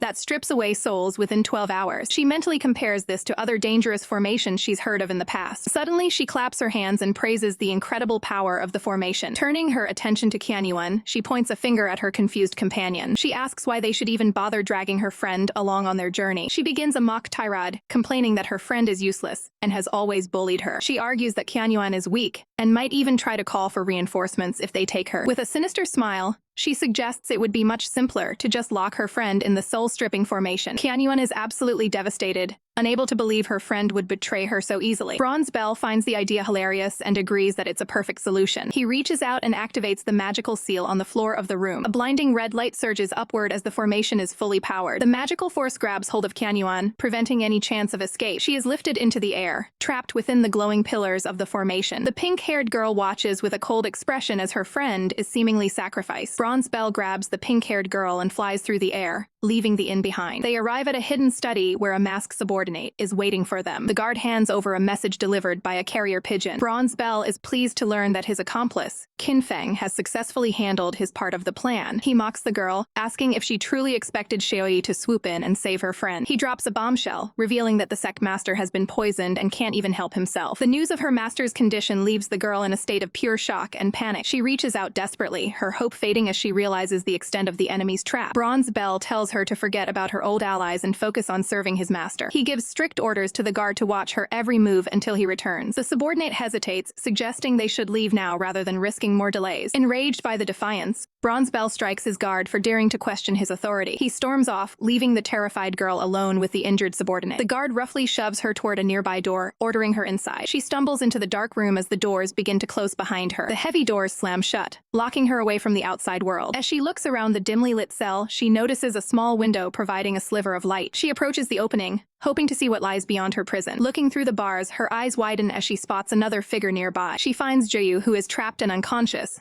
just as she had feared. Meanwhile, back at the inn, Qianyuan remains suspended in the glowing magical formation. The magical energy continues to swirl around her feet, yet she remains unharmed. She realizes that because she already gave her soul away, the formation is useless against her, and her friend knew it all along. Qinfeng stands guard on the boat deck while Xiaoyi sits nearby, seemingly defeated. Xiaoyi remains slumped on the wooden floor as Qinfeng watches over him. Bronze Bell arrives with a boastful laugh, praising the boy for a job well done. Qinfeng immediately demands to know where the missing girl is being held. Bronze Bell steps onto the ship, mockingly stating her safety depends entirely on his mood. The villain tells Qinfeng to inflict more damage on Xiaoyi if he ever wants to see her again. Qinfeng refuses the demand, arguing that he has already fulfilled his part of the deal by trapping the sect master. Bronze Bell smiles sinisterly, deciding to finish the job himself since the boy is too sentimental. He lunges forward with a glowing strike aimed at the seated Xiaoyi. Xiaoyi's eyes snap open, revealing the entire scene was a calculated trap. A hand reaches out to intercept the villain's attack midair. Bronze Bell's face contorts in shock as his strike is effortlessly blocked. Xiaoyi suddenly appears directly behind the villain with a sword drawn. With a swift motion, the sect master thrusts his blade forward. The sword pierces through the villain's torso in a decisive counterattack. Bronze Bell coughs up red, completely stunned by the sudden turn of events. Xiaoyi holds the position as the villain struggles to stay upright against the railing. The villain gasps in disbelief, having been certain that Xiaoyi was weakened by poison. Qinfeng explains that they used a bit of misdirection to catch him, since his movement techniques are so slippery. Bronze Bell realizes he was played by the two allies from the very beginning. Xiaoyi remains expressionless, while Qinfeng notes how angry the villain seems to be. Qinfeng recalls using a special lotus seed to fake the incapacitation, trusting the sect master would follow the lead. She remembers a legend about an immortal who lost all power after consuming such a seed. Flashback reveals Lord Lao boasting that his golden pellets could neutralize the seed's effects. The other gods in the hall were skeptical but kept quiet to avoid embarrassment. Lord Lao felt humiliated when no one stepped up to support his claims. A younger version of an immortal shows interest in testing the legendary pellet. Lord Lao insists his refined pills are vastly superior to any natural item. The immortal suggests finding a concrete way to prove the pill's power to the heavens. Lord Lao admits that finding a volunteer for such a dangerous test is a problem. The plan is formed to find someone to take the seed first, then the pellet, to prove their power remains. Lord Lao wonders where they will ever find someone willing to risk their cultivation. The immortal confidently promises to have the matter settled within 3 days. Back in the past, Qinfeng approaches Xiaoyi with a hidden agenda. She offers him a tonic she claims will boost his divine power and cultivation. Qinfeng reflects on her past naivety, having no idea she was being used in a scheme. Xiaoyi asks what the drink is as she presents the cup to him. He drinks the tonic without suspicion, trusting his companion's word. Shortly after finishing the cup, Xiaoyi notices his power is rapidly trickling away. Qinfeng asks if something is wrong just as guests are announced at the residence. Xiaoyi hides his distress and leads the way to the reception hall. He presides over a fierce negotiation regarding the ownership of several immortal idols. Maintaining a calm facade, he successfully forces the visiting gods to acknowledge his territory. He clenches his fist in secret, having used his solid foundation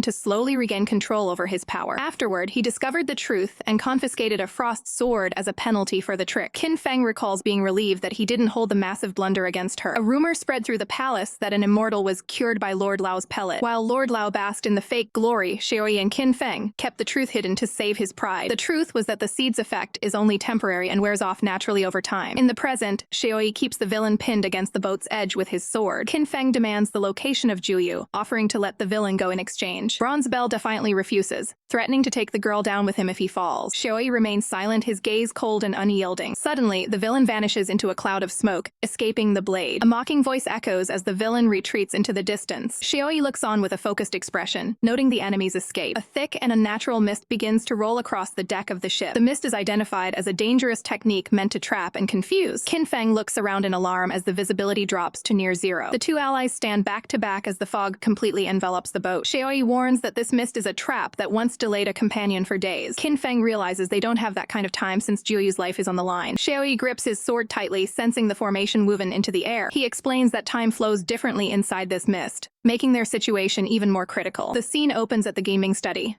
where a heavy silence hangs over the restricted area. Inside, the pink-haired girl tries to force open the bolted door, but it refuses to budge. A masked guard immediately barks a warning from the other side, telling her to keep quiet if she knows what's good for her. Realizing she is outmatched by Bronze Bell's subordinate, she pulls back in frustration. She worries about the safety of her allies and knows she must act quickly before Juyu's soul is lost forever. The guard suddenly shouts at an intruder attempting to approach the study without authorization. Chu Huai arrives with his own unit of guards, looking to assert his authority. He demands to know why a mere guard is loitering at the study and expects a show of respect. Watching through the door, the girl recognizes Chu Huai as Juyu's supposed groom and hopes he might be an unexpected ally. However, the guard produces a kin command token, a symbol of high-ranking authority that stops Chu Huai in his tracks. Chu Huai's guards stand firm as their leader realizes the gravity of the situation. The girl watches the tense standoff from the shadows, confused by the shift in power. Chu Huai questions the guard's possession of such a powerful token, acknowledging that it represents the envoy's direct presence. Chu Huai tries to play off his arrival as a simple search for a missing servant. The guard quickly corrects him, noting that Chu Huai is actually looking for his missing concubine. Chu Huai is visibly rattled, wondering how this faction already knew about Jiyu's disappearance when he only just discovered it himself. The guard confirms the girl is inside, but insists that no one is allowed to leave the study today per the Lord's orders. He further warns Chu Huai that any leak of their secret operations will result in severe consequences. Internalizing the threat, Chu Huai realizes he is trapped in a dangerous alliance with the Qin faction and fears the wrath of his own clan patriarch. He forces a polite smile, trying to remain on the guard's good side. The guard promises that Juyu will be returned to him by midnight. Chu Huai privately decides that letting Juyu live is no longer an option now that she is a witness to his secret dealings. The guard suggests that Chu Huai can dispose of the weak woman however he sees fit once she is returned. Chu Huai hesitates, worried that her death under his roof would draw the ire of her powerful adoptive father. He fears that any mistake could ruin both his prospects and the Lord's grand plans. The guard dismissively offers to report the situation to the Lord and let him handle the girl's disposal instead. Sensing an opportunity to protect himself, Chu Huai proposes a treacherous new plan. He suggests spreading a rumor that Juyu eloped with a lover, allowing them to eliminate her in the wilderness without suspicion. Behind the door, the pink-haired girl is stunned by the cold-blooded betrayal she is overhearing. The guard mocks Chu Huai for choosing such a dishonorable way to end her life, but Chu Huai insists it's for the greater good. Horrified, the girl realizes that Chu Huai is even more shameless than she imagined. Her worldview is shaken as she realizes the man meant to protect Jiuyu is actually plotting her demise. She understands that he is simply using the guard's faction to do his dirty work. As Chu Huai and his men depart, the masked guard remains at his post. Knowing she can't fight her way out, the girl begins searching the study for another escape route. She frantically checks the walls and shelves for hidden passages or tools. She moves furniture around, desperate to find anything that might help them get away. Peering through a window, she spots a quiet garden on the other side of the corridor. The sound of approaching footsteps catches her attention, forcing her to stay low. Two maids pass by, gossiping of their master's fear of his martial artist wife finding out about his new bride. They mention that the mistress's previous rivals never lasted long under her roof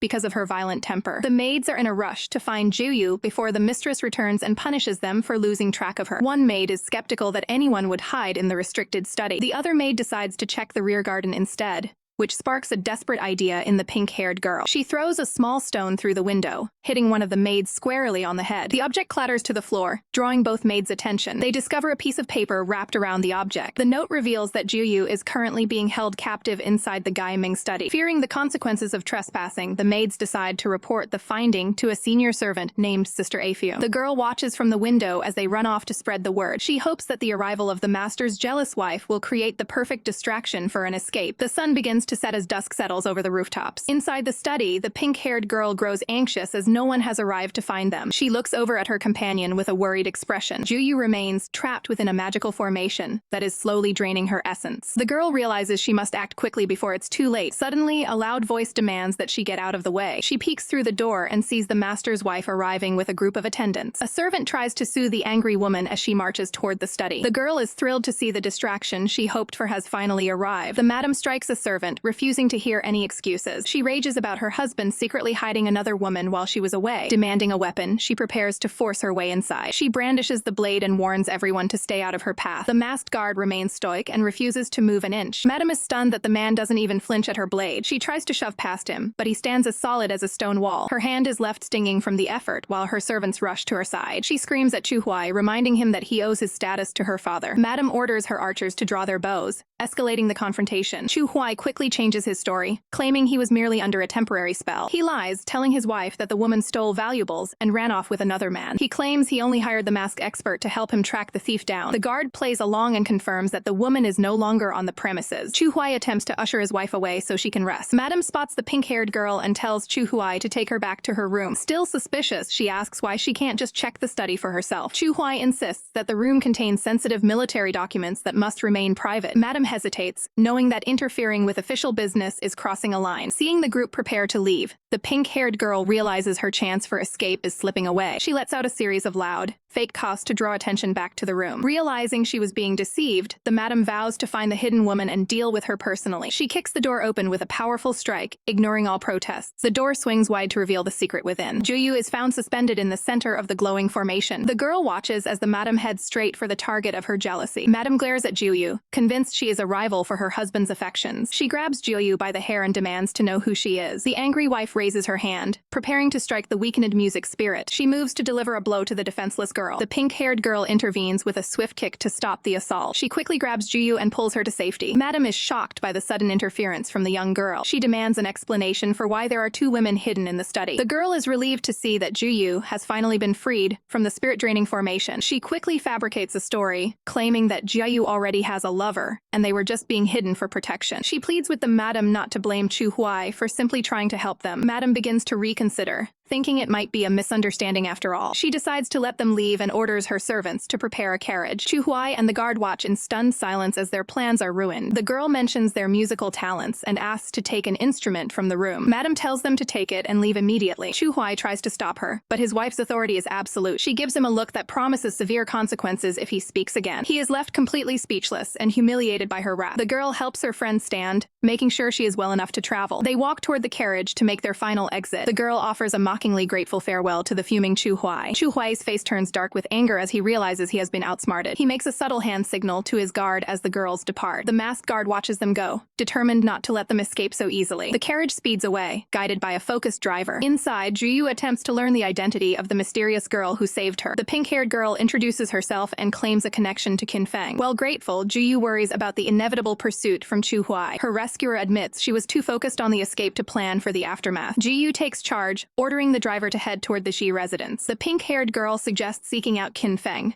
but Juyu insists the residence is safer. Reluctantly, the younger girl agrees to follow Juyu's lead. She tries to make Juyu more comfortable by offering a cushion during the bumpy ride. Suddenly, the carriage jerks to a violent halt, catching them off guard. The pink-haired girl pulls the curtain back to investigate the sudden stop. Outside, the driver is clutching an injury, unable to continue. The masked guard looms over them, mocking their failed attempt at freedom. He draws his weapon, threatening to eliminate Juyu on the spot. The pink-haired girl jumps out to shield Juyu from the guard's blade. The guard remains unmoved, telling her that her turn will come soon enough. Desperate, the girl shouts that her actions were all part of a plan for him. The guard pauses, momentarily confused by her sudden claim of loyalty. She lies, claiming she manipulated the madam just to deliver Juyu to him. Her bold bluff seems to give the guard second thoughts about his mission. She continues the charade, insisting that the pavilion master values her unique skills. Under the cover of her speech, she secretly activates a small bronze drum. The guard is suddenly hit with a wave of intense dizziness. He struggles to maintain his resolve, sensing that something is wrong. She pushes her advantage, arguing that bringing Juyu back alive will earn him greater rewards. Confused and influenced, the guard decides to wait for reinforcements instead of attacking. She plays the role of a frightened girl to keep him from suspecting her magic. Another subtle tap on the drum reinforces the mental suggestion. The guard lowers his hand, his aggression dampened by the drum's power. He commands them back into the carriage, deciding to escort them to Qin himself. The carriage continues its journey with the guard now acting as the driver. Safely back inside, the pink-haired girl exhales, relieved that her bluff worked. She tries to reconnect with Juyu, but the atmosphere remains cold. She notices that her convincing performance has made Juyu wary of her. Juyu watches her with a suspicious and calculating gaze. The tension in the carriage grows as Juyu remains silent and guarded. The pink-haired girl offers to help bandage Juyu's injury, but is rebuffed. Juyu flatly refuses any assistance, showing her total lack of trust. The girl worries that she's accidentally turned her ally into an enemy. She realizes the drum's influence is fading and won't hold the guard for long. Seeing the city gate ahead, she knows they must escape before leaving town. A sign for a silk shop provides her with a potential distraction. She calls for the carriage to stop, much to the guard's annoyance. She argues that Juyu's red dress is too easy for searchers to spot. The guard agrees to the delay but warns them to be extremely fast. The two girls are led to the quiet second floor of the shop. The shopkeeper leaves them to browse, giving them a moment moment of privacy. The pink-haired girl checks the window, planning a jump to the street below. She looks back at Juyu and realizes the injured woman is too weak to escape that way. She asks how Juyu is feeling, hoping for a chance to cooperate. Juyu lashes out, accusing her of being a traitor seeking a reward. The girl desperately tries to explain that her words to the guard were just a lie. Juyu refuses to listen, convinced that she is being led into a trap. Their argument escalates as the pink-haired girl pleads for understanding. Juyu takes several steps back, distancing herself from her supposed rescuer. Knowing she carries vital evidence, Juyu prepares herself for a final, grim choice. She draws a concealed blade, intending to end her own life to protect her secrets. Juyu holds a blade to herself, declaring she would rather perish than become a pawn for her enemies. The pink-haired girl stares in shock as her companion stands firm with the weapon drawn. Juyu sways dangerously near the edge of the room, causing the girl to panic and call out to her. Looking unsteady, Juyu rejects any concern from someone she believes has betrayed her. To prove her innocence, the girl pulls out a bronze drum and explains its temporary pacifying effect on the guard. Juyu remains skeptical, questioning how an ordinary human could possibly use a spirit technique. The girl offers to trigger Juyu's own technique using her instrument to prove her claims are true. Still suspicious, Juyu refuses to reveal her secret abilities to a potential enemy and tells her to give up the idea. The pink-haired girl feels stuck,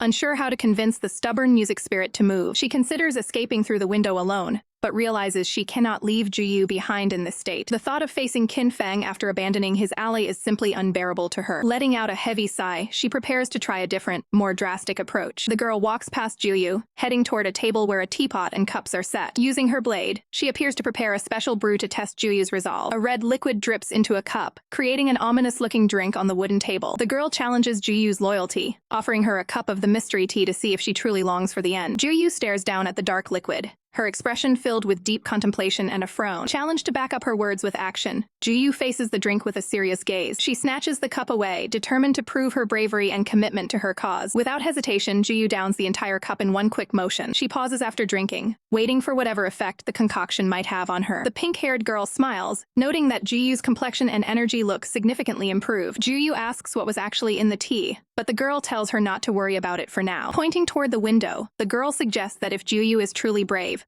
they should jump to safety. Both girls look out the window, assessing the height and the empty alleyway below. Juyu realizes the drop isn't too high and sees a real chance for a successful escape. Their planning is interrupted by a loud commotion coming from the floor below. The masked guard shoves aside a shop worker as he forces his way up the stairs. Furious at being deceived, the guard vows to catch and punish the two for their trickery. Hearing him approach, the girls realize they have run out of time to hesitate. The pink-haired girl shoves Juyu toward the window, urging her to escape while she can. Juyu looks back with a face full of regret, realizing she may have completely misjudged her companion. In a final act of desperation, Juyu pulls a hidden item from her sleeve. She shoves a letter into the girl's hands, telling her to take it to the Z residence immediately. Juyu prepares to stand her ground and hold off the approaching guard alone. The pink-haired girl grabs Juyu's hand, refusing to let her sacrifice herself. She begs Juyu to trust her one last time and finally reveal what her spirit technique is. Juyu reveals her technique is dream wandering, which can force targets into a deep sleep when they are off guard. The girl insists they risk everything and play their instruments together right now to amplify the effect. Despite her fear, Juyu decides to place her complete trust in the girl's plan. Juyu begins to play her sheng, filling the room with magical musical notes. The pink-haired girl joins in on her zither,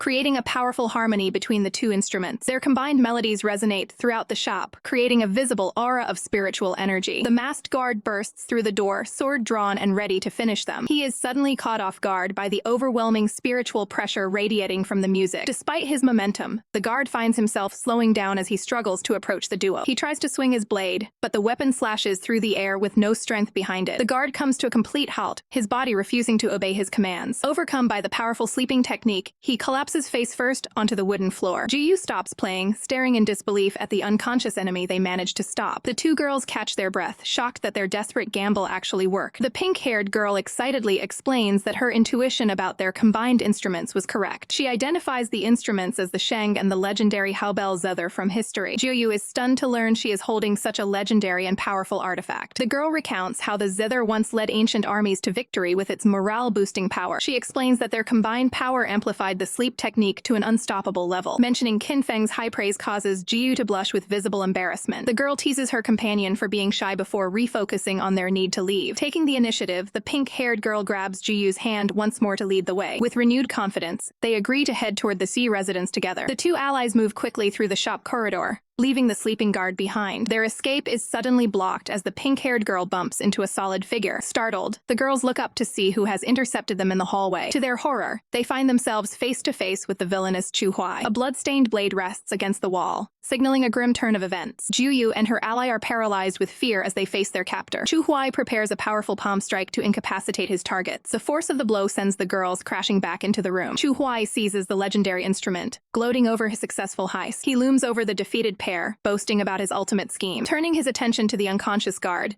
Chu Huai prepares to tie up loose ends. He positions his sword, ready to eliminate the witness to his betrayal. A sinister smile spreads across his face as he enjoys his newfound power. Raising his blade high, Chu Huai readies a finishing blow. The villain strikes down the defenseless guard without a shred of hesitation. The girls watch in absolute horror as Chu Huai commits the cold-blooded act. Juyu calls out his recklessness, fearing the repercussions of his violence. Chu Huai explains his plan to frame the girls for the guard's demise. He describes a false narrative where they all perished in a mutual struggle. The gravity of their dire situation begins to sink in for the trapped duo. Chu Huai laughs manically, convinced his cover-up is foolproof. Disgusted by his lack of honor, Juyu lashes out with words. Chu Huai stands over them, completely unfazed by their protests. He aggressively grabs Juyu, forcing her to look at him. The villain hurls insults, belittling Juyu's status and background. He continues his verbal assault, demanding gratitude for his previous actions. Despite the physical restraint, Juyu refuses to stay silent and talks back. Enraged by her defiance, Chu Huai strikes her across the face. The impact of the blow sends Juyu tumbling onto the floor. She lies there stunned, with blood trickling from the corner of her mouth. Juyu looks up and calls him a despicable coward for attacking a defenseless girl. Chu Huai grabs her by the shoulder to drag her back up. He forcefully throws her onto a nearby mat to keep her pinned. Chu Huai uses his weight to restrain Juyu and prevent any further struggle. 3. Xiaoyi holds a blade to the throat of the man who dared to harm his companions. The sharp edge remains inches from the villain's neck as he realizes his situation is dire. Chu Huai trembles in fear, begging for mercy while the sword point stays steady. Xiaoyi stares down his target with an intensity that promises no easy escape. Realizing his life hangs by a thread, the captive acknowledges that his opponent could end him instantly. Juyu quickly intervenes, grabbing Xiaoyi's arm to prevent him from crossing a dangerous line. Yangyang looks on with a mixture of fear and awe at her leader's terrifying display of power. Xiaoyi grits his teeth, forcing himself to maintain control despite his burning rage. He finally relents, pulling back his weapon as the immediate threat of execution passes. The group stands together, finally safe now that the sect master has secured the area. Xiaoyi turns his attention toward the shaken Yangyang to check on her well-being. Overwhelmed with relief, the girl lunges forward to embrace her savior. She clings to him tightly, finally feeling secure after the traumatic ordeal. Xiaoyi looks down at her with a soft expression of concern and protection. Blushing furiously, she begins to explain the harassment she faced from their captor. She animatedly describes the bullying she endured while they were separated. Xiaoyi gently places a hand on her to provide comfort and ground her in the moment. He pulls her into a brief, protective hold, assuring her that he arrived in time. Nearby, Juyu is assisted with a cloak to help her recover from the struggle. A hand reaches out to wipe away the traces of the battle from her face. The two share a quiet, academic moment of support as they process the recent trauma. The defeated Chu Huai watches them, realizing he is now the one at a disadvantage. He attempts to slink away unnoticed, while the others are distracted by their reunion. His path to freedom is cut short as the doors slam shut with magical force. Suddenly, thick, thorny vines erupt from the ground, binding him tightly. Juyi reveals her magical prowess, manifesting a cluster of nature energy in her palm. She tilts her head with a chilling smile, ready to deliver a fitting punishment. The atmosphere shifts as she prepares to teach the villain a lesson he won't forget. She declares that he will face the consequences of his actions against them. The vines hoist the man into the air, leaving him dangling helplessly. Juyu pulls out a wooden instrument to better channel her binding technique. As she plays, the magical vines respond to the melody, tightening their grip. The captive panics as the thorny plants begin to lash out at him. Xiaoyi and Yangyang watch as the scenery shifts under the influence of the powerful illusion. Chu Huai is completely immobilized, crying out in vain for someone to release him. He tries to offer bribes of wealth and status, but his pleas fall on deaf ears. A thick vine wraps around his face, effectively silencing his desperate bargaining. A large, heavy leaf grows rapidly near his head, preparing for a strike. The plant delivers a series of rapid blows to his face,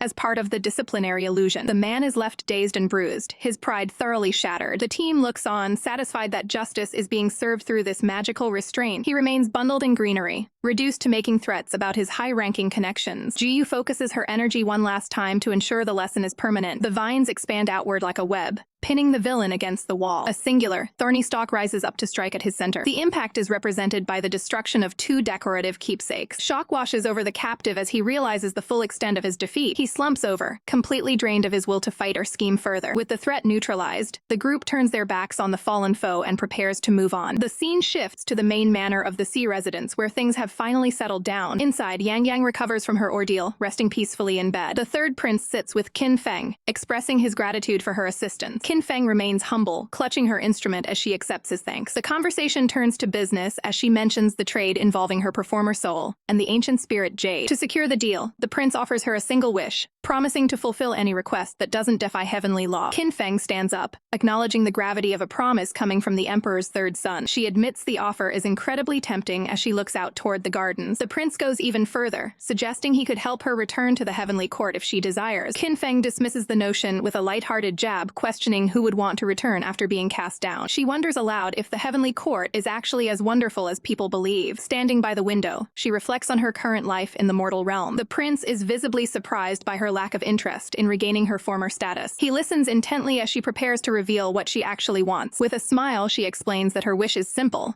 She wants to repay a debt to someone else. Confused, the prince asks who this mysterious person is. Qin Feng points directly at the sleeping Yangyang, revealing that only the prince can fulfill the girl's true wish. As the prince looks at the sleeping girl, he doesn't seem to fully grasp the situation. He claims he will naturally look after her since she belongs to his sect. Qin Feng realizes he has no idea how Yangyang actually feels about him. She challenges his understanding of a young girl's heart and offers to show him a glimpse into the past. Using her music, she begins to manifest a magical vision for him to witness. The vision reveals a younger Yangyang and her senior brother, Yuni, by a riverbank. Yuni tries to be the voice of reason, warning her that skipping class will lead to punishment. A carefree Yangyang ignores him, inviting him to join her in the water. Yuni hesitates, terrified that getting his clothes wet will result in a scolding from their master. Yangyang scoffs at his caution, calling him a coward for being so afraid. Disaster strikes when she loses her footing on the slippery rocks. The current is too strong, and she is quickly swept away while Yuni watches in horror. Without a second thought, Yun dives in to save her, struggling against the rushing water. They eventually make it back to the shore, both drenched and exhausted. Yangyang bursts into tears, realizing that Yun is going to get in trouble because of her actions. The memory shows how deeply their bond was formed through childhood mischief. The prince chuckles, noting that she has always been a troublemaker. Qin Feng smiles back, knowing there is more to the story than just simple rebellion. The vision shifts to a strict master disciplining his disciples with a wooden staff. He lectures them on the importance of brotherhood and standing by one another during hardships. The students quickly kneel, begging for forgiveness for their lack of unity. The master demands to know why they were laughing at Yuni earlier. One student confesses that they were laughing because Yuni had an embarrassing accident with his clothes. The master turns his stern gaze toward Yun, asking if the accusation is true. Yuni hangs his head in shame and nods, confirming the embarrassing moment. The master isn't amused, scolding the others for mocking a comrade regardless of the reason. Another student chimes in, revealing that Yuni also broke the rules by playing in the creek. The master confronts Yuni about his disobedience. Accepting his fate, Yuni asks to be punished for his actions. The master decides that since they failed to support each other, they will all face punishment together. He prepares to deliver the first strike to the group. As he raises the staff high, the students tremble in fear. Suddenly, young Yangyang rushes forward and grabs the master's robe. The master stops in his tracks, shocked by the little girl's interference. She tearfully explains that it was all her fault and Yuni only got wet because he saved her life. Boldly, she tells the master that he shouldn't be hitting anyone for an act of heroism. She clings to him, physically preventing him from continuing the punishment. The master is left speechless, stunned by the sheer audacity of the little girl. Young Yangyang looks up at her blindfolded master as tension hangs in the air. Martial Uncle Qi approaches the pair, interrupting the serious moment. Master picks up young Yangyang, effectively ending the discipline session. Martial Uncle Qi asks the little girl who has been bothering her this time. He tells everyone to break it up and sends Yangyang back to her lessons. The other young disciples scatter happily, relieved to be dismissed. Qi laughs and suggests that Master stop worrying and join him for a drink later. Master walks away while Qi promises to take Yangyang to pick some fruit. In the present, Xiaoyi reflects on how Yangyang was spoiled as a child, which explains her current skill level. The vision shifts to young Yangyang finding her martial uncle working on a project. Qi explains that he is building a small heated bed stove. Yangyang asks for a detailed explanation of what a heated bed stove actually is. He describes how the stone bed remains warm so the person sleeping on it won't catch a chill. He reveals he is building it for Yun, who has been unwell recently. Yangyang hugs her martial uncle, thrilled by his kindness toward her friend. Xiaoyi smiles at the memory of the famed General Qi hidden gentle side. He realizes the great effort the general put into caring for a young boy's comfort. The vision shifts again to a somber scene at the Easy Water Tower. Xiaoyi and the music spirit watch as the atmosphere turns dark and heavy. The memory reveals a tragic scene where the sect's disciples have fallen in a sudden attack. A wounded senior urges Yangyang to run away as fast as she can. Yangyang desperately holds onto a comrade amidst the devastation. Her hands are stained as she tries to provide aid in the chaos. She looks around in complete shock at the destruction of her home. Tears fall as she processes the immense loss of her fellow disciples. Xiaoyi finally observes the true events of the Easy Water Tower tragedy. Young Yangyang is shown kneeling before several graves, mourning her lost brothers. She touches a wooden marker with a trembling hand, overwhelmed by grief. She cries out, wondering why Yang never spoke to her again after that day. Xiaoyi clenches his fist, filled with deep regret for his late arrival. Yangyang continues to weep for the family she lost in the sect. She vows to find those responsible and avenge every one of her brothers and sisters. She promises to return one day and rebuild the Easy Water Tower from the ground up. Xiaoyi realizes that Yangyang hides this immense pain behind her usual bright exterior. The music spirit is surprised to find that Yangyang's heart is filled with thoughts of her sect rather than her own desires. In the real world, Yangyang struggles in her sleep while Xiaoyi watches over her. The music spirit admits she misunderstood Yangyang's true priorities and unfulfilled wishes. Xiaoyi gently wipes a tear from the sleeping girl's face. He declares he will not return to the heavenly court until he uncovers who destroyed the sect. The scene transitions to a secluded courtyard within the Shi residence. A hand reaches out to open a sliding door to an inner chamber. A woman inside acknowledges the completion of a task and the delivery of a letter. The music spirit asks for her freedom in exchange for her recent service. A mysterious silhouette scoffs, reminding her of the sisters who died without ever seeing freedom. The music spirit points out that many years have already passed since those events. The silhouette insists that the conflict is far from over. The figure's hand clenches tightly against their robes in a show of suppressed emotion. The music spirit stands her ground before the darkened, seated figure. The silhouette asks if she has forgotten the many lives sacrificed for her sake. The music spirit looks down, insisting that the past is still very much with her. The darkened figure continues to press her on the weight of their shared history. She closes her eyes, struggling with the emotional burden of her obligations. The figure reminds her of the C family members who died trying to save them. The silhouette gestures toward their hidden features,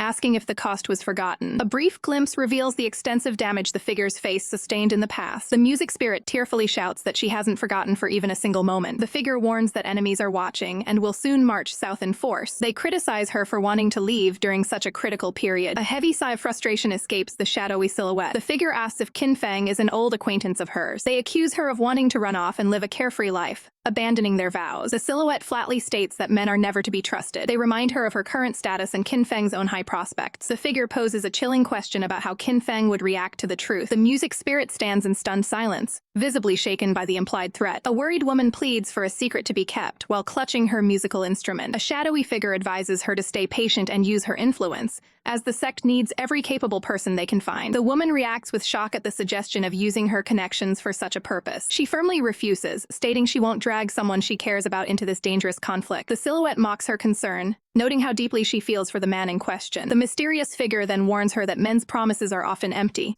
leaving her standing in silence. Frustrated, the woman rushes out of the room with her instrument in hand. The figure watches her departure through the curtains. With a heavy sigh, the silhouette expresses hope that the woman won't end up heartbroken. The scene shifts to a traditional estate under a clear sky. A young girl wakes up and immediately notices something interesting on her bedside table. She spots a plate of colorful, round objects and assumes they are delicious sweets. Thinking they might be miracle pills that will grant her incredible power, she decides to help herself. She excitedly prepares to take a bite. After popping one of the orbs into her mouth, she enjoys the flavor. She celebrates, convinced that her internal strength is about to reach new heights. Just then, the sect master enters the room and catches her red-handed. He looks completely baffled by what she is doing. The girl tries to defend herself, telling him not to be stingy over a single pill. Suddenly, a massive bubble begins to emerge from her mouth. She panics as the bubble grows uncontrollably, preventing her from speaking clearly. The strange magical reaction causes her to lose her balance as the table overturns. A small orb rolls away during the chaos. The sect master quickly moves to catch the falling items before they hit the floor. The giant bubble suddenly pops, sending the girl crashing face first onto the ground. She lies there in total embarrassment while the sect master looks on. He calmly asks if she actually ate a water-repelling pearl by mistake. Realizing her error, the girl expresses her frustration at the lack of magical results. The sect master explains that the items belong to someone else and questions why she is so desperate for miracle pills. She admits she was looking for a shortcut to becoming incredibly strong. He facepalms at her logic, explaining that true power only comes through diligent training. Undeterred, she asks if there is an easy technique she can learn to become unbeatable. He watches her as she describes her dream of being the strongest person under heaven. She nods enthusiastically, hoping for a simple solution. He stares at her blankly, making her realize that no such shortcut exists. The girl begins to pout and tear up from the disappointment. Seeing her distress, the sect master decides to offer her a different path. He presents her with the Ice Soul Cold Glint Sword manual, causing her eyes to light up with excitement. He tells her to study it and promises to answer any questions she might have. She is thrilled to have his direct guidance and confirms if he is truly willing to help. She worries that she might become a nuisance with too many questions, but he reassures her. Eager to start, she immediately prepares to ask her first question. He waits patiently to hear what part of the manual she finds confusing. She sheepishly admits that while she can read the words, she doesn't understand a single thing the manual is saying. Later, in a peaceful garden filled with blooming trees, a man sits at a stone table in a pavilion. The girl approaches him, clearly fuming with anger. He notices her mood and asks who managed to upset her so much. She sits down and complains that the sect master was incredibly hard on her. She rants about how he called her aptitude terrible and claims she would never master martial arts. To her annoyance, the man finds her situation hilarious and bursts out laughing. She snaps back, telling him that he needs to put in more effort as well. He looks confused and asks what exactly he needs to work on. She tells him he needs to work harder if he wants to keep up with the talented elder sister Juyu. The man's interest is piqued as he listens to her praise Juyu's abilities. She mentions a powerful spirit technique Juyu used to save everyone from a villain. The man realizes she is talking about the divine dream journey technique. He is suddenly overcome with mortification and hides his face in his hands. The sun sets over the traditional rooftops of the sect's compound. Xiaoi enters the dining room as a servant finishes preparing a meal for him and Yangyang. Xiaoi looks on with a calm expression. Yangyang points out that Qin Feng has been sitting in the courtyard all afternoon without moving. In the courtyard, Qin Feng sits slumped on a bench, looking like a dejected spirit. Xiaoi approaches and wonders why he is still so bothered after Jiyu's rescue. Qin Feng looks up nervously, asking if Xiaoi has heard about the nature of Jiyu's spirit technique. Xiaoi is confused while Qin Feng appears extremely flustered by the topic. Qin Feng recalls a past time when he believed he and Jiyu shared a deep connection. Xiaoi notes that he has already heard this story before. Qin Feng explains that he had once prepared a special keepsake to propose to her. He clarifies that, at the time, she actually accepted his proposal. He remembers a pleasant day where she cooked an elaborate meal for him. After eating, he fell asleep at her place and experienced a strange dream. In the present, he continues the explanation while Xiaoi listens with crossed arms. Qin Feng recalls waking up to find his gift on a table next to a harsh message carved into the wood. The message declared that all ties between them were severed. Xiaoi asks if he did something specific in his dream to cause such a reaction. Qin Feng becomes incredibly embarrassed, unable to articulate the details of the dream. Xiaoi remains stoic as Qin Feng is visibly mortified by the memory. Xiaoi sighs at his friend's overly dramatic behavior. He points out that Juyu wouldn't remain angry for years over a simple misunderstanding. Qin Feng insists the real issue involves a much more complicated situation. He stammers while mentioning a restrictive binding charm known as a fate-binding lock. Xiaoi realizes this is the same object that led to Juyu being cast out of her original realm. Qin Feng hides his face in shame, refusing to say another word. Xiaoi notes that the fact Juyu didn't use the gift as a weapon against him suggests she still cares. Qin Feng is left in a state of shock, looking like a soul leaving its body. Back at the table, Xiaoi and Yangyang begin their dinner together. Yangyang offers to go find Qianyuan so she can join them for the meal. Xiaoi tells her not to bother, as she likely won't show up. Yangyang then asks about Zhang's condition following his recent injuries. Xiaoi begins to explain a complication in the recovery process. He nearly laughs while describing the unexpected side effects of the situation. Yangyang giggles as she listens to the update. Xiaoi says that while it wasn't a major issue, it led to a strange outcome. He mentions that Zhang has shut himself away to train,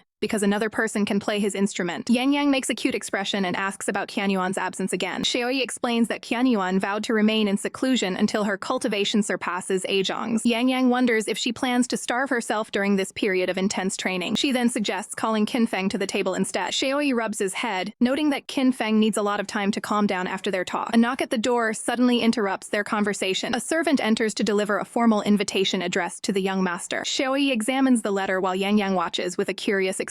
The message is from the leader of the Wind Rain Alliance, inviting the sect to a banquet gathering. Xiaoi notes a specific demand in the letter that involves handing over Yangyang. Yangyang looks startled and concerned by the unexpected development. She tries to convince Xiaoi that she can be useful and shouldn't be cast aside. Xiaoi gently taps her on the head with the rolled-up invitation. He plans to scout the alliance alone and tells Yangyang to stay behind. Yangyang pleads with him to take her along, grabbing his sleeve. Xiaoi reminds her that her unique constitution must remain a secret. Yangyang recalls her previous mistake and wonders why he is still bringing it up. Xiaoi frowns as Yangyang continues to hold onto his arm. She promises to take his warnings to heart and never slip up again. Xiaoi asks what her punishment should be if she fails to keep that promise. Yangyang desperately claims she will accept any formal discipline if she makes another mistake. Xiaoi sighs and rubs his temple, feeling pressured by her persistence. Yangyang looks up at him with wide, hopeful eyes. Xiaoi remains silent for a moment as Yangyang waits for his final word. The duo arrives at the impressive headquarters of the Wind Rain Alliance, looking for a way to infiltrate the grounds. Moving with expert precision, the sect master leads the way as they scale the walls and rooftops. They quickly duck into the foliage to avoid a group of patrolling disciples moving through the garden. Yangyang feels the tension of the situation as they remain hidden in the shadows. A lone crow watches from a nearby branch as the night grows darker. They continue their stealthy advance across the desolate grounds of the sect. A repulsive scent fills the air as they enter the forbidden zone, which feels cold and stagnant. The sect master reaches out to provide a stabilizing grip for his disciple as they navigate the difficult terrain. They move deeper into the eerie location, staying close to one another for safety. A firm hold ensures they aren't separated in the dark environment. Yangyang finds comfort in this protective gesture during the dangerous mission. The atmosphere shifts slightly as they continue their walk through the silent garden. Yangyang maintains her focus while staying close to her master's side. She realizes that with such strong support, she can face even the most daunting challenges. They eventually spot a building with a faint light illuminating the entrance. A heavy metal lock secures the gate to a dilapidated and seemingly abandoned courtyard. Yangyang is puzzled by why such a rundown place would be kept under lock and key. Suddenly, the sound of footsteps alerts them to someone's arrival. They immediately retreat further into the bushes to avoid detection. Qin Shaoxiao approaches the gate, unaware that she is being watched. Shaoxiao fumbles with the latch as she tries to enter the restricted area. She searches through several keys, looking for the one that fits the old mechanism. A sharp click echoes through the air as the lock finally gives way. Before she can enter, a voice calls out her name, catching her off guard. Alliance leader Kinsey stands nearby, demanding to know why her sister is out past curfew. Shaoxiao turns around in a panic, visibly shaken by the confrontation. She stammers through a weak excuse about being unable to sleep. Sissy remains unconvinced, questioning why her sister's walk led her to this specific forbidden location. Shaoxiao attempts to hide the evidence of her trespassing under her foot. She lowers her gaze, unable to meet her sister's stern eyes. Sissy claims there is nothing of importance inside the empty rooms of the courtyard. However, Shaoxiao reveals she has seen a mysterious masked figure entering the premises before. Sissy immediately commands her sister to remain silent regarding the matter. The Alliance leader insists that Shaoxiao is merely imagining things and orders her back to her quarters. Sissy's frustration boils over when her sister refuses to obey the command. Shaoxiao demands the truth, asking if the person hidden inside is actually the missing divine Dr. Mo. Hiding nearby, Yangyang is stunned to hear Mo's name mentioned in this context. Sissy attempts to shut down the conversation, claiming the situation is none of her sister's business. Shaoxiao insists on knowing what happened during the fire at the Mo estate. Finally, Sissy relents and confirms that the man inside is indeed the doctor. Shaoxiao is confused about why such a secret was kept if he survived. Sissy explains that the doctor sought refuge with the Alliance after escaping the tragedy. She details how she provided him with medical care and a mask to hide his severe injuries. Shaoxiao questions the decision to let the world believe he had perished in the flames. Sissy reveals that the doctor himself requested the deception because he had lost his family and didn't want to face the world. Shaoxiao feels a wave of sympathy for the doctor's immense personal loss. Sissy warns that forcing him to relive the tragedy would be an act of extreme cruelty. Realizing her mistake, Shaoxiao owes her head in silent apology. Sissy offers a comforting gesture, acknowledging her sister's grief over their own losses. The Alliance leader declares her intention to force the Far Mountain sect to hand over Yangyang for execution tomorrow. Yangyang is paralyzed with horror at the news of the impending punishment for a crime she didn't commit. She begins to shake uncontrollably while crouching in the shadows. The sect master's expression turns to one of cold fury as he hears the plan. He whispers to Yangyang to stay calm despite the terrifying revelation. He vows to protect her and ensure her innocence is proven to the world. Sherry and Yangyang leap into the area, moving quickly through the shadows. They arrive at a quiet, dark courtyard within the Alliance grounds. The duo walks together, searching for any sign of Wang Yi. Yangyang pushes open a heavy wooden door to investigate a potential lead. They find the room inside is completely empty and silent. Sherry runs a finger across a table, checking for any recent activity. He notes the thick layer of dust, realizing no one has occupied this room for a long time.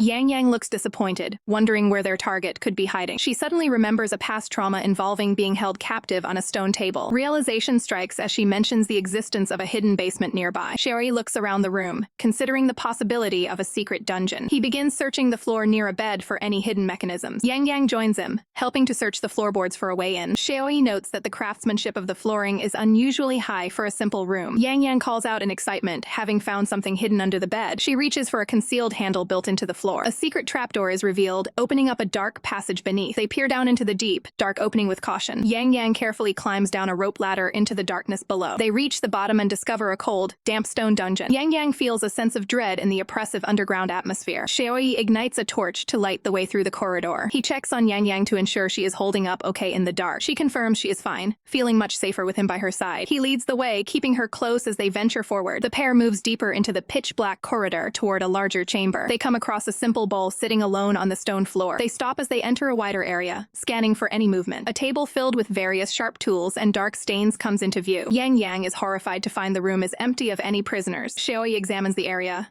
noting the fresh stains mean someone was here very recently. He suspects the victims of these experiments were likely children. Yangyang is shocked that a supposedly righteous sect would commit such acts. Xiaoi wonders where Wang Yi could have taken the subjects now. He picks up a heavy chain, determined to stop the perpetrator's cruelty. Yangyang asks if children were the ones bound by these restraints. Xiaoi points out that these thick chains were clearly meant for someone much stronger. Yangyang looks thoughtful and concerned about what else is hidden here. Suddenly, she starts coughing violently as the air changes. Xiaoi quickly pulls her back, sensing an immediate threat. He notices a strange mist starting to fill the underground chamber. A thick fog rolls in, completely obscuring their vision of the room. The scene shifts to a rocky cliffside under the moonlight. A figure is tied up securely in front of a dark cave entrance. A green-haired man is bound tightly with thick, heavy ropes. He defiantly refuses to reveal any truth to his captor. A woman in teal robes calls him stubborn for his lack of loyalty. The captive Sheng Feiheng shouts back, defending his past actions. The woman demands to know the true origin of the music spirits. He insists he was only following orders to find specific souls for the master. The woman remains skeptical of his explanation and motives. She accuses him of using insignificant people to fill his quotas. She mocks his attempt to save his sister with such low-quality offerings. Fei Hong argues that the deal for Xiao Qing's life was absolute. The woman smiles coldly, claiming his heart only has room for his sister. She questions why he didn't sacrifice another soul instead. Fei Hong is stunned, realizing a tragic fate may have befallen someone he knew. The woman continues her interrogation with a sinister, confident grin. Fei Hong brings up a past fire at the Zhu estate as a counterpoint. The woman accuses him of being the one behind that devastating disaster. She mentions a powerful flame technique used against the Zhu family. Fei Hong trembles, claiming she has no proof of his involvement. She argues that the unquenchable nature of the fire is proof enough. He falls silent, unable to find a retort for her accusation. She claims he betrayed the respect the pavilion master once had for him. Fei Hong accepts his fate, but begs her not to harm Xiao Qing. The woman draws a sharp blade, tired of playing along. She declares there is no longer any reason to keep him alive. Suddenly, her blade is shattered by a powerful, mysterious force. Both are startled as the weapon breaks into useless pieces. The woman demands the intruder show themselves immediately. A massive white lion emerges from the shadows, roaring loudly. The woman looks on in shock at the arrival of the powerful beast. A white-haired man appears alongside the white lion, looking calm. He warns her that the title of music spirit is not for her to use. The teal-robed woman recognizes the man as Bian Yuan,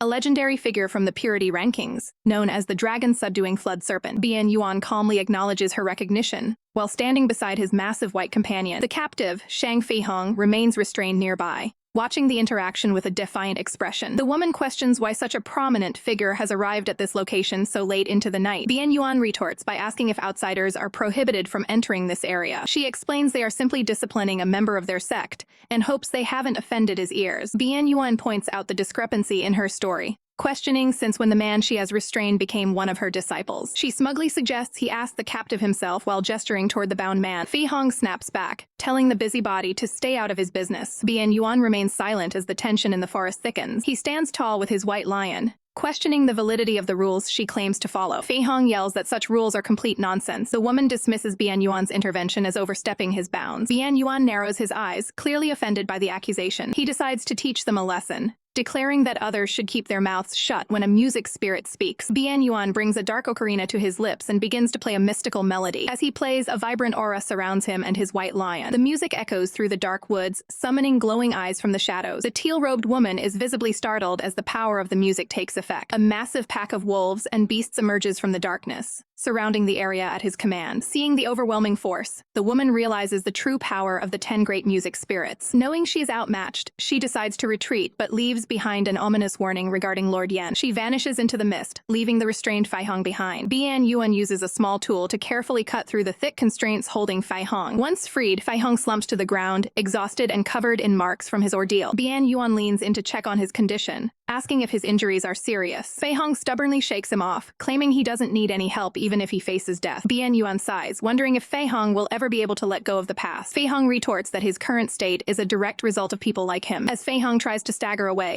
Bian Yuan calls out for him to wait. Fei Hong turns back, questioning why Bian Yuan is trying to prevent him from joining another sect. Bian Yuan warns him that walking away with such severe wounds is essentially throwing his life away. Fei Hong insists that his fate is no longer any of Bian Yuan's concern. The two men stand in a tense silence amidst the dark forest. Bian Yuan changes the subject, asking who Lord Yanan is and why he is conducting rituals to collect performer souls. Fei Hong mocks the idea of providing information, asking if Bian Yuan intends to use force to get the truth. Bian Yuan warns him that getting involved with those rituals will lead lead to his own information being compromised. He emphasizes that mixing with people of ill intent will only lead to a bad ending. Fei Hong jabs a finger at Bian Yuan's chest, bringing up a past tragedy involving a woman named Xiao King. Bian Yuan looks visibly shaken at the mention of her name. Fei Hong demands an honest answer regarding a massacre at the Easy Water Tower. He claims that they are strangers now, and the fate of any sect means nothing to him. Bian Yuan warns that others are coming who will not let the culprit walk free. Fei Hong scoffs, calling the person Bian Yuan mentions a selfish coward who watched while Xiao King was injured. Bian Yuan looks down, unable to find the words to defend the past actions. Fei Hong's gaze is cold and filled with deep resentment. He shouts at Bian Yuan, telling him he doesn't even deserve to speak her name. Bian Yuan stays silent, absorbing the verbal assault. He begins to walk away from the injured man without another word. Fei Hong stands alone, watching the white-haired man depart into the darkness. Bian Yuan stops and looks back one last time. He delivers a crushing reminder that the person they are arguing over is already gone. Fei Hong is stunned into silence by the cold truth of the statement. He demands to know why Bian Yuan would lie about something so serious. Bian Yuan looks pained, telling Fei Hong to stop trying to pin every tragedy on one individual. A memory of a kind, smiling woman flashes briefly across the scene. Fei Hong argues that many ambitious schemers are currently collecting souls in this chaotic world. Bian Yuan agrees the world is in turmoil, but issues one final stern warning. He orders Fei Hong never to lay a finger on the girl named Yangyang again. Fei Hong is incredulous, shocked that Bian Yuan is speaking up for her now. Bian Yuan maintains a firm stance, his expression unyielding. Fei Hong erupts into bitter laughter, finding the entire situation absurd. He reminds Bian Yuan that Xiao King saved his life once, yet he is now worried about someone else. Bian Yuan bows his head as the weight of the past settles on him. He tosses a small keepsake toward the injured man. He tells Fei Hong there is medicine inside to help him recover from his wounds. Bian Yuan and his white lion walk off into the distance, leaving Fei Hong alone with his thoughts and the supply pouch. Xiaoyi and Yangyang hurry through the dark dungeon corridors. A mysterious light begins to shine from beneath Yangyang's clothes. It turns out her protective keepsake is reacting to something in the room. She pulls out several items, including a bronze jar that is glowing with energy. Yangyang holds the jar up, watching as the light intensifies. A sharp beam of light shoots out from the artifact like a pointer. The beam strikes a specific section of the stone wall. The duo follows the light to investigate the spot it has identified. Xiaoyi examines the masonry closely, looking for any signs of a hidden entrance. He knocks on the stone and realizes it sounds hollow. Xiaoyi explains that there is definitely a space behind the wall. Yangyang spots something disturbing near the base of the wall. Her torch reveals dark, liquid stains running down the cracks in the stone. The grim discovery leaves Yangyang feeling uneasy. Xiaoyi offers a supportive gesture to help her stay focused. He tells her not to be afraid as they search for the mechanism. They look around the grim room, which is filled with chains and suspicious marks. The pair scans the area for any lever or switch that might open the path. Yangyang finds a large basin on the floor and wonders if it's the key. She calls Xiaoyi over to inspect the heavy object. Yangyang tries to shove the basin with all her might. The object is far too heavy and doesn't move at all. Xiaoyi steps forward to help move the massive basin. Moving the object triggers a mechanism that lifts a set of iron bars. They find themselves looking into a hidden cell at a mysterious woman. Yangyang gasps in recognition at the person imprisoned there. The woman, Zitong, looks back at them with a melancholic gaze. Memories surface regarding Zitong's past and her connection to the bronze vessel. Yangyang stands before the cell bars, finally coming face to face with the prisoner Zitong. Zitong looks confused as she asks the visitor for her identity, having never seen her before. Yangyang urgently introduces herself as a member of the Easy Water Tower sect. The name triggers a deep memory for Zitong as she gazes back through the bars in recognition. Yangyang explains that she visited the Mo estate for medical treatment a month ago. Zitong recalls the day a girl arrived seeking medicine while her husband was out gathering herbs. She questions why Yangyang didn't leave after being told to by the estate staff. Yangyang admits she tried to leave, but something unexpected happened along the way. Zitong immediately accuses her of being the one who set the fire that destroyed the estate. Shaking her head, Yangyang denies the accusation with a pained and desperate expression. She describes the terrifying fire that reduced everything to ash in a way that defied reason. Zitong reveals her husband claimed Yangyang joined bandits to burn the place down in a rage. Yangyang grips the bars, stating that the husband lied to frame her for a stolen treasure. The treasure is revealed to be the record of ancient melodies,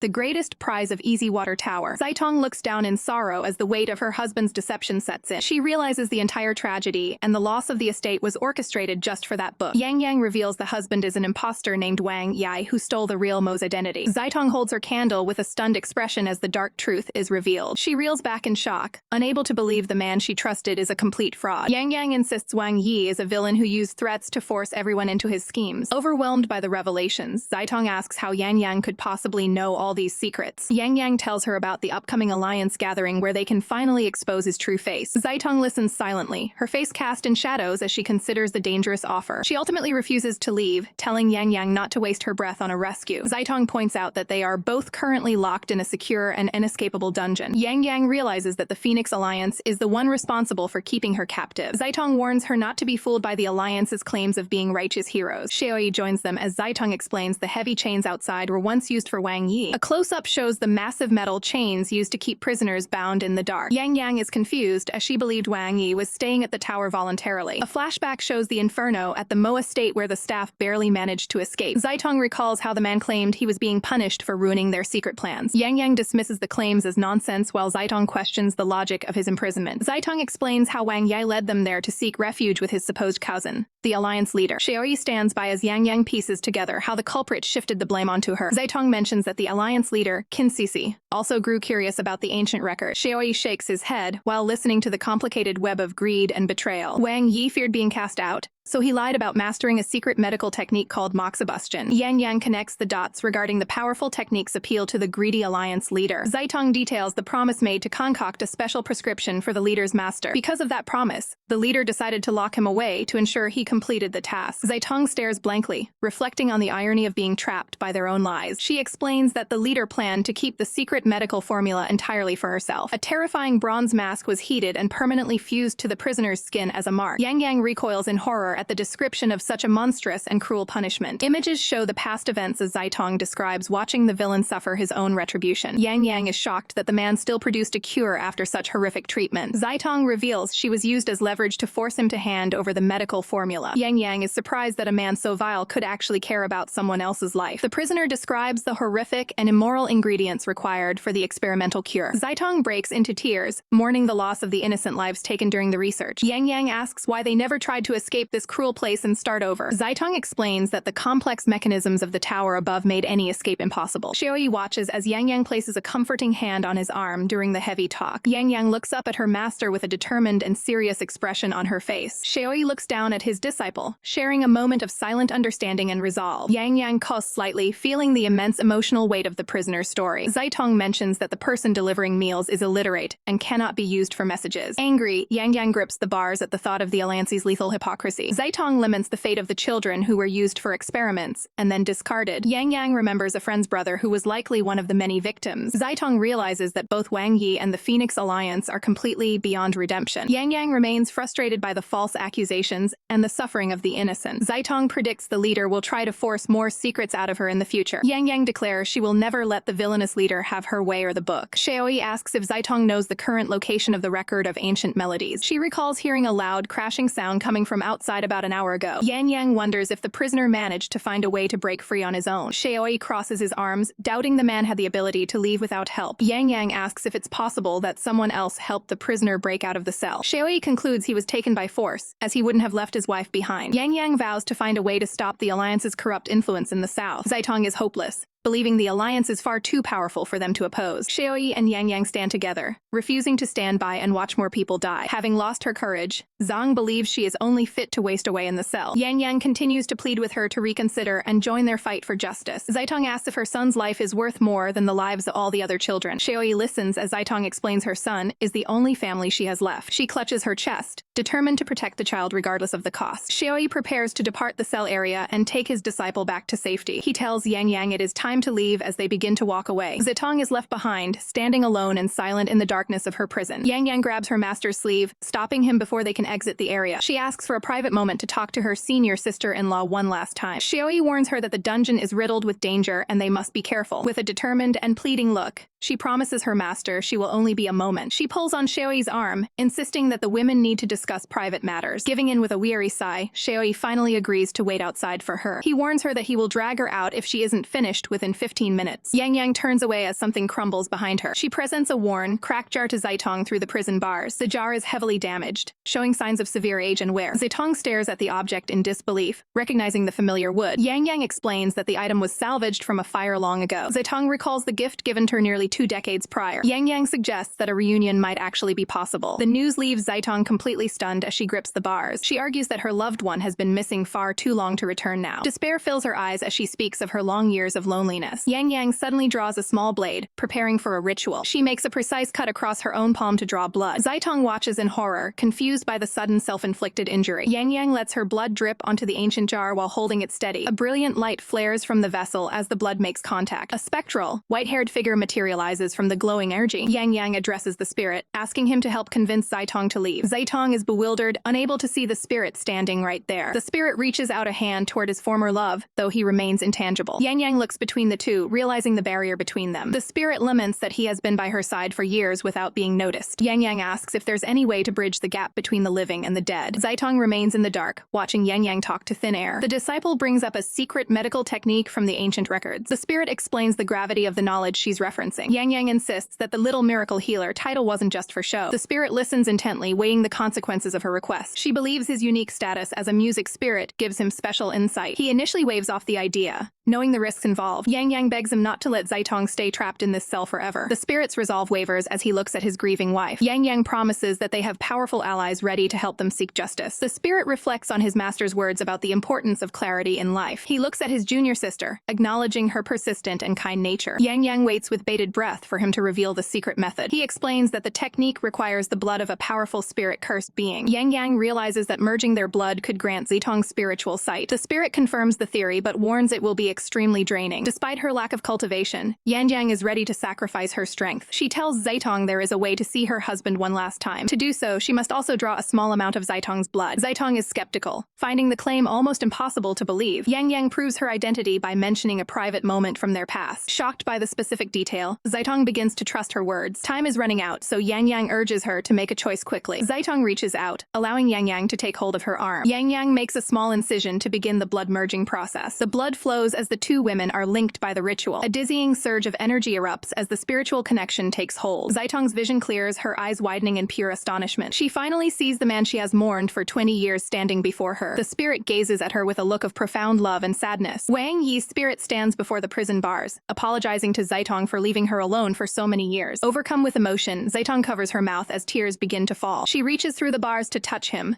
desperate to know where he has been all this time. Her hand passes right through his chest, leaving her shocked by his lack of a physical body. A close look at his hands reveals a translucent glow, confirming he is no longer among the living. Wang Yi gently reaches out to cup her face, explaining that he has been watching over her the entire time. Zaitong struggles to process the news, weeping as she accuses him of lying. Wang Yi looks at her with a somber expression, his spiritual form flickering in the dim light. He recites the very lines she wrote in her room, proving he was an invisible witness to her grief. He continues to comfort her, his ethereal hands resting against her face as he shares his secret. Zaitong questions why he never appeared to her sooner if he was always by her side. He maintains his gentle hold on her, preparing to reveal the truth of his origin. Zaitong listens with a mix of heartbreak and confusion as the explanation begins. Wang Yi confesses that he was never a normal human, but rather a music spirit. The revelation leaves Zaitong stunned, as she never suspected his supernatural nature. A vision shows the Crimson Shadow bronze drum, which served as his true spirit body before he took human form. He explains that he gained martial skills through his master's teachings before finally meeting her. Holding a candle, Zaitong asks the painful question of why he wasn't the man she lived with for 20 years. Wang Yi's expression darkens with regret as he prepares to tell the story of his demise. A flashback reveals the grim truth.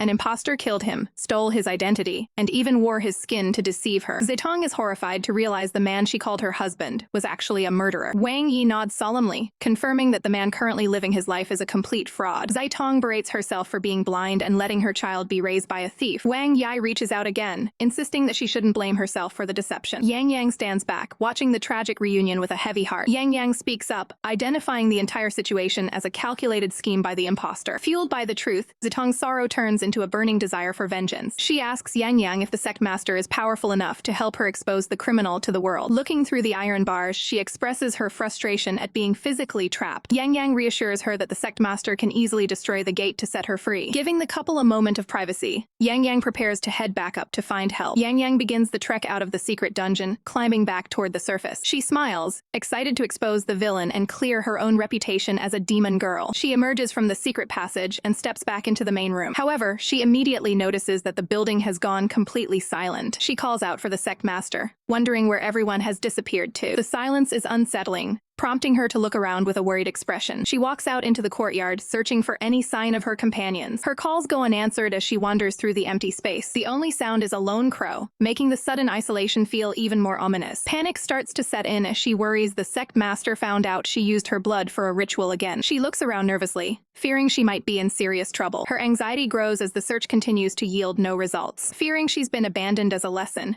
she pleads into the void, promising to never break the rules again. Yangyang checks on the injured girl, offering her help while keeping a lookout. She grows suspicious, wondering exactly what the other girl is trying to accomplish. Yangyang maintains a calm expression as she prepares for her next move. Leaving the injured girl behind, she moves quickly through the shadows to find help. As she emerges into the moonlight, she is immediately spotted by a hostile presence. A warrior draws her blade, finding something oddly familiar about the young girl's appearance. Yangyang realizes that if this enemy returns to the Forbidden Grounds, their secret will be exposed. She stands her ground, knowing she must prevent the intruder from reaching the sect. The stakes are high, as any discovery could put senior sister Shang's life in immediate danger. Facing the unshed sword, Yangyang decides her only option is to stall for time. The enemy mocks her, questioning if she has a death wish for standing in the way. Yangyang keeps her composure, acting unimpressed by the leader of the Wind Rain Alliance. The enemy smirks, ready to strike down anyone talking such a big game. To gain leverage, Yangyang brings up the fact that Madame Mo is still alive. The alliance leader dismisses the claim, viewing Yangyang as a commoner with no bargaining power. Yangyang then plays her trump card, mentioning the existence of the record of ancient melodies. The mention of the legendary book causes the enemy to pause in genuine shock. Yangyang reveals that while the physical book is gone, she is the only one who knows its contents. She explains that every single page is locked away in her memory. A dangerous, calculating look crosses the alliance leader's face. Yangyang doubles down, claiming she can recite the entire record perfectly, even backwards. The enemy considers the value of this living archive, while keeping a sharp eye on her. Despite the intimidation, Yangyang refuses to change her terms for cooperation. The leader scoffs at the girl's stubbornness. She warns Yangyang that only those of equal status make deals and threatens her with intense suffering. Suddenly, Yangyang feels the effects of a potent toxin coursing through her system. She clutches her arm, shocked by how quickly the poison has taken hold. Weakened and in pain, she desperately hopes the sect master will arrive soon. Meanwhile, high on a snowy mountain, a mysterious man stands with a large white lion. He instructs the beast to return to the safety of a nearby cave and wait. The lion remains hesitant, clearly unwilling to leave his side. The man uses a firm gesture to reinforce his command to the creature. He offers a brief, comforting pat on the lion's head. He laughs, asking if a previous encounter with Xiaoyan has made the beast this cowardly. The lion whimpers and covers its head, clearly traumatized by the memory. The man sighs at the creature's lack of courage. He gives a final order for the lion to stay close and protect a specific individual. The creature watches intently, its golden eye fixed on its master. They both suddenly sense a presence approaching through the dark woods. The man calls out to whoever is eavesdropping on them in the middle of the night. A blindfolded figure appears instantly, startling the white lion. The lion attempts to bolt into the forest out of pure fear. The newcomer reaches out and firmly catches the beast by its tail. The lion yelps in distress as it is held in place by the mysterious man. The silver-haired man watches the scene with a look of mild surprise. Eventually, the blindfolded man lets go, allowing the creature to escape. The lion immediately dives behind the silver-haired man for protection. It huddles close to his legs, shivering from the encounter. The man scolds Gao Jianli for bullying the poor creature yet again.